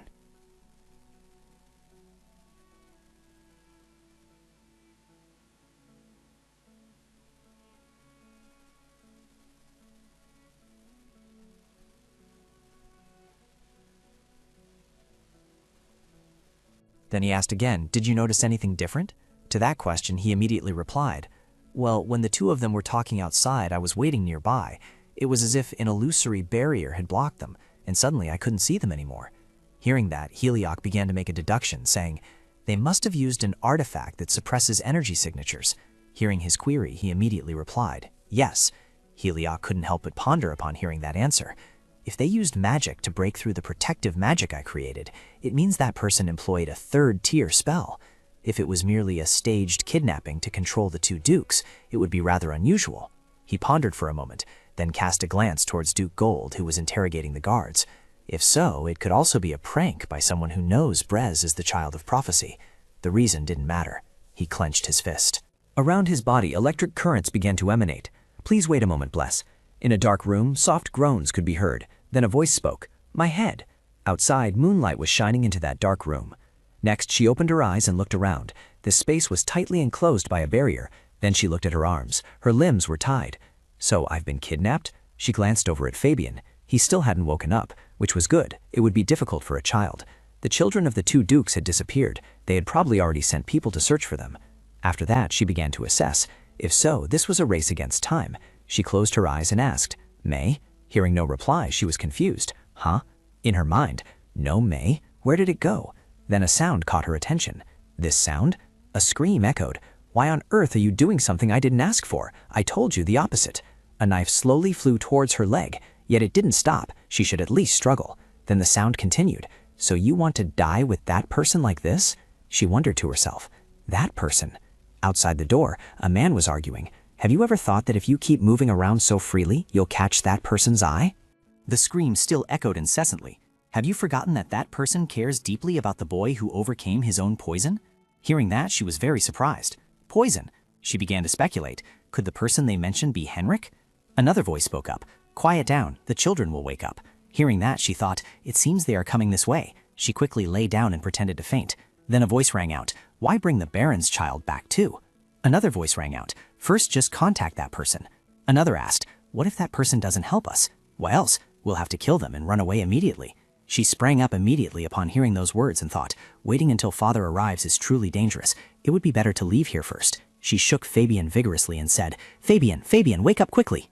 Hearing her voice, he slowly woke up. She continued, do you remember what just happened, Fabian? Everyone must be scattered, looking for us, but the situation isn't very good. He just hummed in response.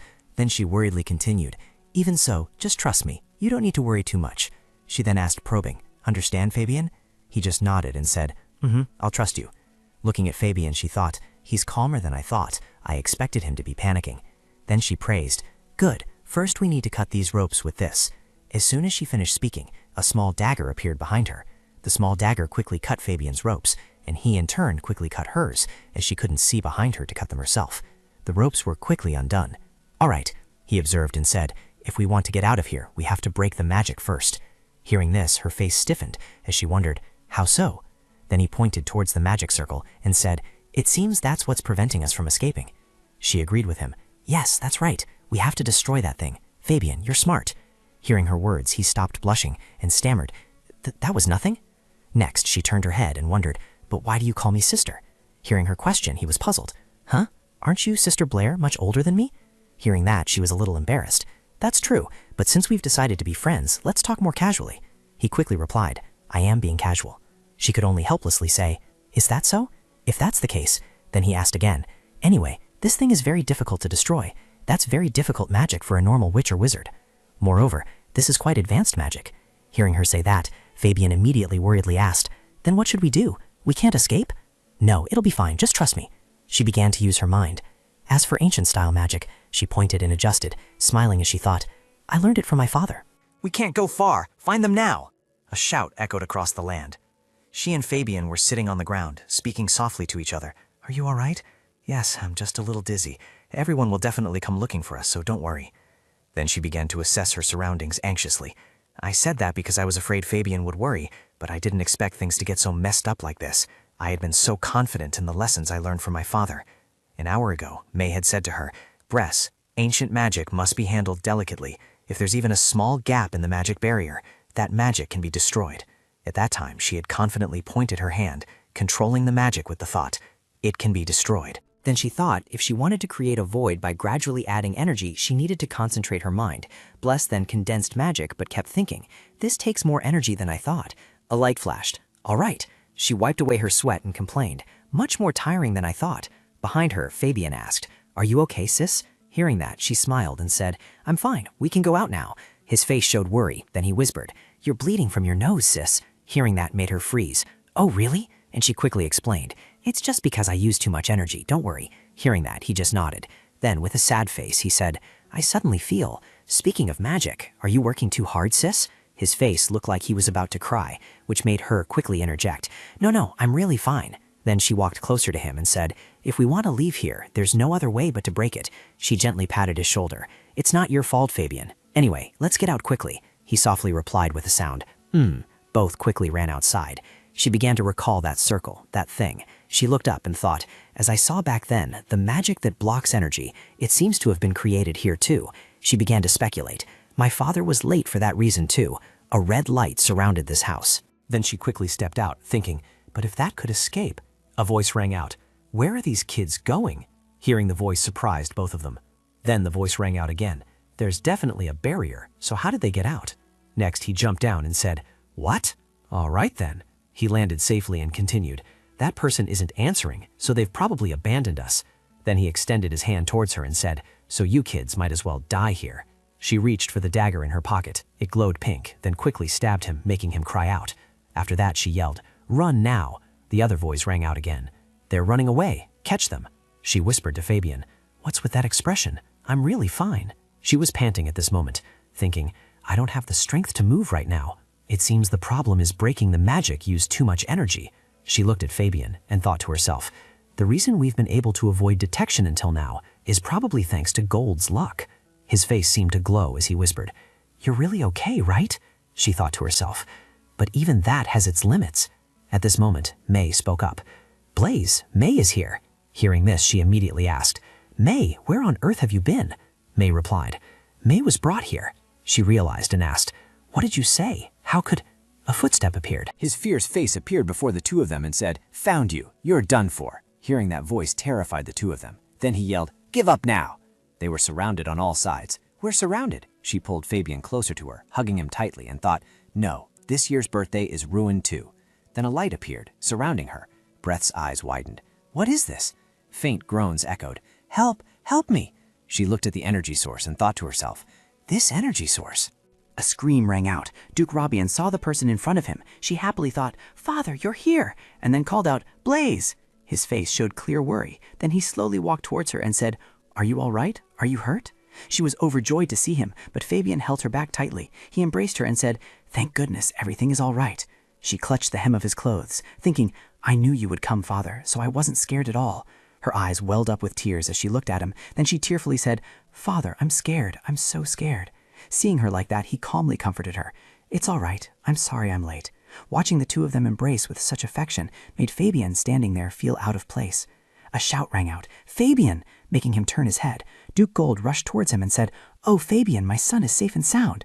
Behind him, an attendant also said, Young master. Seeing him, he also tremblingly said, Father, why are you so late? He immediately replied, I'm sorry, Fabian.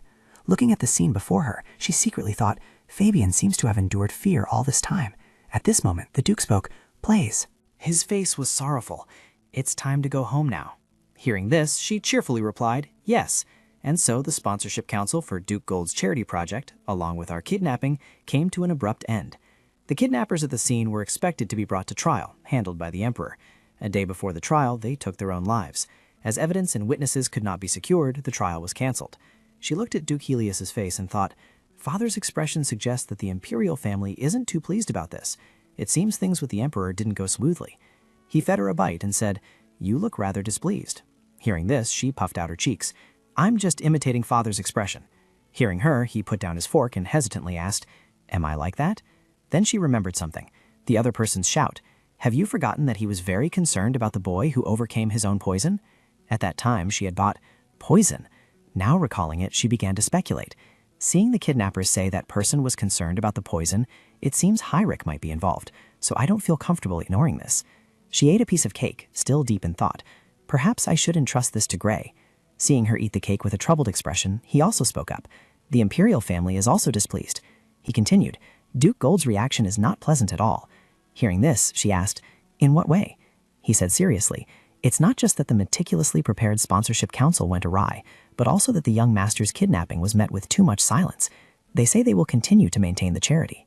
She started thinking, and upon reflection realized something was odd. Given that person's personality, it wouldn't be strange for them to scramble to find the person behind the kidnapping. Besides, why continue this charity work, which is entirely humiliating and offers no benefits? Is Duke Gold calculating something? What on earth is he thinking? Somewhere a voice echoed, I have received Duke Gold's promise that he won't consider it an issue again, and there will be no more problems. A voice replied, I understand, you may leave. They moved too independently, leading to an unexpected incident, but the kidnapping has made everyone stop paying attention to the supported children, which is on the contrary, a very good thing, because we still need more sacrifices from that person. I hope that person will cooperate with me until they are fully conscious. Duke Gold, Fabian, looked out the carriage window, frowning as he said to the person beside him, Y'all, is it still far? The young man beside him said flustered, We're almost there, young master, please wait a moment. Also, it's very dangerous, please sit down. Fabian sat back properly in his seat, sighing. It's a good thing Duke Robian allowed us to visit. The boy said something that made Eileen next to him force a smile. I actually thought it wasn't allowed, he mused. He didn't think his expression was very good. Rewind time to the day of the kidnapping, late at night. The three people present were Helios, Fabian, and Eileen. The boy spoke up to thank Duke Rabian. Thank you for saving me. Fabian was about to continue. Well, and also, when Helios, half sitting, half kneeling, said, I only did what I had to do. Is there something you want to say? Seeing this, Fabian immediately blurted out his intention. Duke, may I come to play at the Rabian mansion? The Duke was somewhat stunned upon hearing this, disbelieving his ears, and asked again, What? The boy lowered his face, clasping his hands together in an apologetic manner. I've reflected on my rudeness from last time. I apologize, and have decided to be friends with her. So, Fabian looked up, pleading with him. May I come to play? Helios bowed his head, sighed, and reluctantly accepted. All right then, let's live in harmony from now on. Fabian sat on the chair, smiling as he thought. Although it will take time to convince my father, since I want to go out often, I have to ask for permission. He recalled Alan picking him up. He comforted Fabian. About that, I told you we could be friends with the young lady, didn't I? He said, that way is... Fabian remembered Brett holding his hand and running, asking, does that include us getting into trouble together? Fabian pouted, refusing to look at Alan, who could only sigh helplessly. No, that wasn't part of my prediction. I apologize. Quickly, he regained his cheerful mood. What, in the end, thanks to Alan, we became friends with her, so I'll let it slide. Suddenly, Alan asked, young master, do you know that the Gold family always comes with the blessing of the spirit? Fabian said, that's why my father said I was born with the essence of a spirit. He asked curiously, but why suddenly? Alan explained, because the young master was born with the essence of a spirit, I suddenly became worried. As I've said many times, if one is born with the essence of a spirit. He spoke at length, saying, you will have the ability to create that mark, and that mark will be the core of your very being. Therefore, you must always be careful. After listening, Fabian thought dejectedly, he's nagging again. After a long time riding in the carriage, they finally arrived at Rabiong Manor. This was a magnificent mansion with many fragrant flowers. Fabian exclaimed loudly, look, Eileen is Duke Rabiong. He then confusedly asked, young master, did you hear what I said? Suddenly, Eileen shouted, what, young master? During their afternoon tea, the four of them were silent, making the atmosphere quite unnatural. Blaze thought, the atmosphere is more awkward than I thought. She had no choice but to speak first to break the silence, saying, since some of us are meeting for the first time, I will make introductions. At times like these, we must change the atmosphere. Blaze began introducing them one by one. She pointed to a little girl with 2 black braids and purple eyes and said, this is my older sister, Helena von Rabiong. Helena shyly said, it's a pleasure to meet you, a little annoyed at having her sister's tea time interrupted. Blaze then turned to a black-haired boy and introduced him. And this is Arios, who recently became my escort, although he's just an apprentice. The boy said somewhat nervously, please look after me, feeling tense in the unfamiliar situation. Finally, Blaze said, and lastly, this is young Master Fabian of Count Gold. Since this is his first time at Rabiong, please treat him well. He introduced himself, I am Fabian von Gold, disappointed that he wouldn't just be playing with Blaze. After the introductions, the atmosphere fell silent once more. Bless awkwardly turned away. Helena, sitting beside her, saw this and immediately became worried. She then turned to Fabian and asked, the incident last time must have surprised you greatly, young Master Fabian. You weren't hurt anywhere, were you? He listened and replied, yes, thanks to the great help from Miss Bless and Duke Rabiong, I'm fine. Fabian stammered, rubbing his hands together. Miss Helena, he sincerely said to her, I want to apologize for being disrespectful to Rabiong last time. I've already apologized to Miss Bless, but I also want to apologize to you, Miss. Helena smiled and said after hearing him, that's all right now. Thank you for apologizing, young master. Helena praised him. I heard that after that incident, the charity work has been taken over by young Master Fabian. You're so young, but you're truly amazing. He listened and replied, thank you. Yelin, my escort, helped a lot. Bless, sitting to one side, happily thought, great, the atmosphere has relaxed a lot, and if it's Yelin, he's trustworthy. She secretly glanced at Arius, thinking, on the other hand, Arius couldn't join the conversation. Bless looked at him with annoyance as he silently enjoyed his tea without saying a word. I called him here because I wanted to change his mood. She recalled the day she and he stood in front of her room, the day after the kidnapping, when Arius came to her with a worried expression.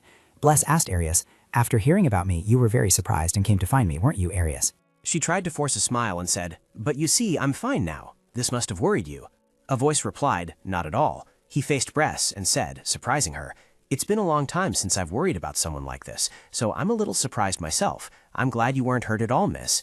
She thought, he came to confirm I was safe and then returned to the training ground. Bress, with sparkling eyes, looked towards Arius and thought, I'm really worried if I can endure the male leads. Bress held her teacup and asked, Arius, I heard you've intensified your training recently. Are you doing all right? He replied, ah, yes. Arius said, thanks to you, Ms., I was able to solve the assignment given to me, so I've been training more easily than before. Bress, hearing this, asked curiously, assignment? Suddenly, someone called her name, Bress. It turned out to be Lady Helena. She turned to them, asking gently and kindly, what interesting thing are you two talking about? Fabian chimed in from the side, sister, I want to hear too. Prest replied, nothing special. I was just talking about the kidnapping, and Arius was worried about me because of it. Seeing this, he immediately said, ah, young lady, well, that. Brest thought, my training with father is a secret, so I need to quickly change the subject. She added, and I was also praising Fabian. Seeing this, Arius cleared his throat a few times and changed the subject. Hearing it again, the young master got caught up in some trouble, but handled it very maturely. Fabian, upon hearing this, happily said, "That's right, Fabian is very mature. It turns out you have a good eye." Brest, observing from the side, thought, "I can't believe these two can talk like this. What a strange combination." Helena, who was nearby, called her name. "Brest." She asked Brest worriedly, "I wonder if you've been lonely all this time because you don't have friends your age." Brest couldn't believe what she heard. She asked in shock, "Huh?" Helena explained, "Even though you've been alone, Brest, you've managed everything yourself. But seeing everyone gathered like this, I wonder if you've wanted to play with friends your own age. Moreover, a sister cannot replace friends." Brest immediately objected upon hearing this. "That's not true," she declared firmly. "I only need you by my side. That's enough." Bless added, "Even if you make more friends later, I will still be the most important person to you." Helena was touched upon hearing this and called out, "Bless." The two boys on the sidelines didn't understand what was happening. Bless continued, "Nothing can replace me." Helena happily asked, "Is that so?" She happily moved closer to her sister, smiling brightly. "Thank you for saying that. I'm very happy that Bless has such good friends. Everyone seems kind." After hearing this, she said worriedly, "I wish I could also be close with those friends. I don't have any friends, but you," Helena flustered said, "I'll try my best." Rabiang rarely socializes outside. Blue sky, white clouds, golden sun. A thought flashed through my mind. For the first time, I decided to stay in Rabiang to protect the family. I never thought I would see a scene like this. Many things are different from the original story, so I'm worried about the future, but it's not necessarily a bad thing. Now I want to enjoy this happiness. My daily life seemed very peaceful, but then one day she turned pale when she met someone. Her teacher said, "Say hello, Bless, Helena." The teacher said, "This is my student." The silver-haired youth smiled and said, "It's a pleasure to meet you, young ladies." The boy with silver hair and emerald green eyes introduced himself. "I am Dian." Brest looked at him and was startled, wondering why the missing third prince was at Rabiang. Dion smiled brightly and said, "Please take care of me from now on." After hearing that, Brest thought, "The most troublesome person has appeared. What's with Dion?" she wondered. Was it a thought to conceal his identity? Since he was Eldian, she wasn't sure if he was truly Dion. She recalled Dion's back, frowning and thought, "I know Eldian isn't missing, but is the reason for faking his disappearance to enter Rabiang?" After thinking, she sighed, her pale face lowered. She hadn't expected her involvement in Eldian to reach this extent. She speculated, Father couldn't possibly not recognize Eldian. That means Father intentionally brought him here. Why exactly? My father doesn't care about royal politics. What reason is there to get involved with the royal family? Is it because of us? Brest leaned against the house wall, deep in thought. My father doesn't know that I know Diane's identity, so I can't ask him. Even if he knew the truth, he wouldn't tell me. But if I can't hear the reason from him, there's no other way. Diane, standing nearby, saw this and approached, asking, "What are you doing here?" He came closer. "Are you waiting for me, Lady Bress?" She thought there's no choice but to get the answer directly from him. Bress looked at Diane in front of her warily. Diane, what exactly are you plotting?" That evening, Helios went out to meet Diane privately. Some people had followed the prince all the way to the mansion. Helios reminded him, "I told you not to bring assassins when you came." Diane could only sigh after hearing this. "It would be great if we could just skip that part, Duke." Then he smiled brightly and said, "Even if it were me, diverting them is too much. Though few, the pursuers have already entered." Upon hearing this, Helios's face darkened. He continued, "It seems the first prince hasn't given up yet." Diane replied, "My brother will follow my trail until the Pillar of Light appears and the successor is confirmed." Helios sighed. Given his long-standing responsibility to care for things, this was truly unwelcome news. Seeing this, he asked, "Can you control your expression?" Diane swung his sword. Hearing him, Helios replied, "Huh, all right." Then he further asked, "So have you checked on Bless's condition?" Upon hearing this, Bless smiled without saying anything. In the hallway, Bless asked Diane, "Your Highness, why did you come to Rabiang?" Diane happily pointed to his ear and said, "Even with my disguise, thanks to art, you still recognized me?" Bless frowned irritably and said, "What disguise, besides that earring? Answer my question first." Diane lowered his voice and said to Bless, "All right, however, there's something I want to say first. As I introduced earlier, I intend to live here as a common disciple of the Master. My name is Diane. Keep your voice down and don't let others hear. If my identity is discovered, it won't be good for the Master, so I hope for your cooperation." I understand. I understand. Diane, look back at what you said last time. It seems you told my father about coming to Rabiang a long time ago. Did you perhaps grasp my father's weakness? Weakness? Can't we just call it a transaction? Bless, surprised, asked again. What?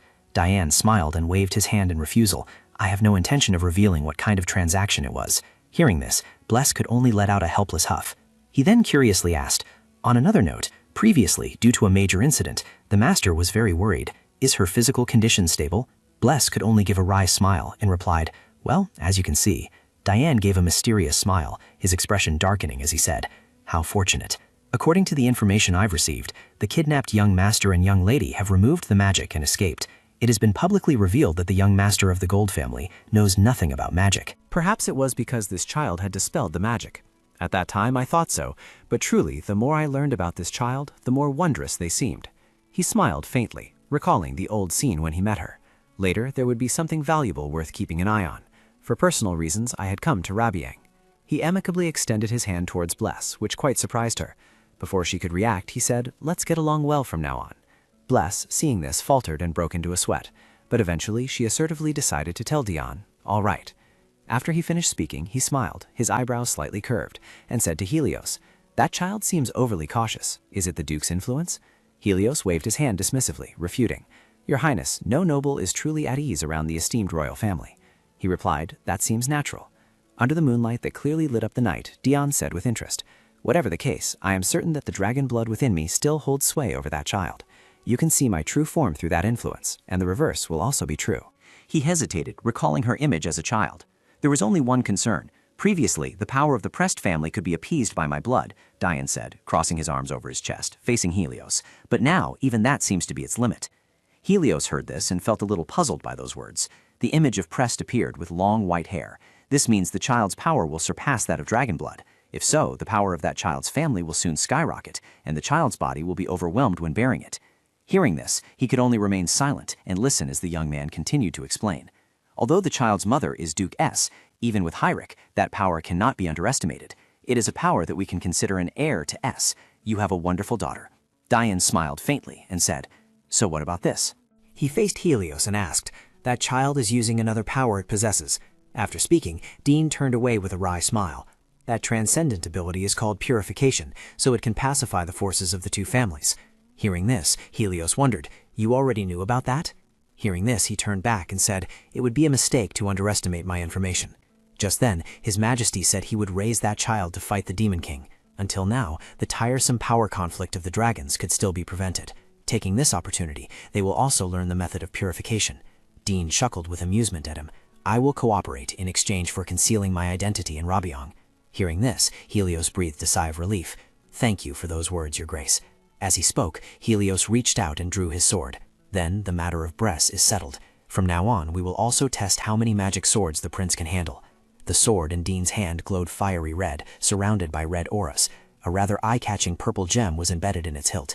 He cautiously said, "I hope Master will be satisfied." As fast as lightning, Helios lunged forward and swung his sword in front of Dean. He quickly parried, but struggled considerably and broke into a sweat. Continuously, Helios nimbly forced him to retreat, step by step, until he was overwhelmed. Struggling, Dean sarcastically murmured, "You're already a mage, and now you know swordsmanship too? Isn't that a bit too much like cheating?" Helios calmly replied, "It seems His Majesty has not yet fully unleashed his true skills." Suddenly, a hand released the two swords. Dean's sword fell, embedding itself into the ground. That was a side effect the magic sword was unaware of, causing it to move more slowly. He sat down looking up at him as he taught. "Therefore His Highness is here with the task of making the sword god acknowledge its master. Even if you have to try your utmost, please take care of your health." He continued, making Dion's eyes widen, because if he went to such lengths and still didn't become the crown prince, it would be a great injustice. Helios turned away, leaving Dion sitting cross-legged in shock. "That's all for today." Dion sighed, thinking, the teacher-student relationship is just a formality. He said, "The Duke speaks as if he were a true master." He stood up, rubbing his shoulder, thinking, is this change in Duke Rabiang due to Bless? Dion looked at the sword plunged into the ground, radiating a brilliant red glow around it. "It was for a purpose that I tested Rabiang," he thought, smiling to himself. "But it seems life here isn't so bad after all." Bless looked confused and asked, "What are you doing?" Eldian replied with a bright smile, "Don't be so cold." Bless exclaimed, "No way. The door was perfectly fine from the start. Why did you come in through the window?" Eldian calmly explained, "I had no other choice because the main door was blocked by the young lady's loyal escort. Without an appointment, entry is not permitted." Upon hearing this, Bless understood the situation clearly. Eldian smiled, turned to look at Bless, and continued, "And the reason I came to see the princess today is my desire to get closer to you, princess, so that my life in Rabiang can proceed smoothly." Bless heard it and immediately frowned, her heart filled with questions. A moment later, Eldian held a book in his hand and said with surprise, "Really? I'm bringing a fairy tale passed down in my family, and you don't want it?" Bless avoided his gaze and replied, "That's right, I have an appointment soon." She looked at the storybook and wondered, he even prepared a fairy tale to get closer to me? What is he planning? Of course I'm interested in royal fairy tales, but... The title on the book cover, The Demon King and the Five Guardians, made Bless exclaim the two words, Demon King. Eldian smiled and asked, That's right, are you more interested now? Bless frowned, thinking to herself, And it's a story about the Demon King? This is a topic I'd never read about here before. Eldian tried to persuade her, Even though it's just a fairy tale, it's really worth reading. Bless quickly changed her mind. It wasn't time for her appointment yet, and curiosity had won. Bless eagerly said, I'm so curious about the content. She added, Eldian also prepared this for me, so I'll give it a listen. Eldian opened the book and assured her, the story definitely won't disappoint you. The story began. Once upon a time, humans lived very happily. Then one day, the Demon King, envious of those happy people, began to awaken the darkness in their minds. Human minds began to be filled with negative emotions, and before anyone knew it, the entire world was submerged in a sea of tears. At that time, a hero appeared, felt pity for them, and together with their comrades confronted the Demon King. But despite the hero's attacks, they could not defeat the Demon King, who had already plunged the entire world into darkness. So the heroes gathered all their remaining strength and left a prophecy. Although we must stop here, submerged in darkness, one day there will be a child who can deal with the Demon King. To prepare for that day, we will leave our power to future generations, so let us build the nation together and await that child's arrival. Eldian closed the book and read the final words. Thus the heroes called that child the Child of Prophecy. He smiled and added, Actually, this isn't just a simple fairy tale. It's the story of the early days of the Empire, passed down to the royal family and the temple. Eldian asked, What do you think? Is the story I told interesting? Bless didn't answer, but fell into thought. The Demon King and the Child of Prophecy. Did this content appear in the original work? She recalled old memories. Thinking back, there was a very suspicious point in the past, and her father's expression wasn't good either. If the Demon Lord truly exists in this worldview, then what did that have to do with the Demon Lord at that time? Eldian's voice rang out, cutting through the train of thought. If this story is true, then the characteristic powers of the royal family and the Duke are meant to deal with the Demon Lord. Bless stammered in response. Perhaps so. Eldian continued. The inheritance of power does not guarantee personal quality, therefore this custom must be abolished someday.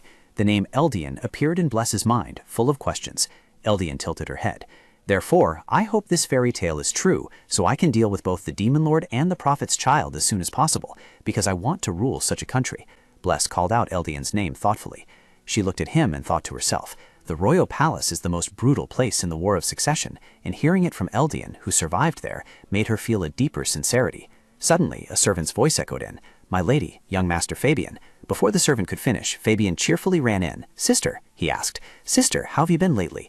Bless replied, We just met a few days ago. Arya saw Eldian and immediately wondered, And how did you get in here? Eldian said casually, Since you wouldn't let me in, I came through the window. Arius raised his voice. Anyway, he rubbed his head and sighed. Just use the main door. Eldian smiled happily. So you're allowing it now? Thanks. After affectionately hugging his sister, Fabian turned and asked, But sister, who is that person? Bress hesitated. That person is... Eldian continued for Bress, introducing himself. I am Dean, the Duke's disciple.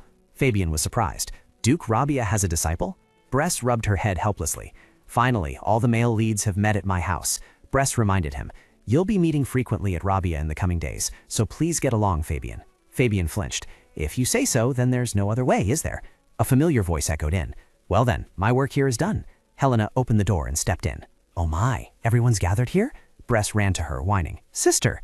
Helena smiled and said, They said the garden tea party is ready. Let's go quickly. The four of them would often gather after the first tea party. Helena looked at Eldian and asked, There's still a little time before Dean's training, right? So come along with us, and then you can go train. Eldian immediately agreed. Ah, yes, all right. Thank you for your goodwill, young lady. Bless froze stiff at this. Oh no, my sister too. Helena noticed her sister was a bit strange and asked, What's wrong, Bless? Bless stiffly replied, It's nothing, sis. Let's go eat.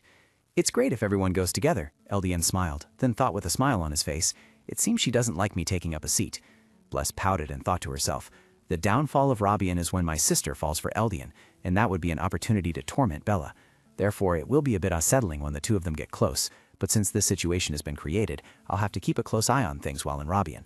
Bless looked at Eldian's back and sighed. Night fell, and the full, perfectly round moon appeared. Bless was in a deep sleep when she heard her name being called. The urgent calls woke her up, and Bless opened her eyes to see it was the little cloud.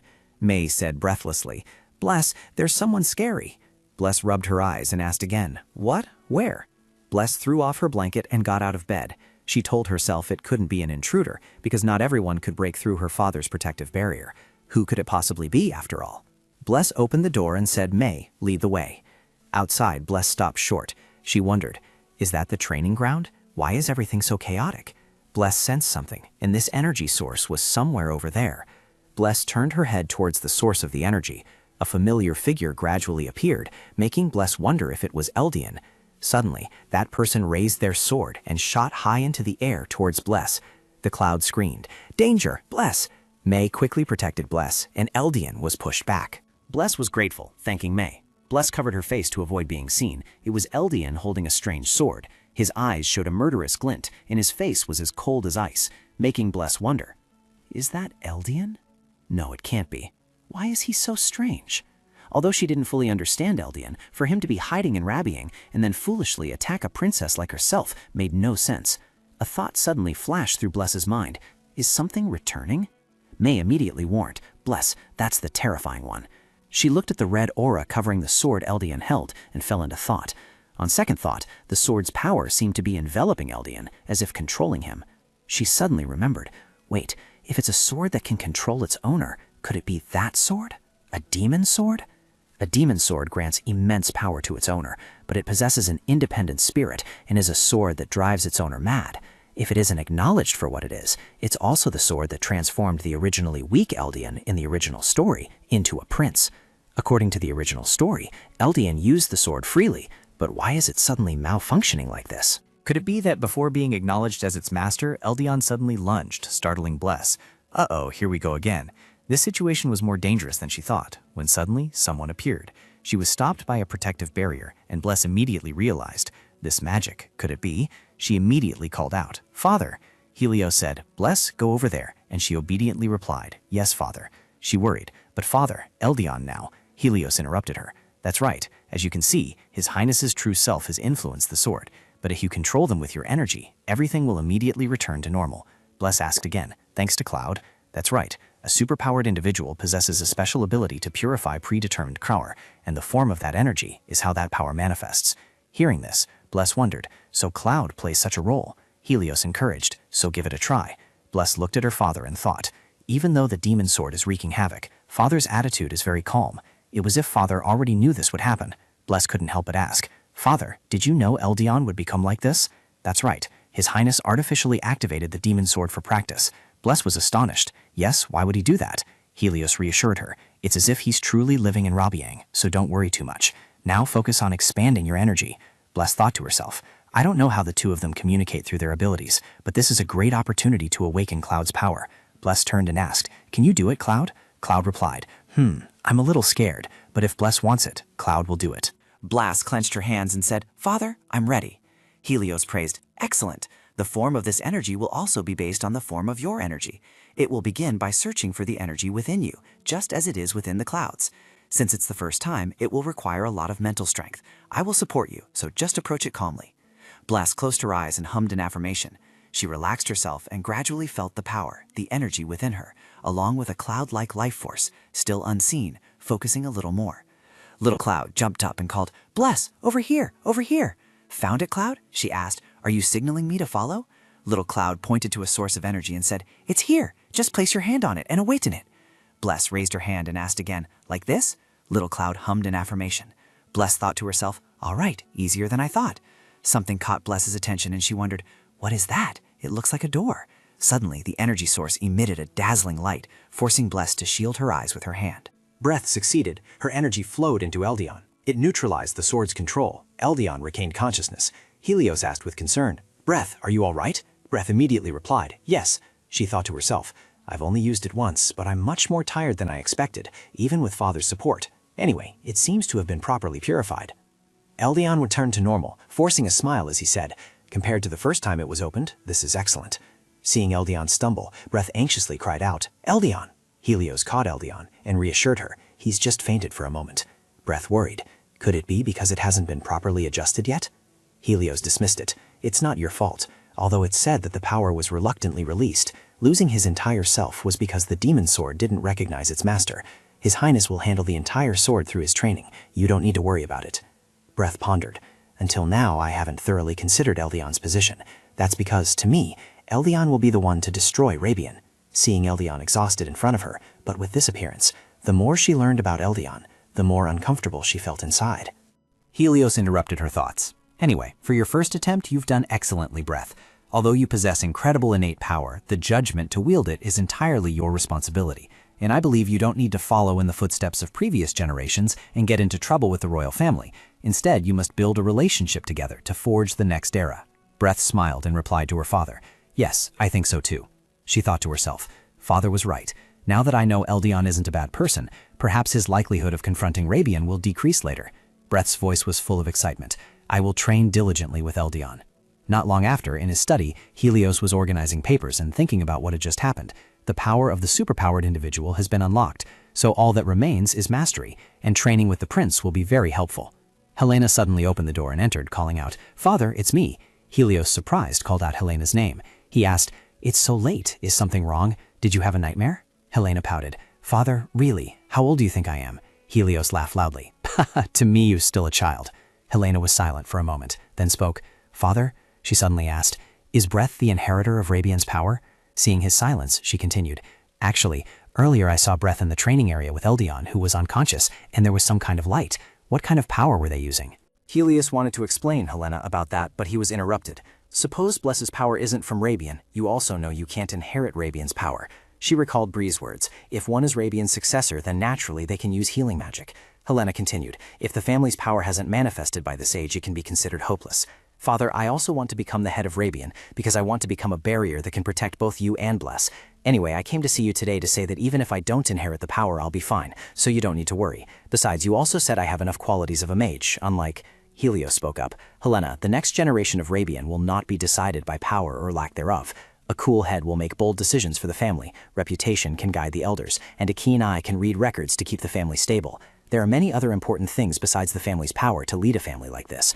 Although Bless has clearly inherited Reborn's power and truly has the qualities of a family head, I want to give you every opportunity. No matter what you want, I will always be on your side, so don't give up." Helena wondered, how can Father always say exactly what I want to hear? She mused, admitting that she hadn't inherited the power and that her mother and butler now remembered nothing. It had tormented her that if she didn't inherit the family's power, she would become a useless child in Rabiang. If she had grown up following the teachings of her mother and butler, she would surely resent her father and Bless. Just imagining it was terrifying. Helena's face flushed as if she were about to cry. How fortunate it was that she got to know her father and Bless. "I want to continue protecting this precious and sweet Rabiang," Helena spoke up. "Thank you, Father." She clasped her hands over her chest and promised, "I will try even harder for Rabiang in the future." Elsewhere, someone's voice rang out.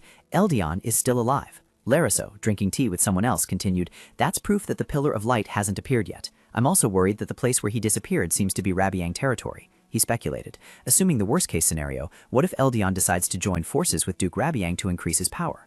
Riso's voice turned cold again. "I don't think we can get past the Duke's protection and deal with him, so before he returns to the Imperial Palace, there's no other way but to bestow the power of inheritance. What do you think, Duguess?" Eric chuckled cunningly. "There's no point in interfering with His Majesty's poisoning. I recall telling you to take your time and wait for it, and it's not time yet." "There's still another way to bring Helios out," Riso asked. "How are the preparations for that going?" "Very smoothly. If we can further empower him later, my expectation is that a stage will also be set up to solidify His Highness's position." Riso praised. "That sounds excellent. I will wait a little longer and await that moment, as you said."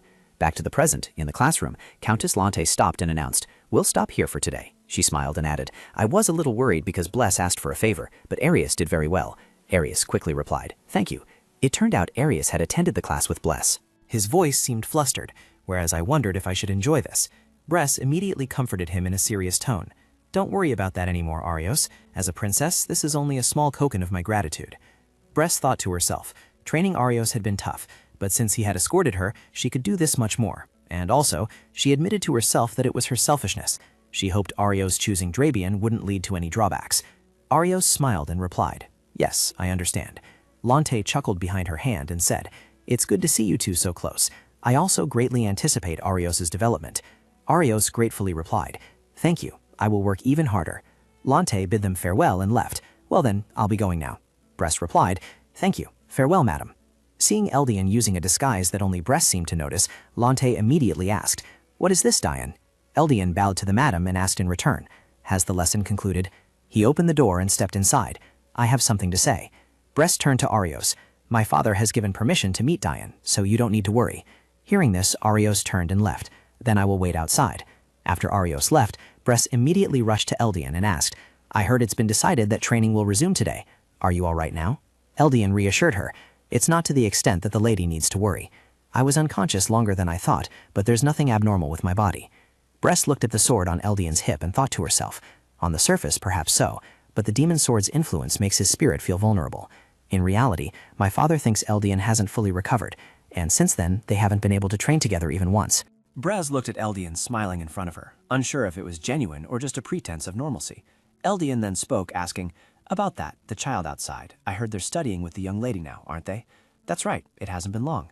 Eldian added, Studying with a commoner. I think sometimes you forget that you are a princess. Bress sighed. Don't interfere pointlessly anymore, she explained. He's diligently training because of me. It's just a way to repay his gratitude. There's nothing wrong with building good relationships. Eldian just listened without saying anything. A moment later he spoke out. If you say so, that I merely intended to greet her, and it seems I've already bothered you. Bress exclaimed. What? Eldian leaned closer to Bress and asked, Young lady, do you have time tonight? When night fell, Eldian led Bress to a place that made her exclaim in surprise. Wow! The scene before her made Bress marvel. Where is this? It's truly beautiful. Eldian replied, I'm glad if you like it. He revealed, This is my secret spot. Quite far from Robin, isn't it? Bless teased, just out of Robbing and you're already talking so casually? Eldian asked with a smile, Is it more comfortable to use polite language? Bless helplessly, All right, have it your way. Eldian said, It feels strange to hear voices here. This is the first time I've come here with someone else. Bless repeated, her voice questioning. First time? She raised her voice. Then why did you bring me here? Well, you said it yourself. There's nothing wrong with building a good relationship. Eldian looked into the distance. Perhaps you've heard from the Duke. We'll be training together from now on. To solidify my position, I must obtain that magic sword. Hearing this, Bless immediately frowned with worry. I am confident that I will receive the recognition of the magic sword. I know this task won't be easy. He recalled that moment. I heard nothing but the voice of the magic sword. Eldian paused for a moment, clenching his fist. Initially, I only said I would help you, but it seems I'm the one who needs help. Bress, I really need your assistance. I hope you can cooperate and help me gain recognition from Magum. Bress looked at him and thought, Eldian has asked for my help. He rummaged for something in his pants pocket. Therefore, this might be seen as a bribe, but please consider it my own way of repaying you. This place has been designated as a teleportation point through this item. A small brooch was placed in Bress's hand. If you want to reuse it, you'll have to wait until its energy is fully recharged. That's its drawback. This is the last gift my mother gave me, a person I barely remember now. Please understand. Bress smiled, thinking, how could I possibly accept this, you fool? The star-filled night sky made Bress unable to help but praise. This place is truly beautiful, but without any sign of people, it feels so quiet and lonely, almost like the end of the world. Eldian had no support, so he had to strive from a young age, described as maturing very early. When he was too tired from enduring life in the royal palace, did he come here? Bress spoke up, refusing. I can't accept this. Eldian was confused. Huh? Why? Don't feel pressured. I don't use it much anymore. Bress made a suggestion. No, whenever you want to come here, just take me with you then. That's enough. Eldian's eyes widened, and he replied with a smile. All right, let's do that. Bress's thought surfaced. I can't imagine this side of Eldian. Perhaps I should lower my guard with Eldian. The two of them chatted for a long time. I can teleport myself anyway. You also know that magic can't be used for that, right? Or should we skip class? Brother, just how much do you know? Blast pondered, always tense, so now being relaxed felt unfamiliar. Was I bound by the original plot, even though many things had already deviated from it? Later, the relationship with Eldian would change even more, and thinking back, the character Blast had already deviated significantly from the very beginning. With that change, I met people who were important to me, and those were fateful connections that lasted until now. Currently, I no longer have to be bound by the original plot. Blast smiled, eyes full of hope. I will write Rabian von Blast's life myself. In the charming little kitchen, watching Blast cook steak and sunny-side-up eggs, Helena's voice rang out. Blast, I understand your intentions, but please leave these tasks to the maids. Blast firmly replied, No, sister. I proposed this welcome party for Eldian, so I want to help. As Blast spoke, she diligently continued cooking. Helena smiled and called her name. Blast. Helena looked at the pot of purple food cooked by her younger sibling and thought to herself this prevention was justified, as Bress was not at all skilled in cooking. Watching Bress diligently steering the pot of soup, the servants couldn't help but feel terrified. On a side note, Eldian had recovered and begun official training. The training method to enhance power made the sword spirit's form appear eroded. Looking back, it seemed a bit foolish, but I believe that, to enhance his abilities, Eldian only needed to make rapid progress, and after I resolved to live my own life, no longer needing to be wary of Eldian and becoming closer to this child, I prepared a special tea party. In the living room, the tea party had begun and conversations filled the air. When she said she would prepare a welcome party for me, I was very happy that the young lady had regarded me favorably. Eldian looked at the intensely purple thing in front of him, his voice full of suspicion. But on the contrary, this seems to hate me. Bress urged, just try it first, then talk. Arius chimed in, the young lady thought of you and made all of this for you, stop complaining and eat. Eldian smiled without replying. A moment later he said, indeed, a loyal escort knight. With such meaning I will share it with you. Eldian then pushed a bowl of water in front of Arius. Seeing the two of them looking haggard as they held their spoons annoyed Bress, and she yelled, it's not so bad that you can't eat anything. Fabian innocently called out, Eldian, I'm also curious about your cooking skills. Eldian laughed and replied, young master, don't you know curiosity can lead to trouble? Honestly. In the end, everyone ate the food Bless had cooked together. Bless whispered, how's your training going lately, Arius? Arius promptly reported, currently, I've learned almost everything I need to learn. He added that what remained was endurance and the ability to perceive the flow, and he was having difficulty with this because it was hard to grasp. Bless nodded thoughtfully and thought, that's true. Those are the most vulnerable aspects in actual combat. Arius added, that's why the family head said he would pay attention to outdoor training. Bless smiled and replied, is that so? That's great news. She thought happily to herself, Father has really been very attentive to this matter. Eldian started the conversation. Come to think of it, I heard Lady Helena opened a 5th-year class. Despite being the head's daughter, you're still amazing. Helena was delighted by the compliment, and she appreciated it. Hearing those words from my father's disciple feels quite strange. Thank you for the compliment, Dean. Brett proudly spoke up. If it's a 5th-year class, that's equivalent to an active mage. My sister is truly skilled, isn't she? Helena sat beside her, covering her mouth and giggling. Eldian teased, why is Lady Brett so self-satisfied? Brett looked towards Fabian. She asked with concern, Fabian, what's wrong? Is the food not to your liking? Fabian replied flustered, no, it's not that. Eldian chuckled. Young Master Fabian is better than his peers, but he's a picky eater. Turns out he's still just a child. Fabian retorted, what did you say, Dean? Brett immediately intervened. You two, stop it. Fabian, how's the orphanage doing? Fabian quickly replied, of course, it's still doing well. His face lit up with pride. Have you forgotten who I am? I am Fabian, the one who brings good fortune to the Gaul family.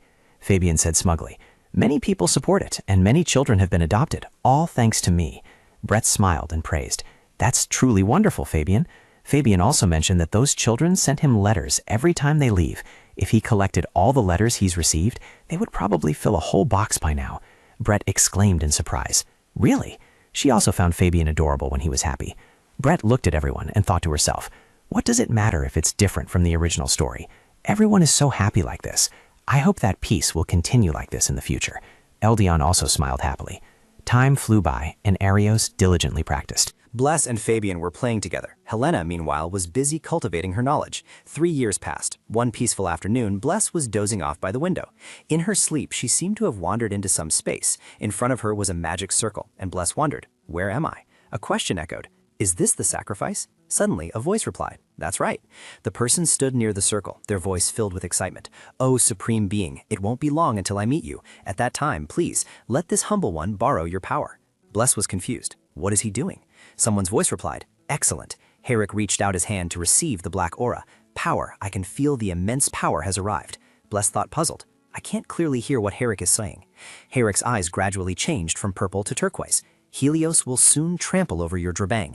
He made a promise. I will show you my satisfied face. Just wait. A voice echoed again. Miss Bless, it's time to wake up. Bless suddenly woke up, her face covered in sweat. Bless sat up and rubbed her eyes to clear her head. It seems I saw something strange in my sleep, but it slipped my mind. Eldian announced, young Master Fabian has arrived. If we're late again this time, he'll surely cry his eyes out. Shouldn't we hurry? Bress complained as she walked. He's early again. It's still a long way until the appointed time. Eldian spoke up for him. He's still young, so he always has plenty of time.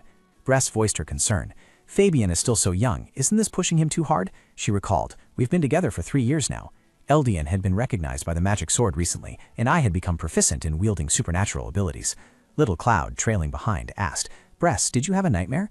Bress replied, it seems so. Fabian had made a contract with a lower-tier spirit. Arius officially became my escort knight, and my older sister had become a maid with an official name in magic. Bless smiled, and when she thought that these changes were all thanks to living with Bless, she felt refreshed. Eldian's voice interrupted Bless's thoughts. "You're making that strange expression again." She thought to herself, Eldian now completely treats her like his younger sister. Bless pouted. "You shut up." Since he's also smiling more than before, perhaps it's a good thought? Eldian chuckled. "I'm just kidding."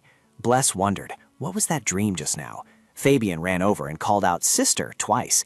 Bless still felt uneasy. Something was very unsettling, but she couldn't remember what it was. She wished she had realized then that it was a prophetic dream. Bless ran over to Fabian and said, "Fabian, why are you here so early?" Her thoughts continued. "Then I'll try to remember it somehow." As time passed, she kept pondering because she couldn't recall that dream. If she knew the future to prepare for it, would it be okay? Like, clearly, the breakup she hadn't prepared for honestly left her with a bitterness. As time passed, the servant's announcement rang out. "Young Master Gordon has prepared the carriage." The person called out, "Young Master Fabian." Fabian shouted Ilan's name. Fabian regretfully said, "What? Why is everything already prepared?" Ilan awkwardly said, "I thought we should delay it as long as possible." Bless could only laugh at this scene. Bless said, "Sorry, Fabian. Only we are here to see you off. My sister and Arius have things to do." Fabian hugged Bless tightly. "No, it's nothing," he said. He spoke the words in his heart. "Don't you know yet, big sister? All I need is you." Eldian felt very puzzled by those words. Not long after, the carriage departed. Bless gently stroked her hair and thought, to think of it, Fabian seems to have grown quite a bit taller. She recounted that over the past 3 years, many things had changed. Especially unlike the internal affairs of Duke Rabiong, the outside world was very chaotic, not like before. This led to the outbreak of the Eastern Monster War. When the war became more serious, my father joined the battle last month as a duke. I don't remember how many times I cried when the order came from the Imperial Palace. Bless recalled the scene of her and her sister bidding farewell to their father. She wondered, "Father, will you be safe and sound?" It was already dark. Bless sat in the room, deep in thought.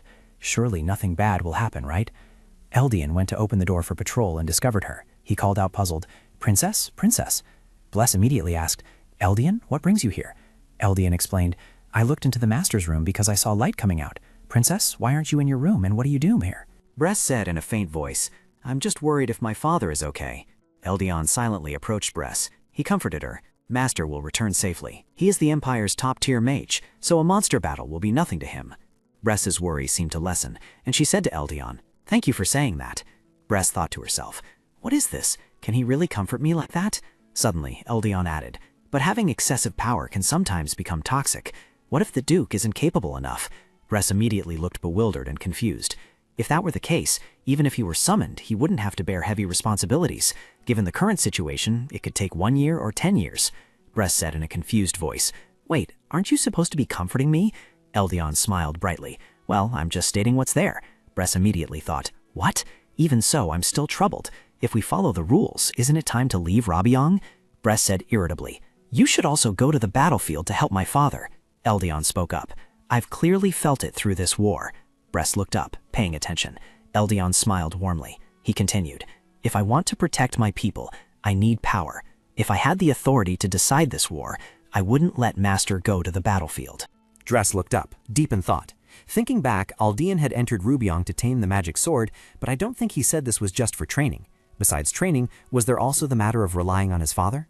Eldian hummed. He said, "But as you know, my goal is to inherit the throne."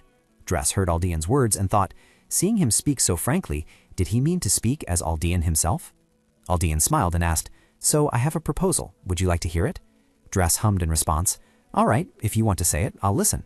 Eldian prefaced, "These aren't impulsive words, so don't misunderstand, and just listen. Choosing Rubiong to tame the magic sword was an excellent choice, thanks to which I later met the people I wanted to be with, so the future will be as good as now." Eldian raised his hand and touched Dress's hand.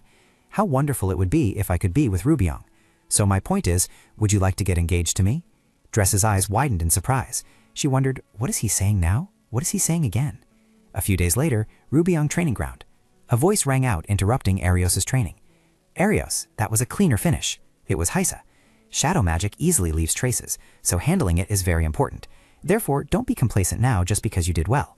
Arios paused for a moment, then quickly replied, "I understand." Hysa added, "And also, from now on, I won't teach anything further." Arios walked and pondered the words he had just heard. From now on, I won't teach anything further, meaning that he would have to train himself from now on. Arios clicked his tongue. Suddenly those words and a voice calling his name, Arios, also meant that he could leave Arabian at any time. Bress bounced over with a smile on her face, asking, "So, today's training session is over, right? Everyone's waiting, come on over." Arios was bewildered.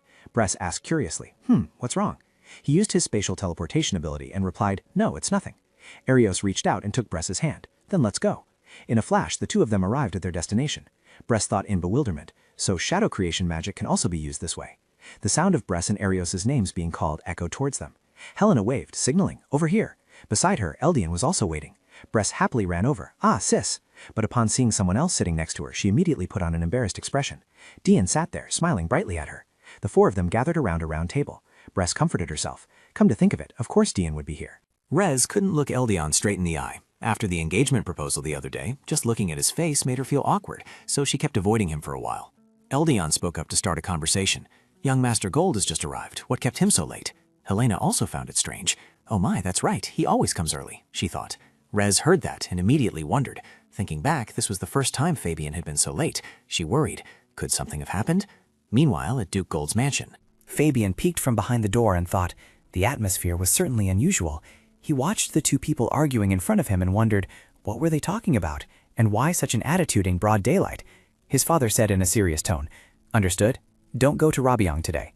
Fabian, confused, immediately asked, "Huh, why is that?" His father snapped, "When I say no, it's no. It's dangerous today. No, just go back to your room obediently." Fabian, bewildered, thought to himself, "Dangerous? What? Father and Elaine didn't tell me exactly, but surely something bad will happen at Rabiang today." Fabian stealthily opened the door. "So I will protect her." He dashed towards Rabiang. It was already past noon. Helena was disappointed. "Young Master Fabian still hasn't arrived, has he?" Brett's mood was no different. So I'm a little worried. This is the first time Fabian hasn't contacted us or shown up like this." Helena gently raised her teacup and said, "We must make contact." Suddenly, something made her shiver, and Helena wondered, what is this feeling? I can sense a faint aura of an outsider in this house, despite the barrier that only allows people from Rabian and those who are permitted to enter. I must go. Helena sprang to her feet. Seeing this, Bless immediately asked, "Sister, what's wrong?" Helena smiled and quickly made an excuse. "After all, we're worried about young Master Fabian, so let's contact the Go family and see." Bless suggested, "Then let me come with you." Helena gently touched her hair and said, "I'll be quick and come back. Bless, stay here." Bless was a little confused, but still nodded in response. Helena thought to herself, "I don't want to needlessly alarm Bless and the children. It's probably nothing special." Inside the Rabian mansion, Helena hastily checked everywhere. It's clear this is the first time I've sensed this sign here. Something made Helena freeze on the spot. A stranger appeared in the mansion, and Helena immediately recognized him as the former butler. He looked at Helena with a cold expression. The scene shifts to the tea party. Little Cloud rushed over calling out, Bless, something big has happened." Bless looked at Little Cloud in confusion and quickly asked, "What's wrong? Is something happening?" Little Cloud replied, "Something has happened." A loud noise made the three of them alert. Eldian wondered in bewilderment. An intruder? In this Rabian mansion? Bless was stunned. What's going on? Eldian assessed the situation and told Bless and Arius, "It's very difficult to pinpoint the exact source of the sound. I'll go check around, so please look after the young lady." Arius replied with 3 words, "I understand." Little Cloud, with tears welling up, ran closer to Bless. "Bless, I'm so scared. I can feel nothing but evil auras." Bless was worried. Seeing her mother so restless, something must have happened. Another piercing sound rang out, and Bless and Arius turned their heads towards its source. Bless shouted, "Over here, I hear a sound behind the Annex building."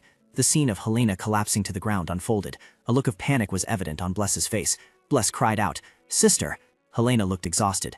Zisus gestured dismissively, raising his voice. "This young lady." Arius stepped in front of the two of them. "I can't believe you're receiving help just because of these things. What a disgrace." His voice was sarcastic. "Have you forgotten my dedication to you? Or does it mean that everything I taught you becomes useless this way?"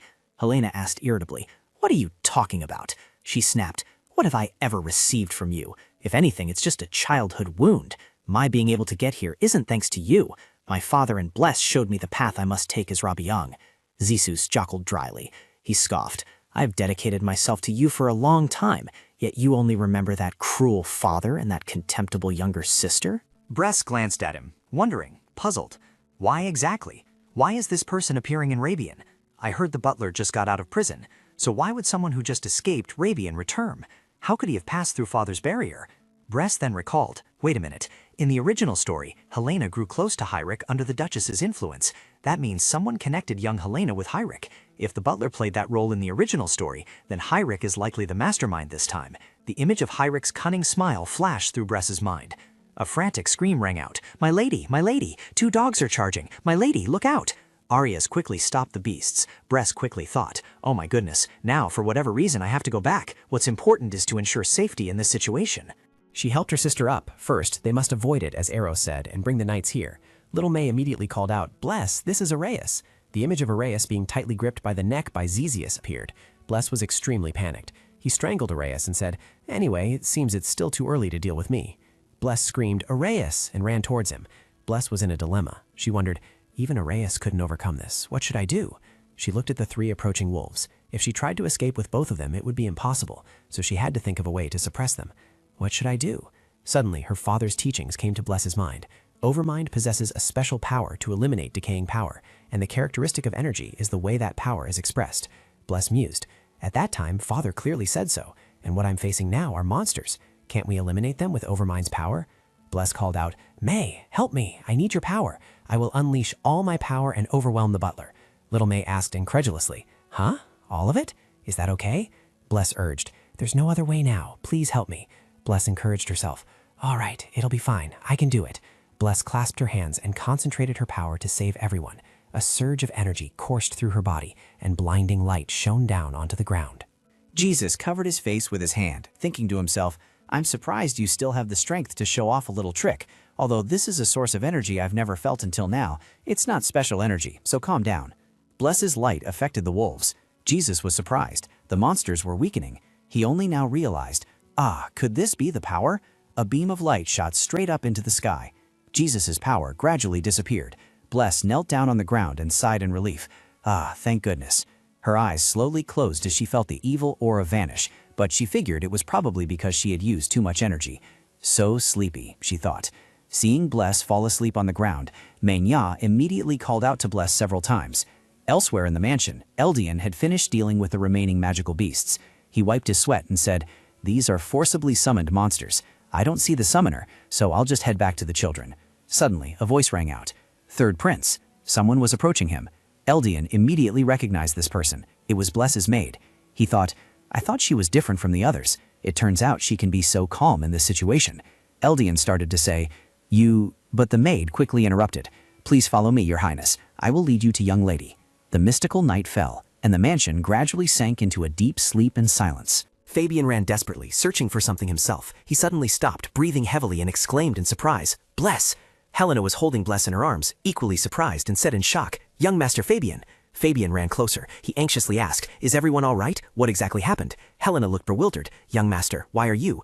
The two stood motionless for a few seconds. Helena instinctively gasped, Ah! From out of nowhere, 2 wild wolves suddenly appeared, ready to pounce on them. Fabian was quite scared. I don't know what happened. Fabian, with a slight lack of confidence, raised his hand forward and began to cast a spell. He thought to himself, now I know what I have to do. The circle of light he created appeared, binding the frenzied wolf tightly. But unexpectedly, Fabian's power was not strong enough to suppress it. His face turned pale in astonishment. My soul power can't do it. This won't do. At this rate, I can't save her. Just as the situation became critical, a hand wielding a sword with a red aura appeared, saving them in the nick of time. Eldian, without much thought, directly delivered a finishing blow to the pack of wild wolves. Fabian and Helena witnessed this scene, both rendered speechless and dumbfounded. Fabian looked at the man with a resplendent appearance and striking handsomeness before his eyes. He couldn't help but ask, Who are you?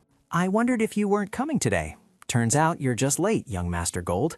At the same time, a male student with black hair and green eyes, who had been lying unconsciously on the ground, slowly regained consciousness. It was none other than Arius. Helena blurted out, Is that Dion?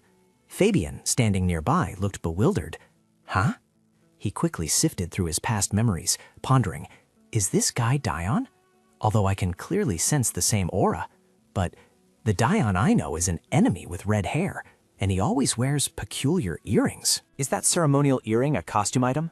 Eldian, sword in hand, confronted Arius, who had just sat up and coldly asked, What exactly is this? An escort is supposed to protect their master, yet they ended up being protected. Hearing this, Arius's eyes widened, and he remained absolutely silent, not uttering a single word. Eldian continued, Young Master Gold is also very lucky. He wasn't injured at all. Fabian immediately spoke up to clarify. That's because I just arrived. Eldian slowly took measured steps, lowering his voice to question. Let's see. Is it just a coincidence that you didn't encounter any monsters on the way here? Why were you late arriving in Reborn in the first place? Fabian was stunned. For a moment he felt his heart skip a beat, and he stammered in response. That... Eldian secretly deduced in his mind. So that's it. Father knew it would turn out this way, which means gold is also involved in this matter. I didn't realize this truth, and as a result, important people were injured. He inadvertently glanced over, noticing Fabian's hands clenched tightly in agitation. Eldian knelt down before the unconscious Bless, gently touching her platinum hair, and a thought suddenly occurred to him. If that's the case, then these people also know what they need to do. Eldian frowned, his face turning serious.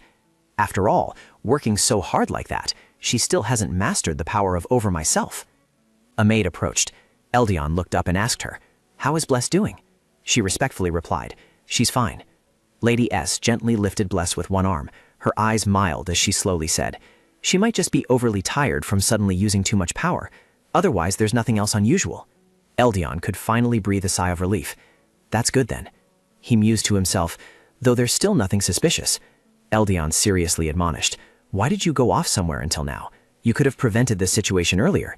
Lady S bowed her head and calmly replied, "My actions wouldn't have been convincing." She placed her hand on her chest and very gently explained, "I know you have doubts, but if the Duke were here, he would clearly respect my decision." Arius was gently helped up by Lillian. He thought to himself, the Duke himself placed that maid beside Bless. Her words are true. He idly glanced over at Bless, seeing that her maid, Hesa, had already safely carried her away, and this opportunity has given me certainty. Duke Helios is necessary for Bless's safety. The scene shifted to daytime. On a beautiful early morning, golden sunlight shimmered on the distant green hills. Ladiette strolled leisurely down the empty corridor, followed by her maid, Puri.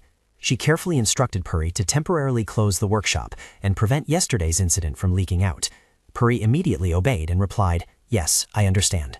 Ladis didn't forget to ask about what had happened and how the injured were doing. Puri cautiously replied, "Lady Helena's and Arius's wounds aren't very deep, and I can also confirm that young Master Gold has returned safely." Ladis then smiled with satisfaction. "All right, everything's fine. What a relief." At the mansion, Bless finally woke up after a long coma, and she suddenly fell into deep thought. Time flies so fast. When I opened my eyes, a month had already passed since the attack on Rabiang. Bless stood before the glass window, her sorrowful face hiding a lingering sadness. Her hand was suspended aimlessly in midair. Bless suddenly recalled a faint memory when Helena had sought her out to talk. "Oh, that's right, Bless. You mean the pattern that occasionally appears on the back of your hand and then disappears? That's called a soul imprint left by young Master Gold." Bress asked in disbelief. "The imprint?" Helena excitedly said, "All right. Through that imprint, no matter how far apart you are, it's said that you can receive the young master's spiritual power." Bress hadn't woken up even after going away to study, so she was very worried. Bress felt uneasy. She unconsciously replied, "I see." She continued to recall another memory, and when she opened her eyes, after everyone had left Rabiang, an image appeared. Eldian and Riso walking together amidst the hushed whispers and loud chatter from everyone around them. The third prince is still alive. Finally, the princes are also joining the war. Following that was the moment Arius grandly declared, "I will return strong enough to protect the young lady." Then there was Fabian, hurt, stating bluntly, "If things continue like this, I'll just be my father's good luck charm."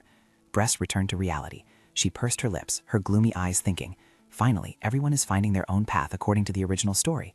I don't feel anxious about it following the original story or about it deviating from it. I have accumulated memories with them. I'm just a little sad that they left without saying goodbye while I was asleep."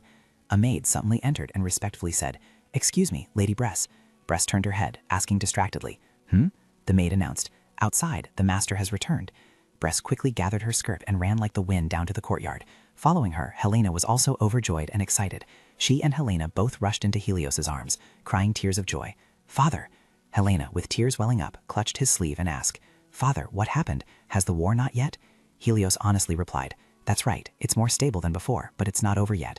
This time the two princes personally joined the war, were appointed as excellent generals, the military strength has stabilized, and His Majesty has allowed the family heads to return to their families." It was also thanks to the third prince's words, Bress thought to himself. Stunned. Eldian, don't tell me he's helping father return to Reborn, which is why he allowed the family heads to return. At this moment, Eldian was sitting with his back against the wall, enjoying the breeze, he happily said. This will save Reborn a great deal of worry. Eldian couldn't help but curve his lips into a sweet smile. "You must stay strong, Bress, until I return." And time passed again, autumn, then winter. 7 years later, the war with the monsters in the east finally ended. In a peaceful village, people's voices echoed ceaselessly. The war ended so quickly. It's all thanks to the third prince, not only in the name of the royal family, but also sacrificing for the empire like this.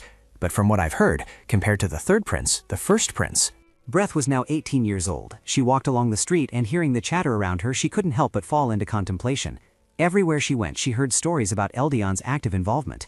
It was true. Today was the day of the army's victory parade, and it was no exaggeration to say that this victory was thanks to Eldian. 7 years ago, Eldian joined the war and began eliminating monsters at a rapid pace, and the war ended 2 years faster than the original timeline. Thinking of this, she unconsciously placed her hand on her chest. I don't know why Eldian wanted to end the war so quickly. Thanks to him, I felt more at ease when I heard the news. Compared to him, I hadn't heard any news about the others, so I was very worried.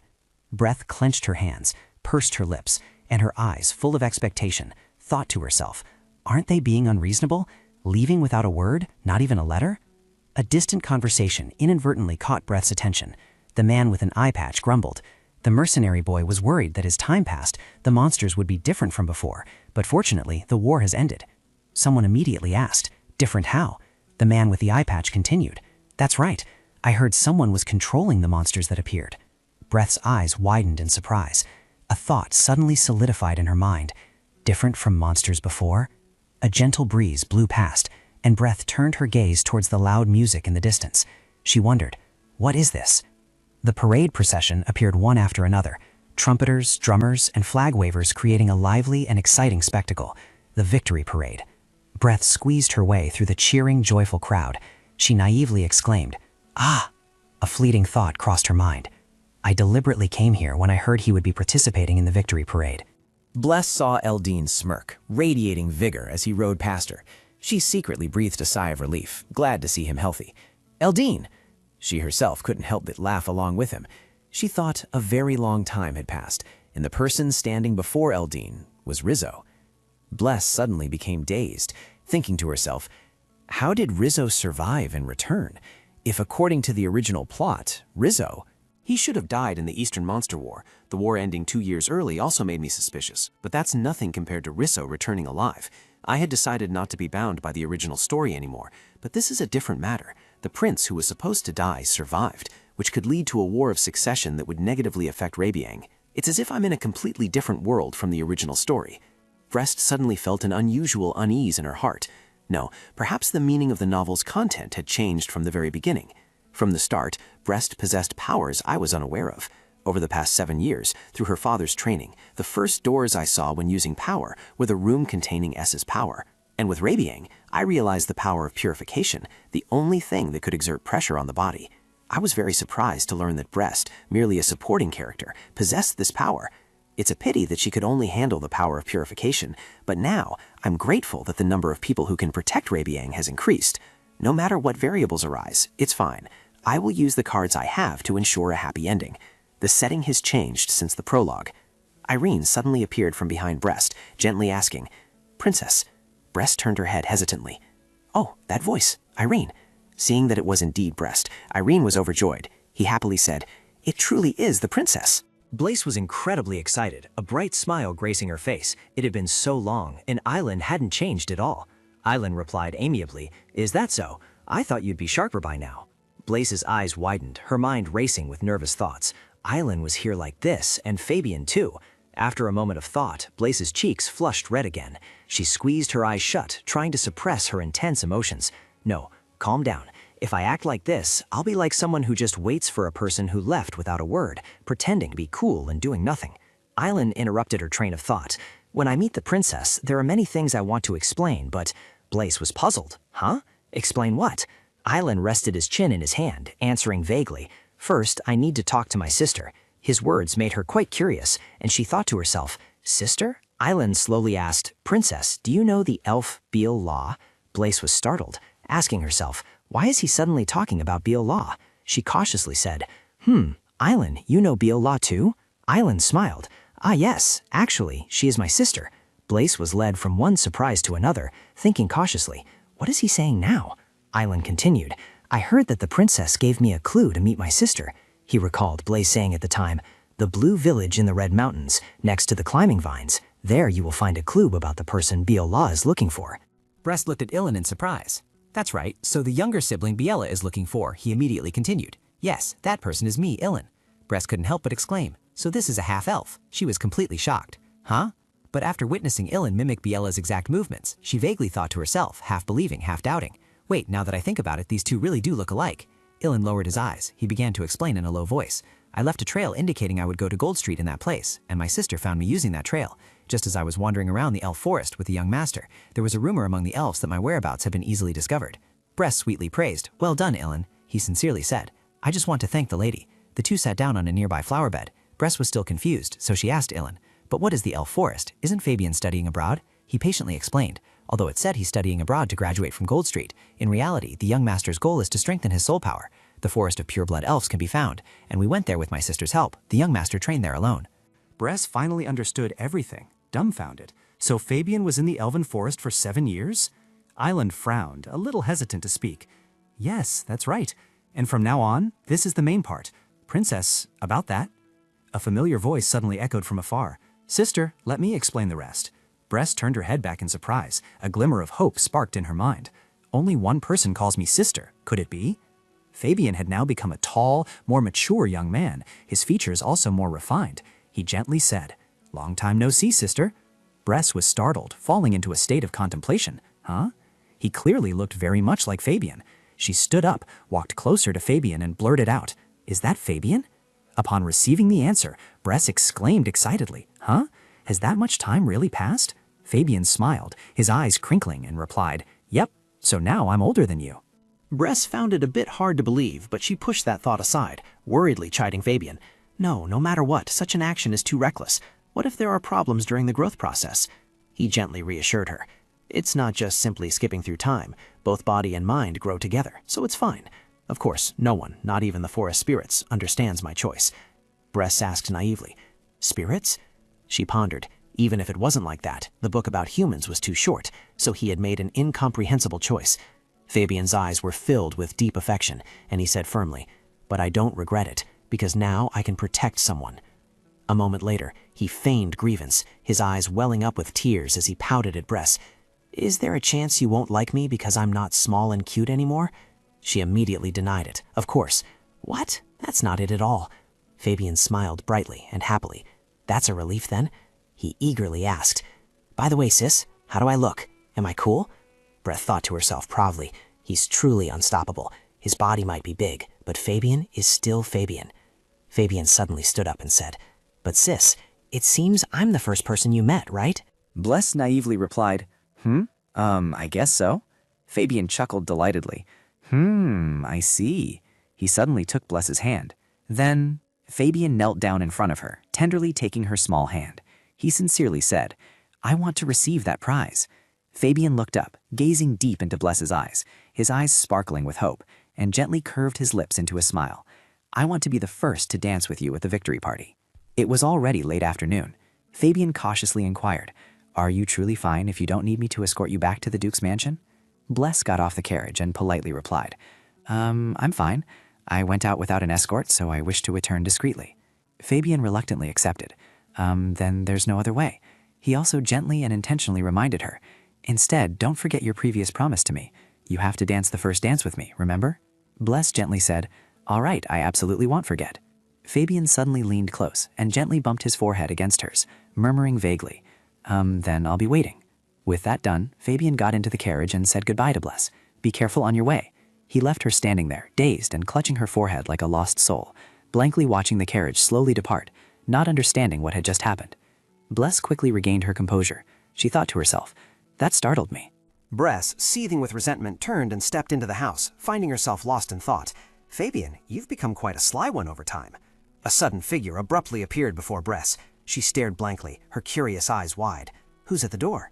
Arius, impeccably dressed and wearing a mask, stood blocking Bress's way. His mysterious aura made her secretly speculate. That appearance, could it be? She couldn't help but cautiously ask, Is that Ari? But before she could finish her sentence, a strong gust of wind suddenly swept through, carrying fluttering rose petals, causing Bress to quickly cover her face to shield it from the wind. Arius vanished completely from Bress's sight in an instant. She thought to herself in disbelief, He's gone. Although he was wearing a mask, it was clearly Arius. Why did he leave? I finally met Fabian and Arius again, but so many things have changed, leaving me bewildered. A week later, on the day of the victory celebration, Helena asked Bress with concern, "Bress, are you all right? Do you need my help?" She politely replied, "No, thank you, sister. Let's go." Carrying her dress, she quickly approached everyone, apologetically saying, "I apologize for being a little late." Helios looked at his daughter warmly, saying sweetly, "It's all right, there's still plenty of time." Bress suddenly had a thought. "I decided to ask Father to be my escort for this party. My sister is always worried about me, but—" Bress glanced over at Helena, who was walking with a man with brown hair. Helena smiled at him kindly. "Thank you for your help today." The man shyly and respectfully replied, his face clearly very tense. "Yes, my lady, it's my pleasure." Bliss thought this was also a way to comfort her worried father. Helios's face suddenly darkened. He said, displeased, "His Majesty said he would choose a princess at this party, which still bothers me." He looked as if he was about to collapse, clenching his fists, his whole body radiating a thick, ominous aura. He said gloomily, "The third prince also proposed something the other day." Bliss beside him took his arm and helped him to the carriage. She could only force a smile, trying to keep the atmosphere as light as possible. Haha, she secretly thought to herself. No wonder my father keeps worrying so much. On the evening of the victory banquet, Eldian visited Rabiang. He unexpectedly appeared before Bliss and gently said to her with eyes full of happiness, "Long time no see, Bliss." Bless stood frozen in place, stunned, unconsciously calling out his name, Eldian. Bless felt a sudden surge of nervousness, thinking anxiously to herself, I don't know what to say. How should I even start talking? Should I use honorifics now?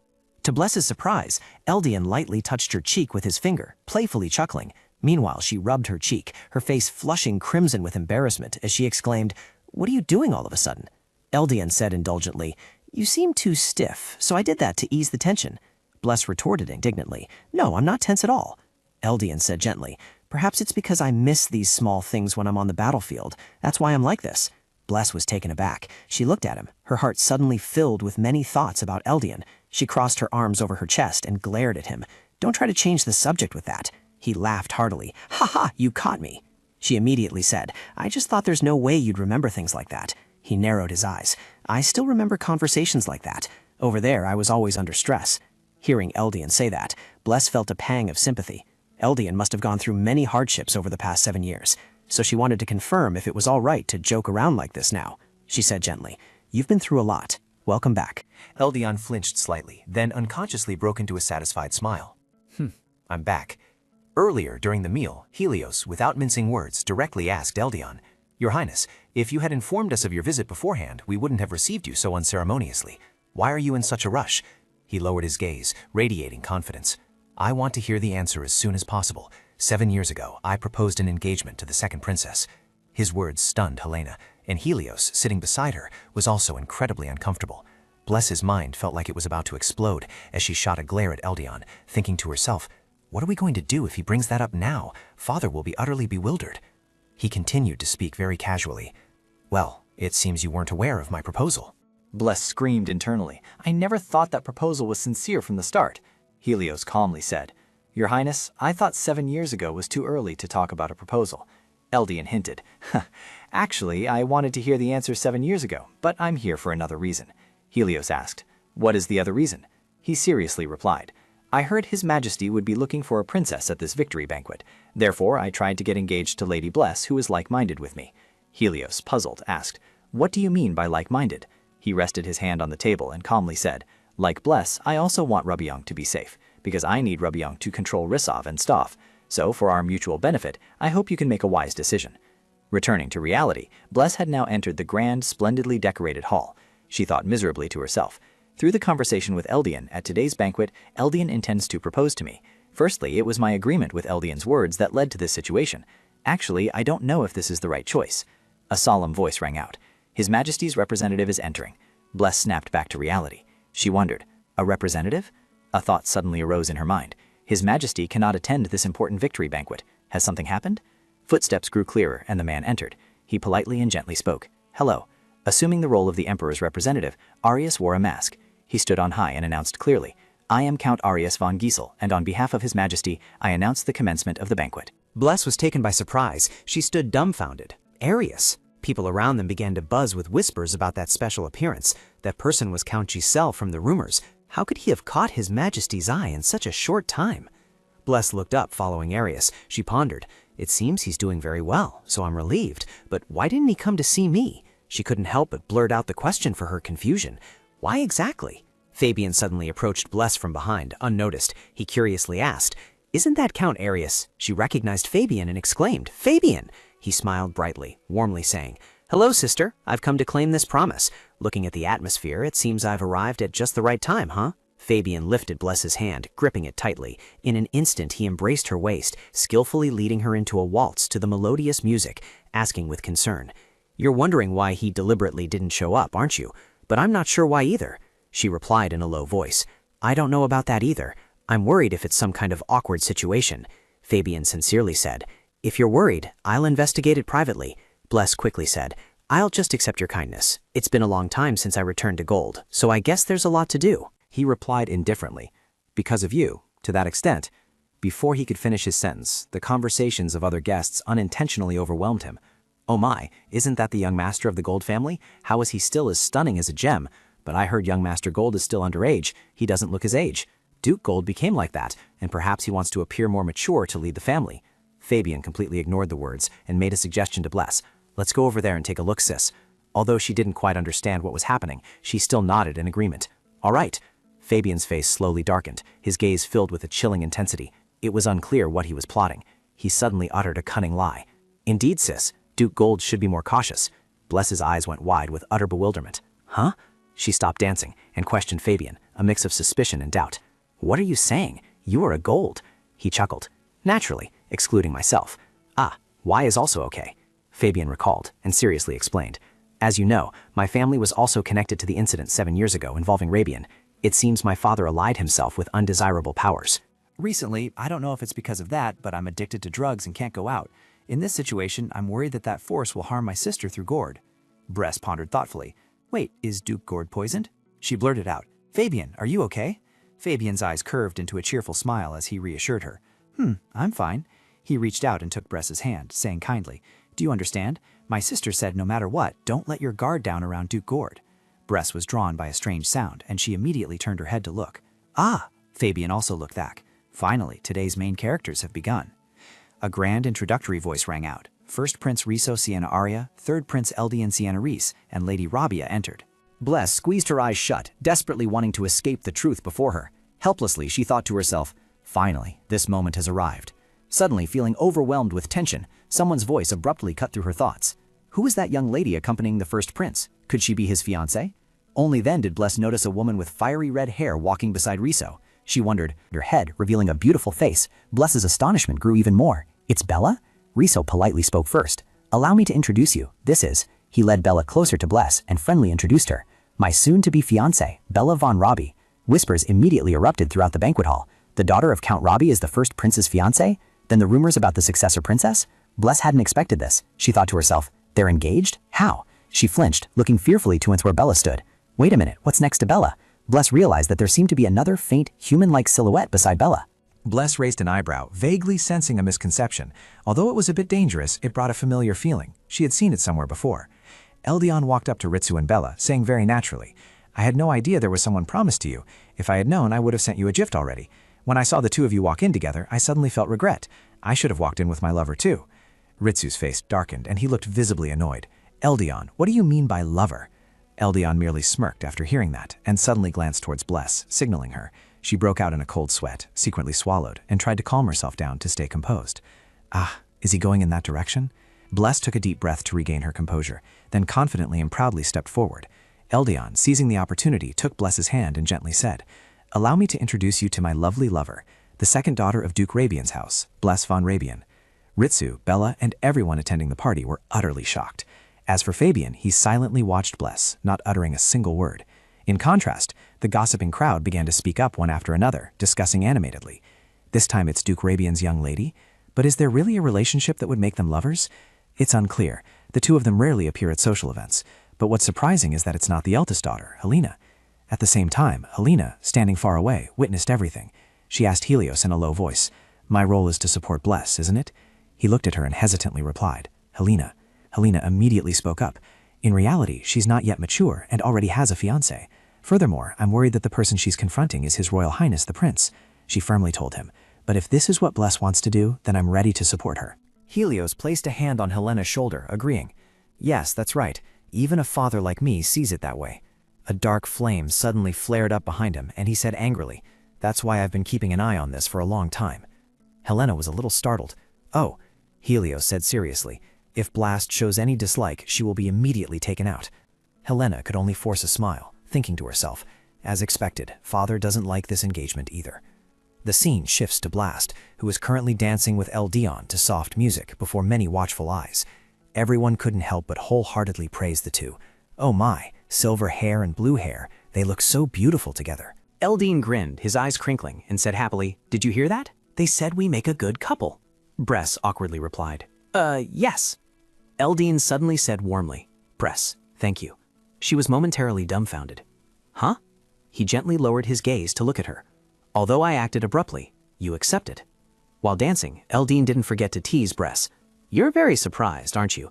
I didn't intend to do that at first," she replied dejectedly, "because there was no other way." Bress thought to himself, I would later find out that day Riso had returned home extremely furious. He had cleverly used Bella to spread rumors about the successor princess, but his efforts to sway public opinion that he and the successor would be together had failed. And one thing remained unanswered. Why was Bella engaged to Riso? A few days later, at the Imperial Palace, the Rabiang family's carriage stopped before the palace gates. A servant, already waiting there, bowed respectfully in welcome. "Miss Bress, we have been waiting for you." Bress gracefully stepped down from the carriage, slowly walking past the line of servants who were bowing to her. She thought to herself, after the victory celebration, both Bella and I officially became wives of princes. That was how I became Eldon's wife, gaining the right to enter the Imperial Palace. In the library, Eldon carefully instructed Bress, "Even when I'm not here, you can still enter the library, so if there's any book you want to read, just come anytime." She said hesitantly, "That sounds fine." Eldon said casually, "I called you here today because there's something I want to show you." Bress asked curiously, "Something you want to show me?" Eldon held out his hand, giving Bress a book with a rather ostentatious cover. "That's right. Have you ever looked through this kind of book?" Bress flipped through the pages one by one, honestly replying, "This seems to be a record of the Empire's founding." Eldian interjected. "More precisely, it records the sealing of the Demon King. The Zeiss Empire was founded upon the Demon King's sealing. It is said that the Demon King is not a physical entity, so a substitute must be used to seal it. And it is also said that someone is awaited to completely destroy the Demon King, with the power to purify the Demon King and monsters, that is, the Child of Prophecy." As soon as Eldian finished speaking, Bless's expression shifted, and she thought in confusion, "Is he saying that I am the Child of Prophecy now? Moreover, the matter of being able to purify the Demon King, it's as if he believes in the Demon King's existence." She eagerly asked him, "Wait, hold on, do you mean that I am the Child of Prophecy and must fight the Demon King?" He naturally didn't deny it. "Yes, you've understood correctly." Eldian crossed his arms over his chest and spoke calmly, even though he still didn't know if the Demon King truly existed. Bless tensely uttered, "Yes." He nonchalantly admitted, "First of all, His Majesty the Emperor and your master already know." She widened her eyes, thinking in alarm, "What? Father already knows?" Eldian chuckled, reassuring Bless, "Don't worry, I'm not asking you to defeat the Demon King right away." She became gloomy and dejected, only managing a forced laugh. "Ha ha ha, in that case, thank you." Eldian stepped closer to her, saying seriously, "All right, now let's get down to business." He stood close to her, pointing at a page in the book. "Here, take a look at this part. This is a somewhat strange record about Duke Arkadel." Bless's cheeks had already flushed red, and she shyly pondered, "What is this? Isn't he too close?" She suddenly spoke up, wondering, "Does this really explain Duke Arkadel?" Eldian immediately replied, "Yes, if it's true, it would explain why Duke Arkadel hasn't been seen for many generations. The title of Duke Arkadel is passed down through generations matrilineally, with women inheriting the silver hair and red eyes, making all generations of Duke Arkadel look identical. It's as if one person is maintaining it." Eldian's words quite surprised Bless. She implicitly pictured the platinum-haired maid who always stayed by her side, and couldn't help but exclaim, "Who else could this be referring to?" Returning to Rabiang Manor as the afternoon sun began to set. As Bless stood watching the sunset by the window, ladies pushed the door open and respectfully bowed. "Did Miss Bless call for me?" Bless turned her head and said in a low voice, "Ladies." "Today I went to the Royal Archives," Lady It immediately replied. "Is that so?" Bless continued bluntly. "But according to the book there, perhaps I am the child of the prophecy." Hearing that, Lady It suddenly pressed her lips together in silence, giving no reply. Bless gently asked, "Lady, this is the first time you've heard about this, isn't it? Could the fact that my appearance hasn't changed be related to Asadel?" Lady It suddenly spoke up. "Was that written in the royal books? I remember the name a little." Bless thought in surprise. "Is that all?" Lady had recalled the time when Bless was just born, and she had cherished and cared for her with utmost devotion. She honestly said, "Yes, I know about it. It's been a while. I've also been waiting for the child of the prophecy to be born, so I was very happy when Lady Bless was born. When the child of the prophecy is born, I can meet the person I've been waiting for all this time. Bless was completely stunned. She secretly speculated. The one waiting is Lady Et? Lady had continued to imply. Now, there are many things I still cannot say. Please trust and wait for me, Lady Bless. Bress walked along the deserted corridor, her mind filled with worries, wondering why she couldn't voice them now. A voice called out from behind Bress. Lady Bress. She turned around, realizing it was the maid, Hessa. Is something wrong, Hessa? Hessa politely asked, could you please come down to the living room for a moment? A guest has arrived. Bress quickly went down to the living room. As she walked, she wondered, who could it be? No one important was expected today. Upon arriving, she recognized the familiar figure in dark hair of the guest sitting on the chair. Helios heard the sound of the door opening and immediately turned his head. Ah, Lady Bress. Bress stood at the doorway, staring blankly at Helios, who had appeared right before her. Helios. Their conversation ensued shortly after. Bress set her teacup gown and lowered her voice. So now you've received the title of Count and are part of the royal family's secret order of knights. She looked at Helios, nodding as she said, I see. Brett thought nervously to himself, I didn't expect to meet Arius so suddenly. This must be why Hessa's expression earlier was so radiant. Arius unexpectedly spoke up. Actually, the reason I came to see you today is to ask for your help, miss. Brett was stunned, thinking, Arius wants my help? Arius seriously explained. Specifically, I want to connect with the information guild that you are close with. If it's them, they might know the clues I need. Brett felt quite surprised. She pondered thoughtfully. He even knows that I have an information guild backing me? She calmly asked, what information are you looking for? Arius clenched his fists. He slowly recalled and began to recount. 7 years ago. Do you remember the attack on Rabiang? The power we faced that day was quite unique. It was my personal experience, so I remember it very clearly. But I witnessed a similar energy source in this recent Eastern War. Bless swallowed, then hesitantly asked, does it feel like that time? Arius honestly replied, yes, I heard that the attack on Rabiang that day was related to Duke S, so I feel it's necessary to reinvestigate the S family's movements. Please, lend me your strength. Bless didn't answer. She lowered her head, lost in thought, her mind a jumble of conflicting ideas. Thinking back, she had heard a similar story in the village before. That person also said it was as if the monsters were being controlled. Could Duke S be planning something? Arius understood her mood well, so he immediately made a suggestion. All you need to do is provide information, milady. She looked bewildered, not quite understanding what he meant. Yes, but how? Arius calmly said, you might get into trouble, so I will continue the investigation from behind the scenes. He used all his warmth to reassure her, telling her not to worry at all. Bless pursed her lips, then suddenly whimpered as if she was about to burst into sobs. This made Arius panic, and he anxiously asked her, oh, milady Bless. Bress clenched her fists in agitation, and she said hoarsely, then, Arius. Her eyes welled up with tears, and she spoke with a wronged expression. If you didn't have the intention of getting information, you wouldn't have come to see me. Arius's eyes widened in surprise, and he quickly defended himself. It's not like that at all. I always wished for your safety. I'm truly sorry for leaving you without a word. That day, I couldn't forgive myself for not being able to fully protect the young lady. Arius felt awkward, and he looked away evasively. Without my master's orders, I couldn't approach the young lady. However, until now, I didn't know that the escort knight position was still vacant. Bress didn't understand the intention behind his words. Huh? She stared intently at Arius, making him break out in a cold sweat. Her expression suddenly turned grim, and she thought, so these words now, is it because you feel guilty that you've been avoiding me? Bress said softly, no, it's not like that, Arius. She smiled brightly and kindly. I'm sorry for making you feel awkward. Yesterday, you accepted the Count's offer, so you couldn't become my escort knight. But, Bress asked gently, can we get along as we used to? Arius's cheeks flushed red again, and he replied shyly, yes, of course. At this moment, Breth sprang to her feet, excitedly saying, all right, let's go then. Arius hesitated, not daring to move. Yes, where are we going? Breth cheerfully held out her hand to him, a bright smile on her face. Now we have to go to S Street to check the truth. While traveling by carriage, she talked with Arius while mentally organizing quite a few clues. An important piece of information Gray had recently heard was that Duke S's servants had been constantly changing. Changes in servants could occur, but the problem was that their whereabouts could not be known afterward if those who disappeared were victims of some event.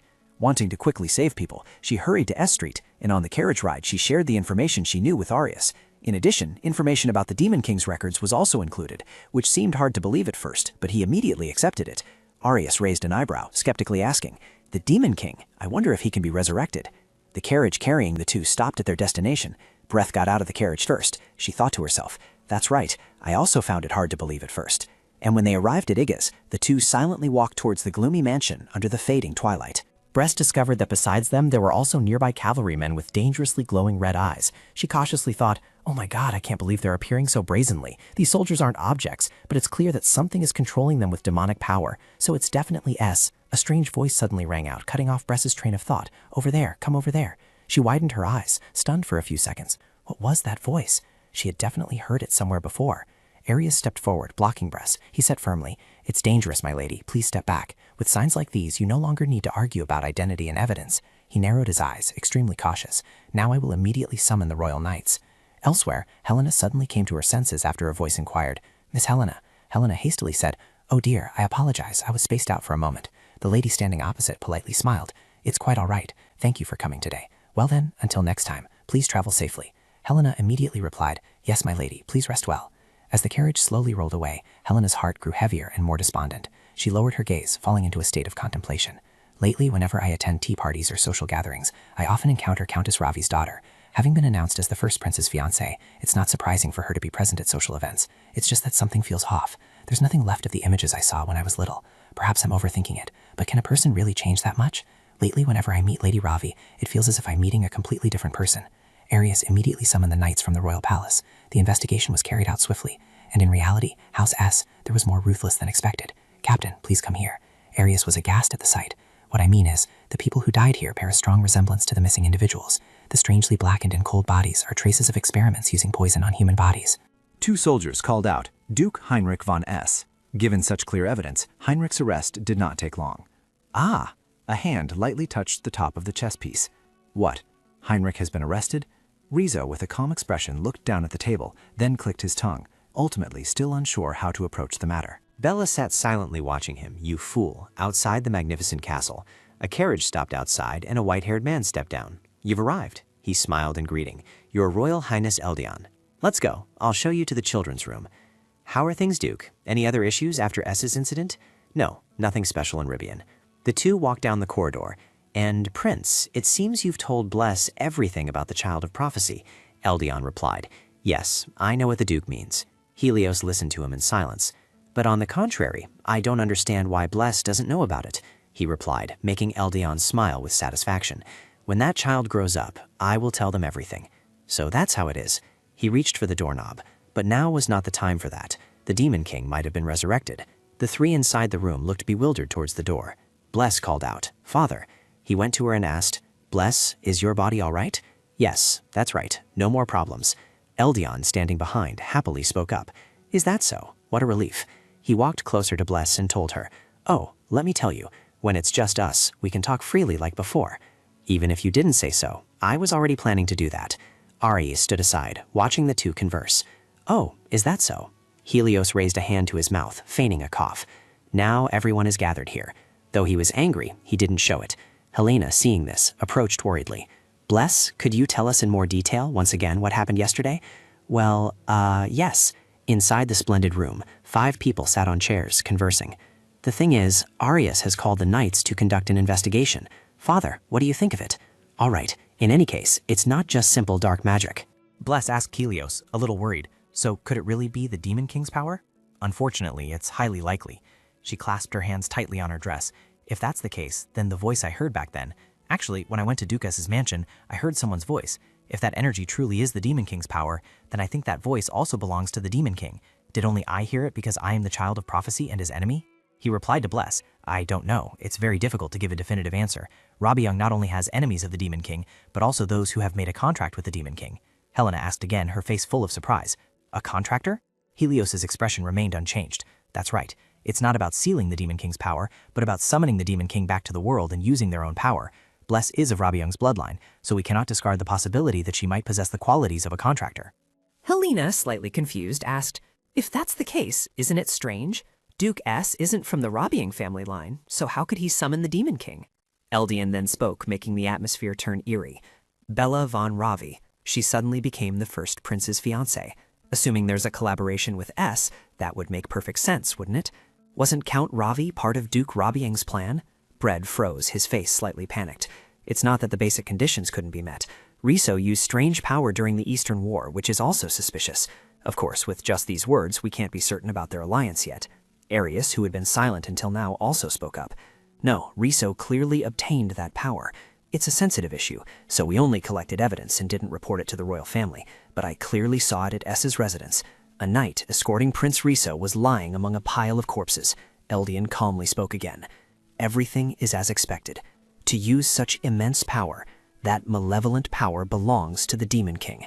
It seems the Demon King has awakened and is acting. A hand gripped Bread's hand tightly and offered comfort. It'll be all right, Bread. There's no need to be afraid. Helena looked at her with sparkling eyes. Because I'll always be by your side. I absolutely won't let my sister get hurt. He also spoke up, continuing, I will do the same. Even if the opponent is the Demon King, I will definitely protect you this time. Helios smiled reassuringly at Bress. That's right, Bress. Everyone here thinks the same way. We will absolutely not leave you alone. No matter what happens, we will fight together. She happily clasped her hands together. Yes, Father. Thank you, everyone. All right. No matter how heavy my fate may be, there's nothing to fear, because I have friends and family fighting alongside me. And me too, Bress. Ah, May. A voice echoed from outside the door. Excuse me, Master of the House. Helena and she flinched slightly. May I come in? Lady had stepped in from outside, and Helios also stood up and went to ask, Lady-it, what's wrong? Bress stood behind him, looked at her, and thought to herself, yes, the thing is, why is Lady-it, who is always so calm, suddenly like this? Lady-it spoke with a serious expression. I just received news from Duke Gold. She was slightly surprised, and thought to herself, Duke Gold? Could something have happened to Fabian? Lady-it continued, Adolf von Gold, Duke Gold, has passed away. Duke Adolf von Gold had passed away. Although Duke Gold had been poisoned and couldn't go out, his death was still a question mark for everyone. She walked over from a distance and called out, Fabian. He turned around, smiled, and greeted Bress. You're here? But the very next second, tears welled up. She looked up at Fabian in alarm. Bress quickly raised her arm. Fabian, you're very sad, aren't you? She reached out to wipe away the tears on his face, comforting him. It's okay. Everything will be all right. How could one console such sudden grief over the loss of parents? He hadn't even reconciled with the Duke until the very end, and now the last chance to speak was gone, making his emotions even more complicated. We'll be by your side. Outside the church, graves were built side by side. A white flower was placed on the grave. Fabian sadly told Bress, he really wasn't a good father. She turned her head to look at him, but remained silent. He was too greedy. Most of the time he saw me, his son, as a mere tool. Helios arrived with Helena. Thank you for coming, Duke. You've been through a lot. From a young age, my relationship with my parents was never like any other. The third prince and Count Giesel, Eldian, stood still with expressionless faces. Fabian clenched his fists. I don't hate him that much, but the truth is, I don't feel any affection. His tears fell profusely, but he was still my father. Brest sadly thought to himself, I will never forgive those who did this to my father. This death was not just a coincidence. It was an exploitation of the timing to kill the Duke. And the culprit was clearly. At this moment, she also spoke up. Fabian, this is Duke S's doing. His face was full of surprise and disbelief. What? 7 years ago, when it was still only suspected to be an accident, I checked the documents and found that 2 ducal houses had cooperated with Duke S. Duke Gold had joined forces with Duke S 7 years ago, and so he killed to divert suspicion. Due to the funeral, the investigation into Duke S's accusations was postponed indefinitely. Just for that reason, then, that's not all. Duke S is planning even more by using his evil power. Bless raised her hands in front of her. I will fight to stop it. She paused for a moment, thinking, then continued. Honestly, I need Fabian's help, but that would be a burden on a child carrying sorrow. I only told you because I thought you needed to know. Fabian, with teary eyes, said to Bless, Sister, I want to fight alongside you too. Although it's also for revenge, I want to protect and help you. When she heard his words, her eyes showed complete surprise. I don't want to lose my people to them. Bless gave a radiant smile, her cheeks flushed. Thank you, Fabian. Even in this moment, you still want to help others. Fabian truly is a strong child. I also have to do my best. Inside a large room, Helios and Helena were standing there. Seeing Bless, Helena immediately called out, Bless, young Master Gould? Fabian went to greet Helios. Helios said, Thank you all for coming, Duke Rabiang, Lady Helena. Well, I'm very sorry about your father. After hearing Helios's words, she clearly showed surprise. Helios continued, If you need help, just tell me. I guessed it was probably because this was the funeral of the 4th Duke, and all the nobles of the Empire had gathered. Suddenly, the glass in the window shattered and flew everywhere. As Helios turned to look, a scream rang out. Ah, soldiers from outside are rushing in. Their bodies were pitch black and their gait was unsteady. Why are they soldiers? Bless looked at them in horror. These soldiers. I sensed a source of power similar to those I met at Duke S's mansion. Arius suddenly appeared and blocked her path. "Milady, it's dangerous. Step back." Arius extended a hand and conjured a blue flame. Helios raised his hand, conjuring a magic circle overhead. A slash grazed a nearby soldier. Perhaps this was the power of Duke S that Bless had spoken of. Eldian, who had been imprisoned until now, held the sword enveloped in a red glow in his hand. Is Riso then the one wielding this power? Fabian looked around in confusion and asked, "What exactly is going on? Why are these soldiers?" Helios seemed to realize something. So this is how it happened. He turned and ordered her. "Bress, first go to the royal palace with His Highness." "Yes, Father, about that? This is a trap to bind us together. Right now, it's highly likely that His Majesty is in danger." Meanwhile, at the royal palace, a pair of feet hurried along the corridor, fresh red blood still clinging to the shoes.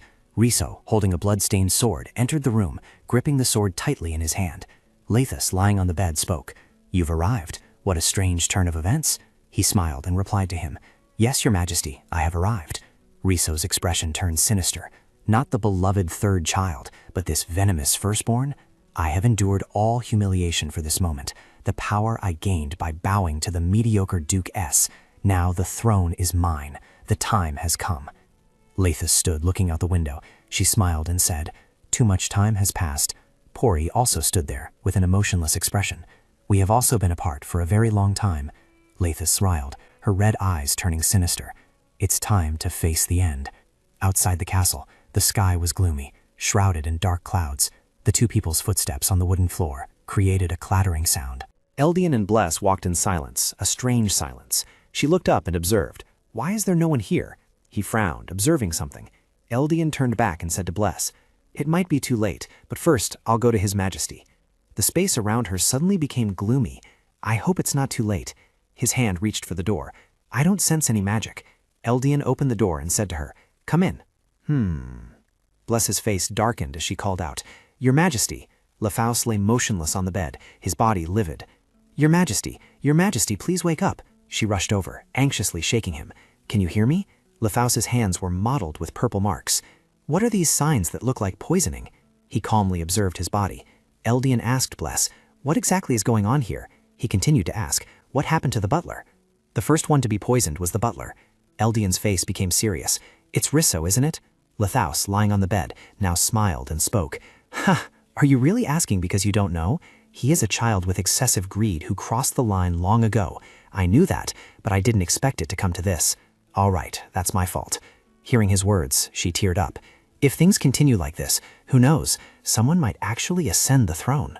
Brez gripped the bedsheets tightly with both hands. Why was Eldian only speaking cold words in this situation, after all? "No, with that purifying power, Your Majesty." Lathios gently touched her hand, interrupting her train of thought. "All right, don't waste your strength on useless things anymore."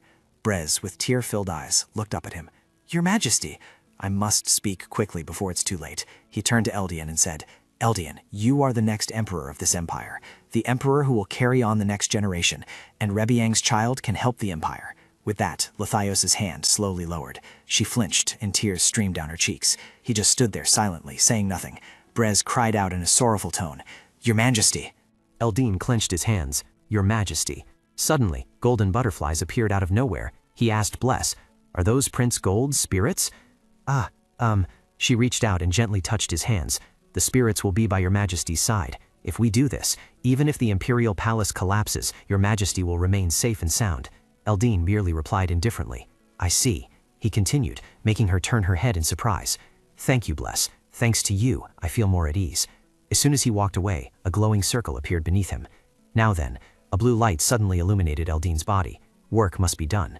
A bright circle enveloped him. She observed and thought to herself, "That thing, could it be a pillar of light? The immense light that appears when the Imperial family's power is inherited?" Helios looked somewhat bewildered upon seeing it. "If it appears now," he spoke, surprising Helena, who stood beside him. "It seems His Majesty has passed away." She immediately turned her face towards the castle. "Your Majesty, what exactly is happening at the Imperial Palace? Will Bless be safe?" "Inside a dark dungeon. We've missed a great opportunity to deal with Eldin." Riso walked with a resentful expression. "We must prepare another method before he can retaliate. To do that, I must first go to that person." He walked up to a prison cell, inside which a black-haired man was sitting on a bed. Hayrick looked up and greeted Riso upon his arrival. "You're here, Your Royal Highness." Suddenly, he gave a strange smile. "I've been waiting for a very long time." He gripped the hilt of his sword. "Fool, do Do you still think we're on the same side? Without that power, you're useless now. That power has already killed you, and now I just need to absorb it. Suddenly, Riso coughed violently, blood gushing from his mouth, leaving him stunned. Riso's vision also faded. What's going on? Heinrich opened the cell door and stepped out. Your Highness, don't complain too much. After all, everything has already been decided. The prince will die right here. He incredulously raised his head to look. What? No, that's impossible. I must become the emperor of this empire. Heinrich smiled and continued to Riso. So childish. He raised his hand and laughed loudly. Why did you think that power would be yours? You didn't know it would be devoured by darkness. Footsteps echoed from afar. Heinrich immediately turned his head to look. Ah, you've arrived. The silhouette of a red-haired girl slowly walked towards the two. I've missed an interesting scene. My daughter. Outside the castle, the blue pillar of light had not yet disappeared. Eldon incredulously raised his head to look. How could it be accumulating? Breath stared at him and thought, once the Emperor ascends the throne, there will be no Riso, will there? She quickly ran to him and asked, Eldian, are you all right? I'm fine, there's no problem. He clenched his fist as the task at hand remained unchanged. Eldian urged Breath, let's go, Breath. The two stepped out into the corridor. First, they had to find Riso. She walked behind him, constantly looking around. The palace was too quiet, which made her feel a bit uneasy. I don't think we should waste any more time. Breath spoke up and asked him, Eldian, do you have any idea where he might be? In this situation, if it's Riso, no matter who it is, if they've taken control of the palace, then he raised both hands and gripped the doorknob. Before opening the door, Eldian told her, I think the last place he could be is here. Breath looked up. Ah, here is... Inside the room, a figure was seated on the throne, in His Majesty the Emperor's audience chamber. Riso sat firmly on the throne, his hands resting on either side. He didn't look pleased to see him. Riso. His hands remained still, unmoving. He must have seen us come in, so why isn't he reacting? Bless quickly called out, Eldian! He swiftly went and placed his hand on Riso's body. Eldian, his face devoid of emotion, spoke, as expected. She was bewildered upon hearing his words. He's already stopped breathing? It seems Riso didn't end his own life, so who was it then? What? Since when were the soldiers here? Someone appeared from nowhere and spoke, I am the one who took His Royal Highness away. Herrick, with an arrogant expression, said, think again, the final wish has finally come true. Eldian immediately drew his sword. Bless, step back. He stood in front of her, shielding her, and pointed his sword at him. You killed Riso, didn't you? He spread his arms and laughed loudly. Ha ha, don't be too angry. It was merely self-defense. His Royal Highness intended to kill me first. Bless looked slightly worried. As expected, the two of them had joined forces to exploit each other. She clenched her hands. In any case, we'll be at a disadvantage. We must buy time by any means until help arrives. What benefit did you gain from joining forces with Riso? Let's see, I'm not very keen on answering your question. This girl, I don't like you at all. No, on the contrary, I even hate you. What is this sudden feeling of being overwhelmed? Herrick's eyes started downwards, truly finding it utterly disgusting. Because you too will share an unfortunate fate just like your mother. Such immense power, completely different from before. As expected, Herrick has made a pact with the Demon King. He sneered and wondered, what's next for Reborn? Eldin charged forward, striking powerfully, but Henrik created a protective barrier, a name too grand for a beastkin brat. His calm expression, present until now, vanished, replaced by a face clearly showing anger as he looked at Henrik. That mouth of yours, you'd best be careful, Duke. He raised his head, looked at Eldin, and sneered. Oh, Breast reached out, intending to help. Eldin's attack had already reduced the pressure. She had to help Eldin now. Eldin anxiously glanced her way. Breast, if you're tired, you don't need to push yourself too hard. As a member of the Ducal House of Reborn, I also have a responsibility to protect the Empire from danger, something I've only just realized. Around the knights, many pink specks of light appeared. Eldin also swung his sword, striking at them. He gripped the sword, which was enveloped in a red glow, in his hand. Why did the Duke join forces with my brother? Eldin's question caught Henrik slightly off guard. What? He spoke up, angering the Duke. They truly are alike, that filthy sense of inferiority. What did you say? Henrik felt something unusual and immediately turned his head to look, but in reality, there was nothing special. The soldiers were all lying sprawled on the floor. The soldiers? Since when have they? If I'm pushed this far, it seems there's no other way. I can only call that person out. He numbly extended his hand and commanded, show everyone. Breath gasped, her mouth wide open in panic. The overwhelming feeling was different from before. Could it be that the Demon King has been summoned? So the person with Bella is the Demon King? But how could the Demon King manifest as the first-generation Reborn? Her eyes were filled with disbelief and confusion.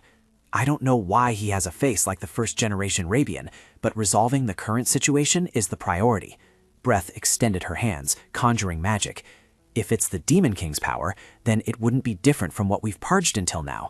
If it's the power of purging, then it will surely succeed.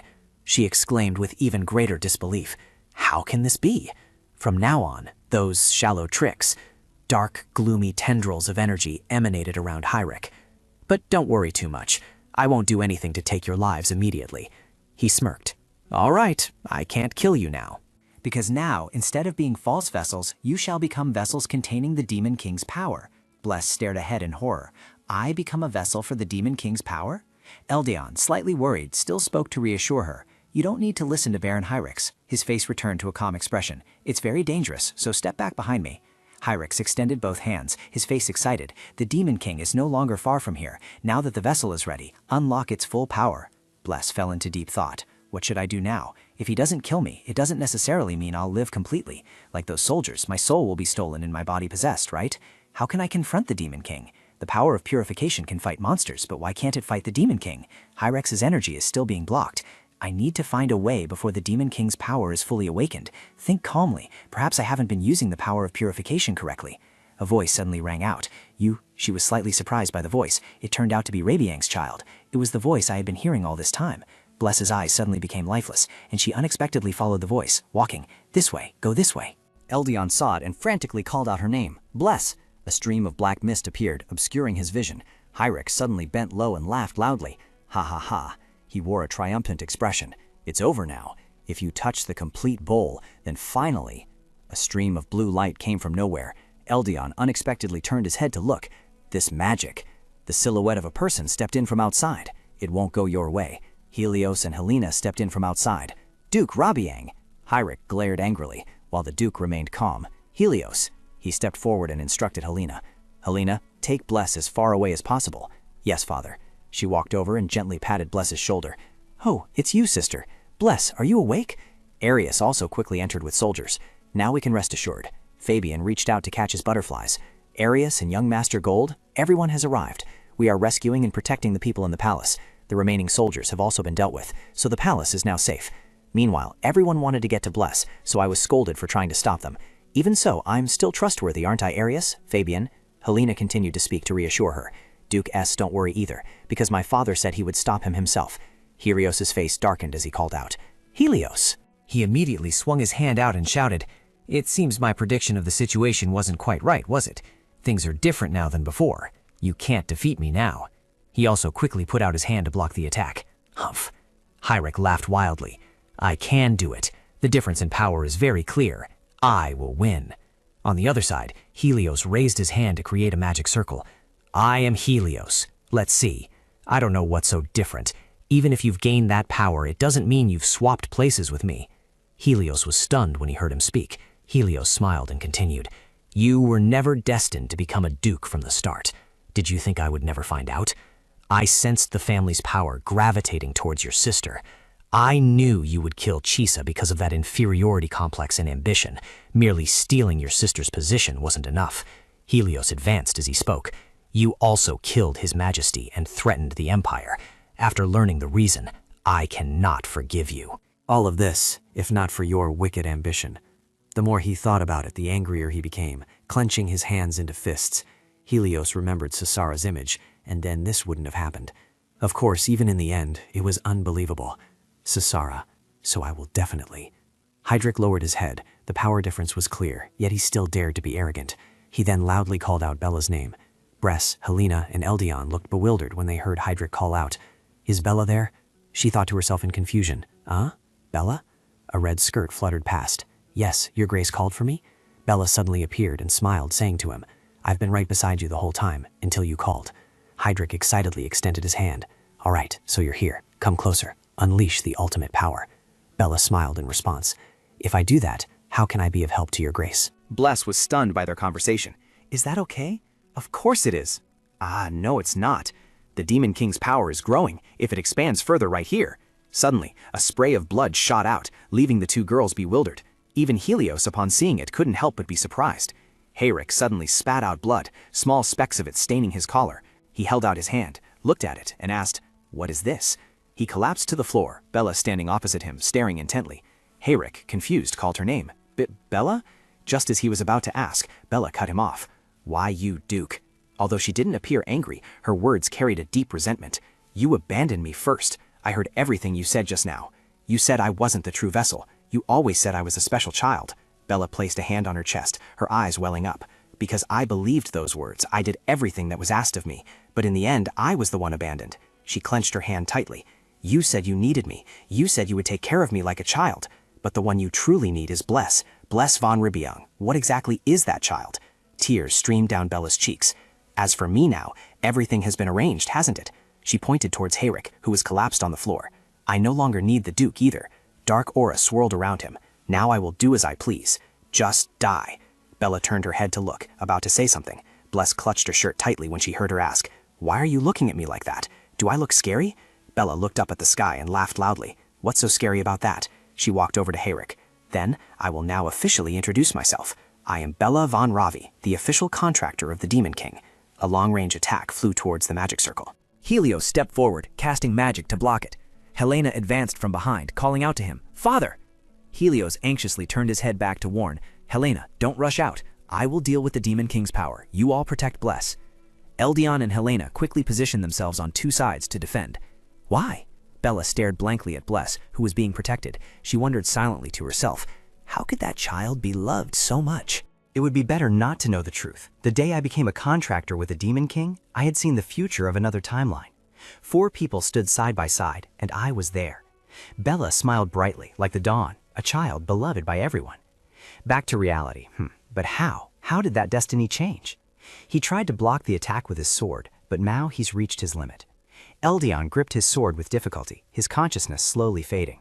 Brest called out to him worriedly, but he spoke back, I'm fine, Brest, don't worry. He turned his head, his face slightly tired, and told her, I'm just doing things my way, all right? Don't be weak. I've already made up my mind. I will take a different path from the Emperor. Therefore, I must protect my people. Although Eldian seemed unwell, he still spoke to reassure Brest. I will definitely protect you, as one of my own. Whether it's the power of darkness or the Demon King, I won't let them touch you. Bella immediately laughed scornfully. How pathetic, Lady Brest. Keep hiding behind others. A large amount of black magic emanated from around her. The child of prophecy with transcendent power, acting as if you possess such amazing abilities, huh? But when it truly matters, things don't go as planned. Bella's eyes turned red. She pointed and smiled eerily.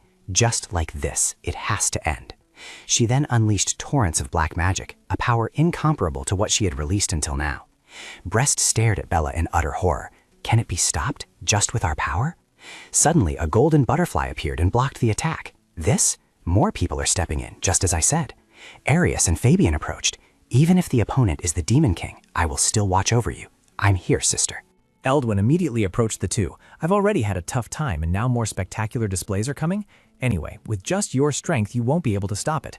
All right, do you have some kind of grudge against me? He angrily clenched his fist, while Fabian embraced Bless. Even now, thinking of monopolizing the young lady is a bit short-sighted. That's why I'm saying this. Fabian smiled and asked Henko, are you all right? Luckily, it's not too late. I already told you, I will fight alongside you until the end, Fabian. Helios and Helena exchanged smiles. Fabian, thank you both very much. Bella stared blankly at the scene before her. How could this be? She grew even angrier. Why is it always just her, unable to do anything, not even knowing how to properly use her own strength? Suddenly, a voice rang out. As for that, the power of a Transcendent is used in its own way. Bella startled and turned to look towards where the voice came from. 2 girls entered from outside. It's a relief you're all right, young Lady Bless. Thank you, Helios. Please protect the young lady as promised. Lady Et smiled at him. Lady Et, it seems everything is finally ready. Her feet slowly moved forward, and she bowed respectfully, saying, Duke Acidel, Lady Et. She stood opposite Eldian and greeted him. Greetings to the new son of the Empire. He replied with little surprise. As expected, you are Duke Acidel. Lady Et smiled and replied, Yes, as you guessed, I am Duke Acidel, the first emperor of the Giles sealed the Demon King and established this empire. My loyal subjects and many others have awaited this moment. Bless stood still, listening to her every word. Is Ladiet the first emperor? So the Imperial Library still has writings about Ladiet. She raised her arm. The power of the Transcendent being can seal the Demon King, but it still requires a special condition, surviving the power unleashed by the one who signed a contract with the Demon King. Ladiet looked forward with indifferent eyes. Bella's face flushed red with anger. That was the power everyone was trying to unleash. So, keep doing what you intend to do. If Lady Bless cannot endure it, then that will be my victory. Now she's looking down on me. She angrily yelled, "All right, let's see if you can endure it this once. In the end, I will be the last one standing." A purple orb suddenly appeared above Ladyet's head. Lady Bless clenched her fist. "I apologize for making you go through this trial." A voice spoke up, comforting Ladyet. "Don't worry, lady. This is why I have this power, isn't it? This is a way to convey Ladyet's long-held wish, my own battle that no one else can replace. Trust me, I will return. If this can protect my people, then I will surely succeed." The space darkened, and loud calls echoed repeatedly. "Bless, bless, Lady Bless." Everything. That is the duty of those living in the present, merely after-images of the past. We are not directly involved in this war. Each person has made their own contract and sworn to end this battle. Bless woke up with a start and opened her eyes wide to look. She sat up abruptly and looked around. Where is this place? Why was I still in the Imperial Palace just now? Bless's eyes lit up when she saw something. A loud scream caught her attention. "Seriously, I told you I don't understand." This voice, Helena with a hateful expression, spoke. "How did the invitation end up with an illegitimate child, sister?" She immediately yelled loudly, startling Bless. "What are you doing? Get up and catch it." "Why is she yelling at me like that?" Helena handed her the letter and instructed. "This is the third prince's birthday invitation. His Highness has already sent the invitation, so you cannot refuse to go. Just be quiet for a bit and then come back, understood?" She left, not forgetting to yell loudly and firmly at Bless. "Listen to me." She held the invitation in her hand. Although that person had the same appearance as my sister, that wasn't the sister I knew. What was happening? A voice appeared, catching her attention. "How do you feel, Bless? Are you suffering? This is the world I specially prepared for you, where no one will like you, Bella. If you don't break down there, I will acknowledge your victory, so try to endure it just this once." Outside the small buildings, if this was a virtual world created by Bella, then it's clear that everyone loves the main character. If so, Helena's actions are also understandable. In the original story, Helena hated her younger sister. However, if one compares the differences to what I know... The original Helena couldn't use magic, but I could feel Helena's immense magical power, just like my older sister's. The carriage stopped. Could it be? Before my eyes was a magnificent castle. Were the others also memory wiped and dragged here? I need to check on the others' condition today. Helena irritably bumped Bless's shoulder. "Do you remember what I told you? Shut your mouth, sit still, and go home. And if you talk to me today, I won't let it slide." "Why are you talking to me like that?" Bless recalled Helena hugging her, feeling incredibly hurt. "I know this is a created world, but I'm still so sad." A call of "Sister" jolted her awake. "Sister? Bless looked up to see Fabian approaching, smiling as he greeted Bella. Her eyes clearly showed her astonishment. He cheerfully spoke to her. "Sister Bella, you won't forget our first dance tonight, will you?" "Of course." Arius, standing beside Bella, immediately spoke up. "Young Master Gold, please do not disturb the lady." "Huh? When was I like that?" Bella looked at Bless triumphantly and smiled. "So you know now, don't you? My feelings when everything was stolen from me. How long can you endure to receive love?" Bless gripped her skirt tightly with her hands. No, there must be some mistake. I haven't had an easy path to get to where I am now, so these trivial things are nothing." A voice rang out, interrupting her thoughts. "The third prince is entering." Bless flinched upon hearing that voice. "Eldian." Her feet slowly carried her further inside. "Eldian likes Bella here too, doesn't he?" All the affections directed towards her now. She quietly stood alone in a corner. Her back looked incredibly lonely. "I'm not confident enough to see why. Anyway, they won't care about me. As long as I can get through this situation, there's no need to watch things I don't want to see. That's right, so." Just as Bless was about to walk away, someone spoke up to stop her. "Wait, you there." She turned around blankly to look in that direction. "Eldian." He walked towards Bless, smiling brightly like a flower, and greeted her. "This is a face I've never seen before. Could you tell me your name?" She clasped her hands together, thinking to herself, "Why is Eldian interested in me?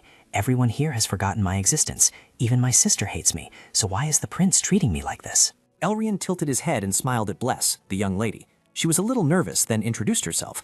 "I am Bless von Rabiong." He also smiled and repeated her name, Bless von Rabiong. Elrian smiled awkwardly. I apologize. You're a little flustered, aren't you? Even though today is the first time we've met, I have a very familiar feeling." Could it be that he recognized me subconsciously? Bella approached from a distance and asked, "What interesting things are you talking about?" She smiled and then asked him, "May I listen in as well?" "Yes, Your Royal Highness, Bella." Bless clenched her hands, comforting herself.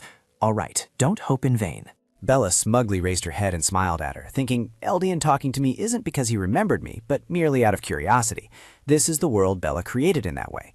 Eldian turned around and spoke in a reproachful tone, surprising both of them. Speaking like that, is that Rabia's etiquette? Bella was stunned into silence when he rebuked her. I recall that our relationship isn't close enough to overlook this disrespect. Bress stared blankly, observing the situation. What just happened? Why is Eldian acting like that towards Bella, she thought. She frantically called out to Eldian, "Wait, Your Royal Highness, Lady Rabia." Then, addressing both, she added, "In any case, there might be a disturbance. Let's move to a different location, shall we?" The two of them went to a fresh, lush garden. Bress was surprised when she saw it.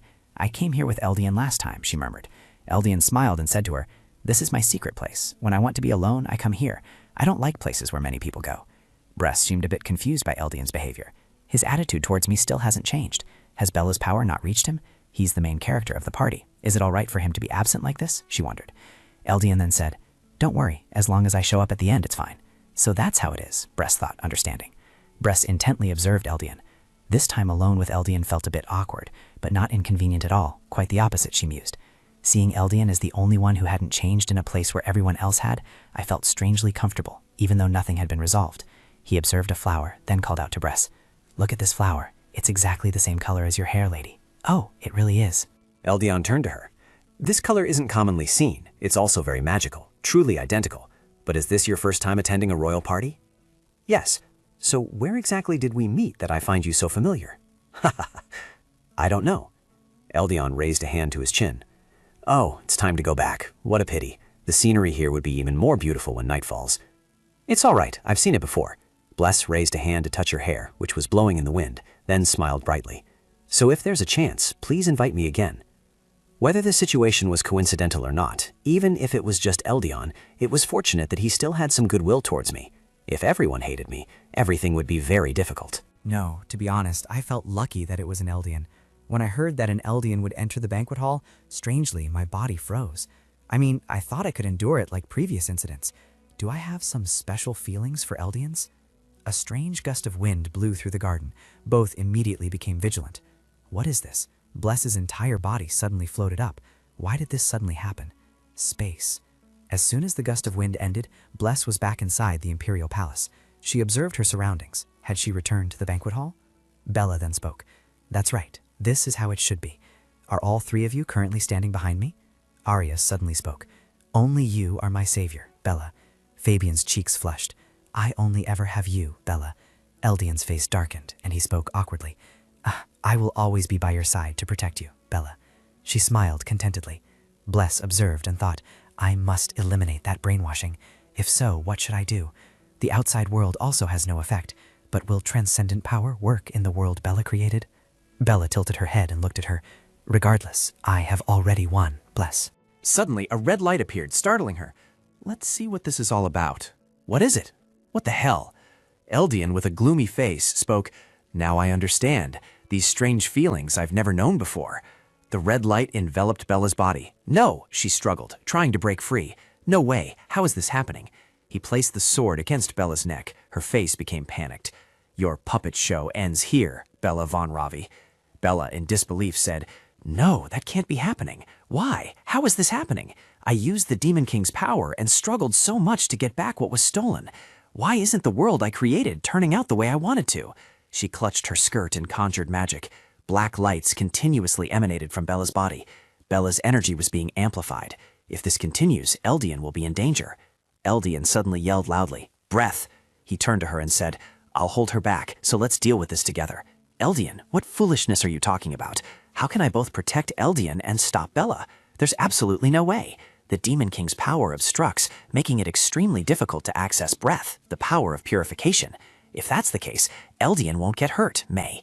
It was then that she suddenly remembered. The power of purification. Ah, what I must accomplish in this world, it turns out, isn't just enduring the trials Bella created. What I truly must do is purify the Demon King's power. The Demon King's power uses the dark souls of humans as its foundation, and this place is a world created from that power. Therefore, this place is overflowing with the Demon King's power. All of it must be purified. Breath, it's ready. Excellent, May. It's all up to you. She held out both hands, and in her palms was a small pink orb. The orb immediately emitted pink streams of light that spread everywhere. Bless opened her eyes wide, observing the streams of light. We will destroy this false world and return, go to where we were always meant to go. Bella sat slumped on the floor, her body continuously emitting dark aura. She lifted her head. No, the space is gradually disappearing. The world I created. She looked up blankly. It's gone. Is it over now? May walked over and touched Bless's hair. Bless, you succeeded. That power is gradually fading. May, thank you. It's all thanks to you. Due to the surprise, she opened her eyes wide. Bless had done it. Miss Lewin looked around and asked, Oh, but what about Eldian and the others? First, let's return to our original world. Bless, let's go too. She saw Bella sitting with her head bowed to the floor. Bless looked at her indifferently, saying nothing. Bella just kept her head down, paying no attention. Dame May saw this and called her name loudly. Bless! Her gaze was incredibly resolute as she looked towards Bella. Bless's call made her stop. Come back, Bella. If you keep staying here, you'll disappear along with this collapsing world, so… Bella immediately sneered, cutting her off. She laughed loudly, but Bless remained still, watching. Ha ha ha, please stop. Don't pretend to be kind anymore, Bless von Robiong. I've hated that attitude of yours for a long time, as if you look down on others. Who are you to forgive me? Bless replied to Bella emotionlessly. No, I didn't say I was forgiving you. I hate you, but I just don't think dying is a good thing. Bella bowed her head and laughed loudly. That's why I hate it so much, you fool. That image truly hasn't changed at all. All right, now that I'm facing you up close like this, I understand. Through the power of the Demon King, I've been in another world. It wasn't me, but they were exactly like you, Bless. Although I'm speaking in my own voice, it feels like someone else. Actually, I vaguely knew, but I pretended not to. I'm not as lucky as you. I wasn't even loved by my parents. No matter what, there needs to be someone to hate. Why do you, in that place, have my appearance? Bless remained silent at Bella's story. Bless, who exactly are you? She then spoke up to answer her question. I am a role player, and originally I was supposed to play the main character of the story, who is Bella. But I also don't know why the Bella of that world you saw looks like me. Perhaps this world has called those with similar souls role players. Bless meticulously explained to her. What I mean is that another person's soul is inhabiting this body. It's hard to believe these words. No, I believe you, Bella said, surprising her slightly. On the contrary, if it weren't so, it would make even less sense. Bless frantically reached out. Bella, wait! Blood began to trickle from the corner of Bella's mouth. All right, this place was never mine to begin with. I don't like having to accept that like a fool. But I still envy you, because you have everything. If only I hadn't seen such a welcome, how much better it would have been. Then would I have nurtured my own life without coveting what belonged to others? Bless frantically rushed to her. There's no time left, so let's get out. Bella immediately pushed her back with both hands. Although she shed tears, her face was very joyful. It's fine now, isn't it?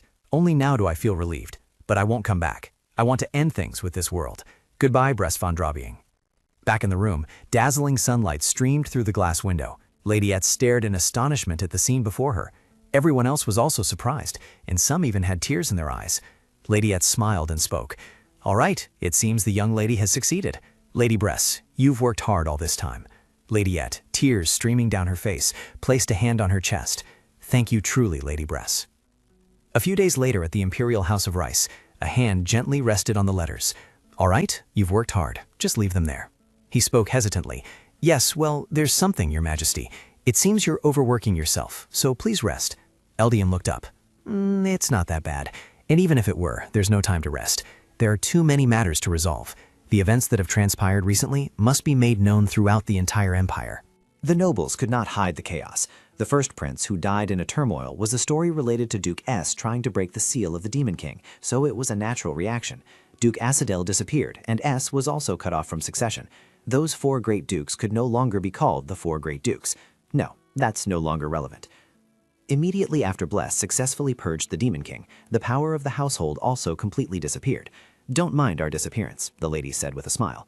We are merely those who died long ago, so it was only to be expected, and now it's time for us to depart.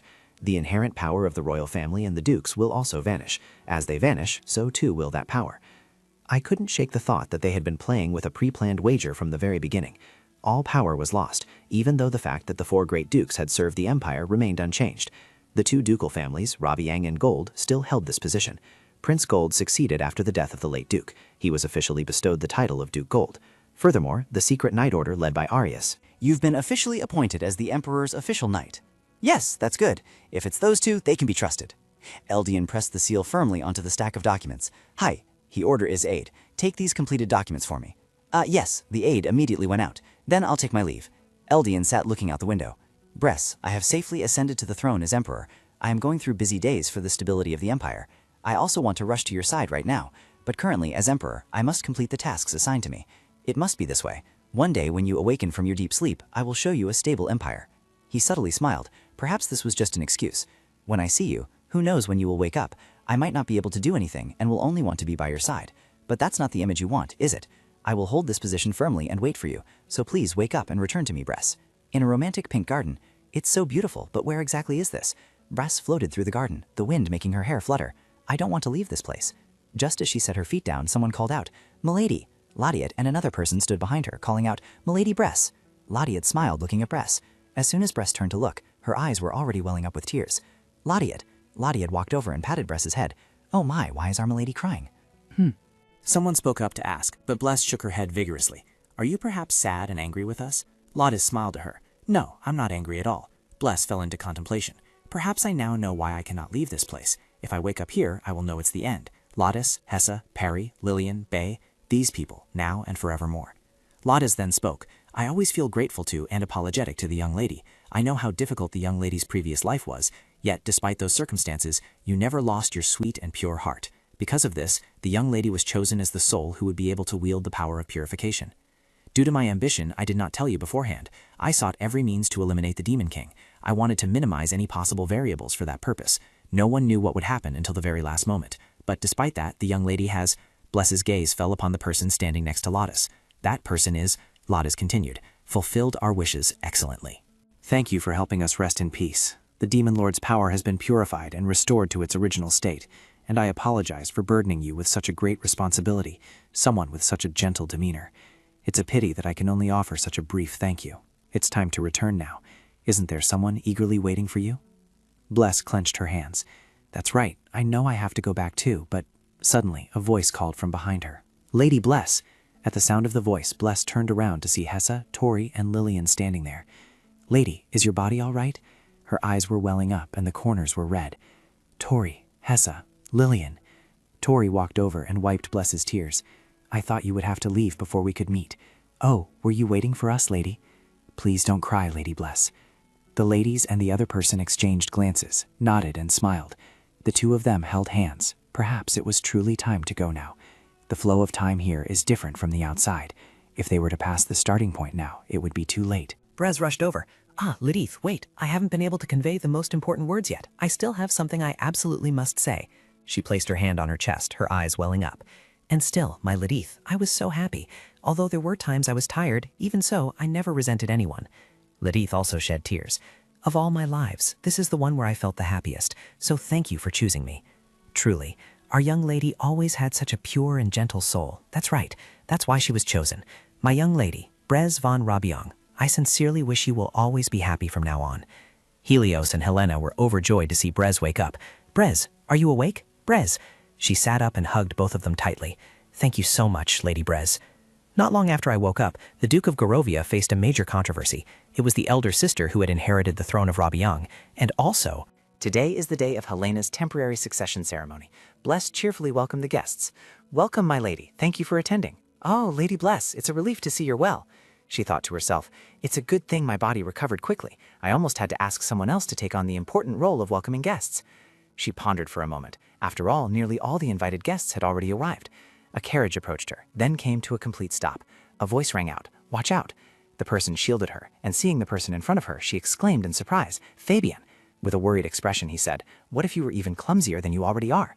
She looked up and said, "Thank you, Fabian." Hearing this, he replied, "What if I hadn't seen you?" She paused in surprise and asked, "But why are you suddenly speaking so formally?"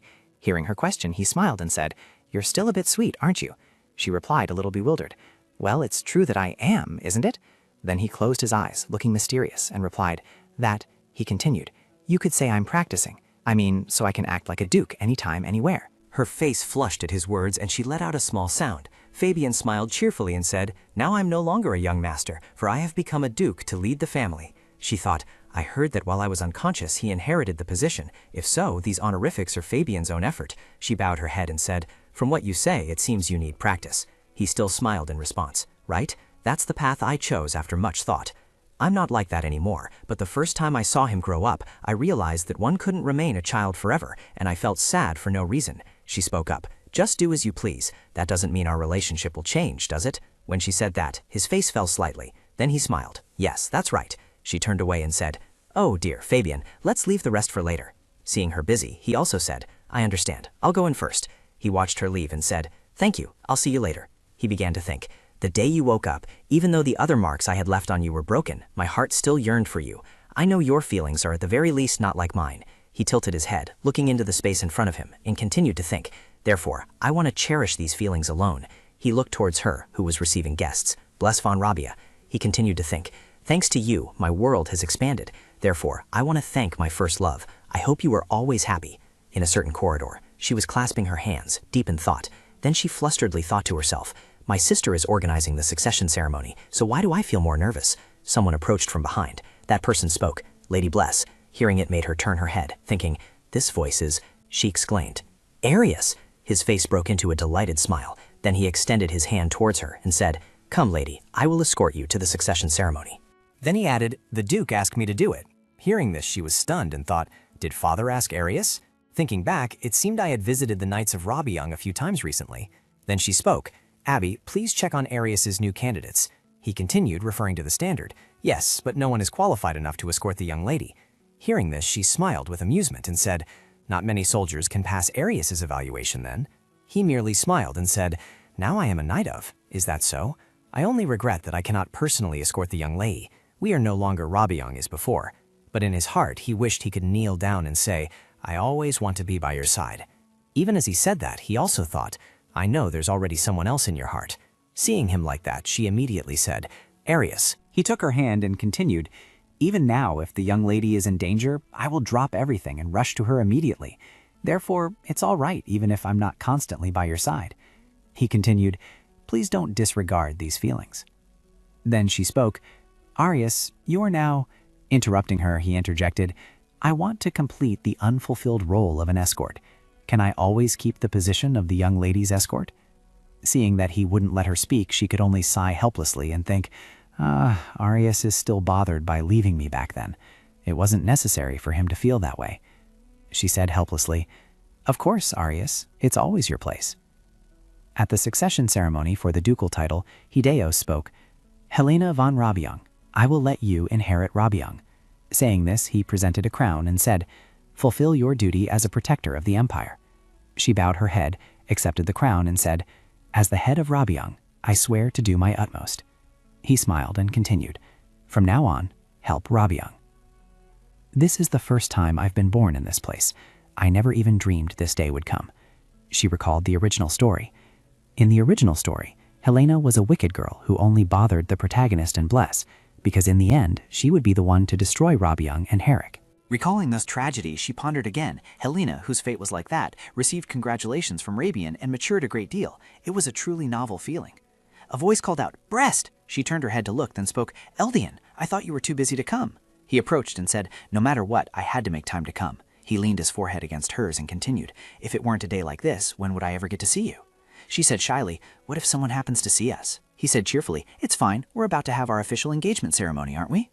After she woke up, she and Eldian realized their feelings for each other. She moved closer to him and said, honestly, how long do you plan to tease me? After her sister's succession ceremony concluded, the official engagement was decided. He took a strand of her hair and said, I was just joking, I'm sorry. Then his face lit up as he continued, it's because your reactions are so interesting. She became even more embarrassed upon hearing that. He continued, I won't be like this again in the future. Please forgive me. She replied awkwardly, you're quite the smooth talker. After I realized my feelings for Eldian and Bella's world, Eldian came to me amidst his own confusion and emotional turmoil. Hearing Eldian's confession for the first time, I couldn't believe it and thought I was still dreaming. It was only after Eldian tucked my hand that I realized I hadn't misheard his confession. Then a voice interrupted their thoughts, Your Imperial Majesty. Hearing this, he turned his head and said, oh dear, I've been caught before even returning. He turned to leave and said to her, well then, I'll be going now, Bless. I knew he was very busy, but it was a pity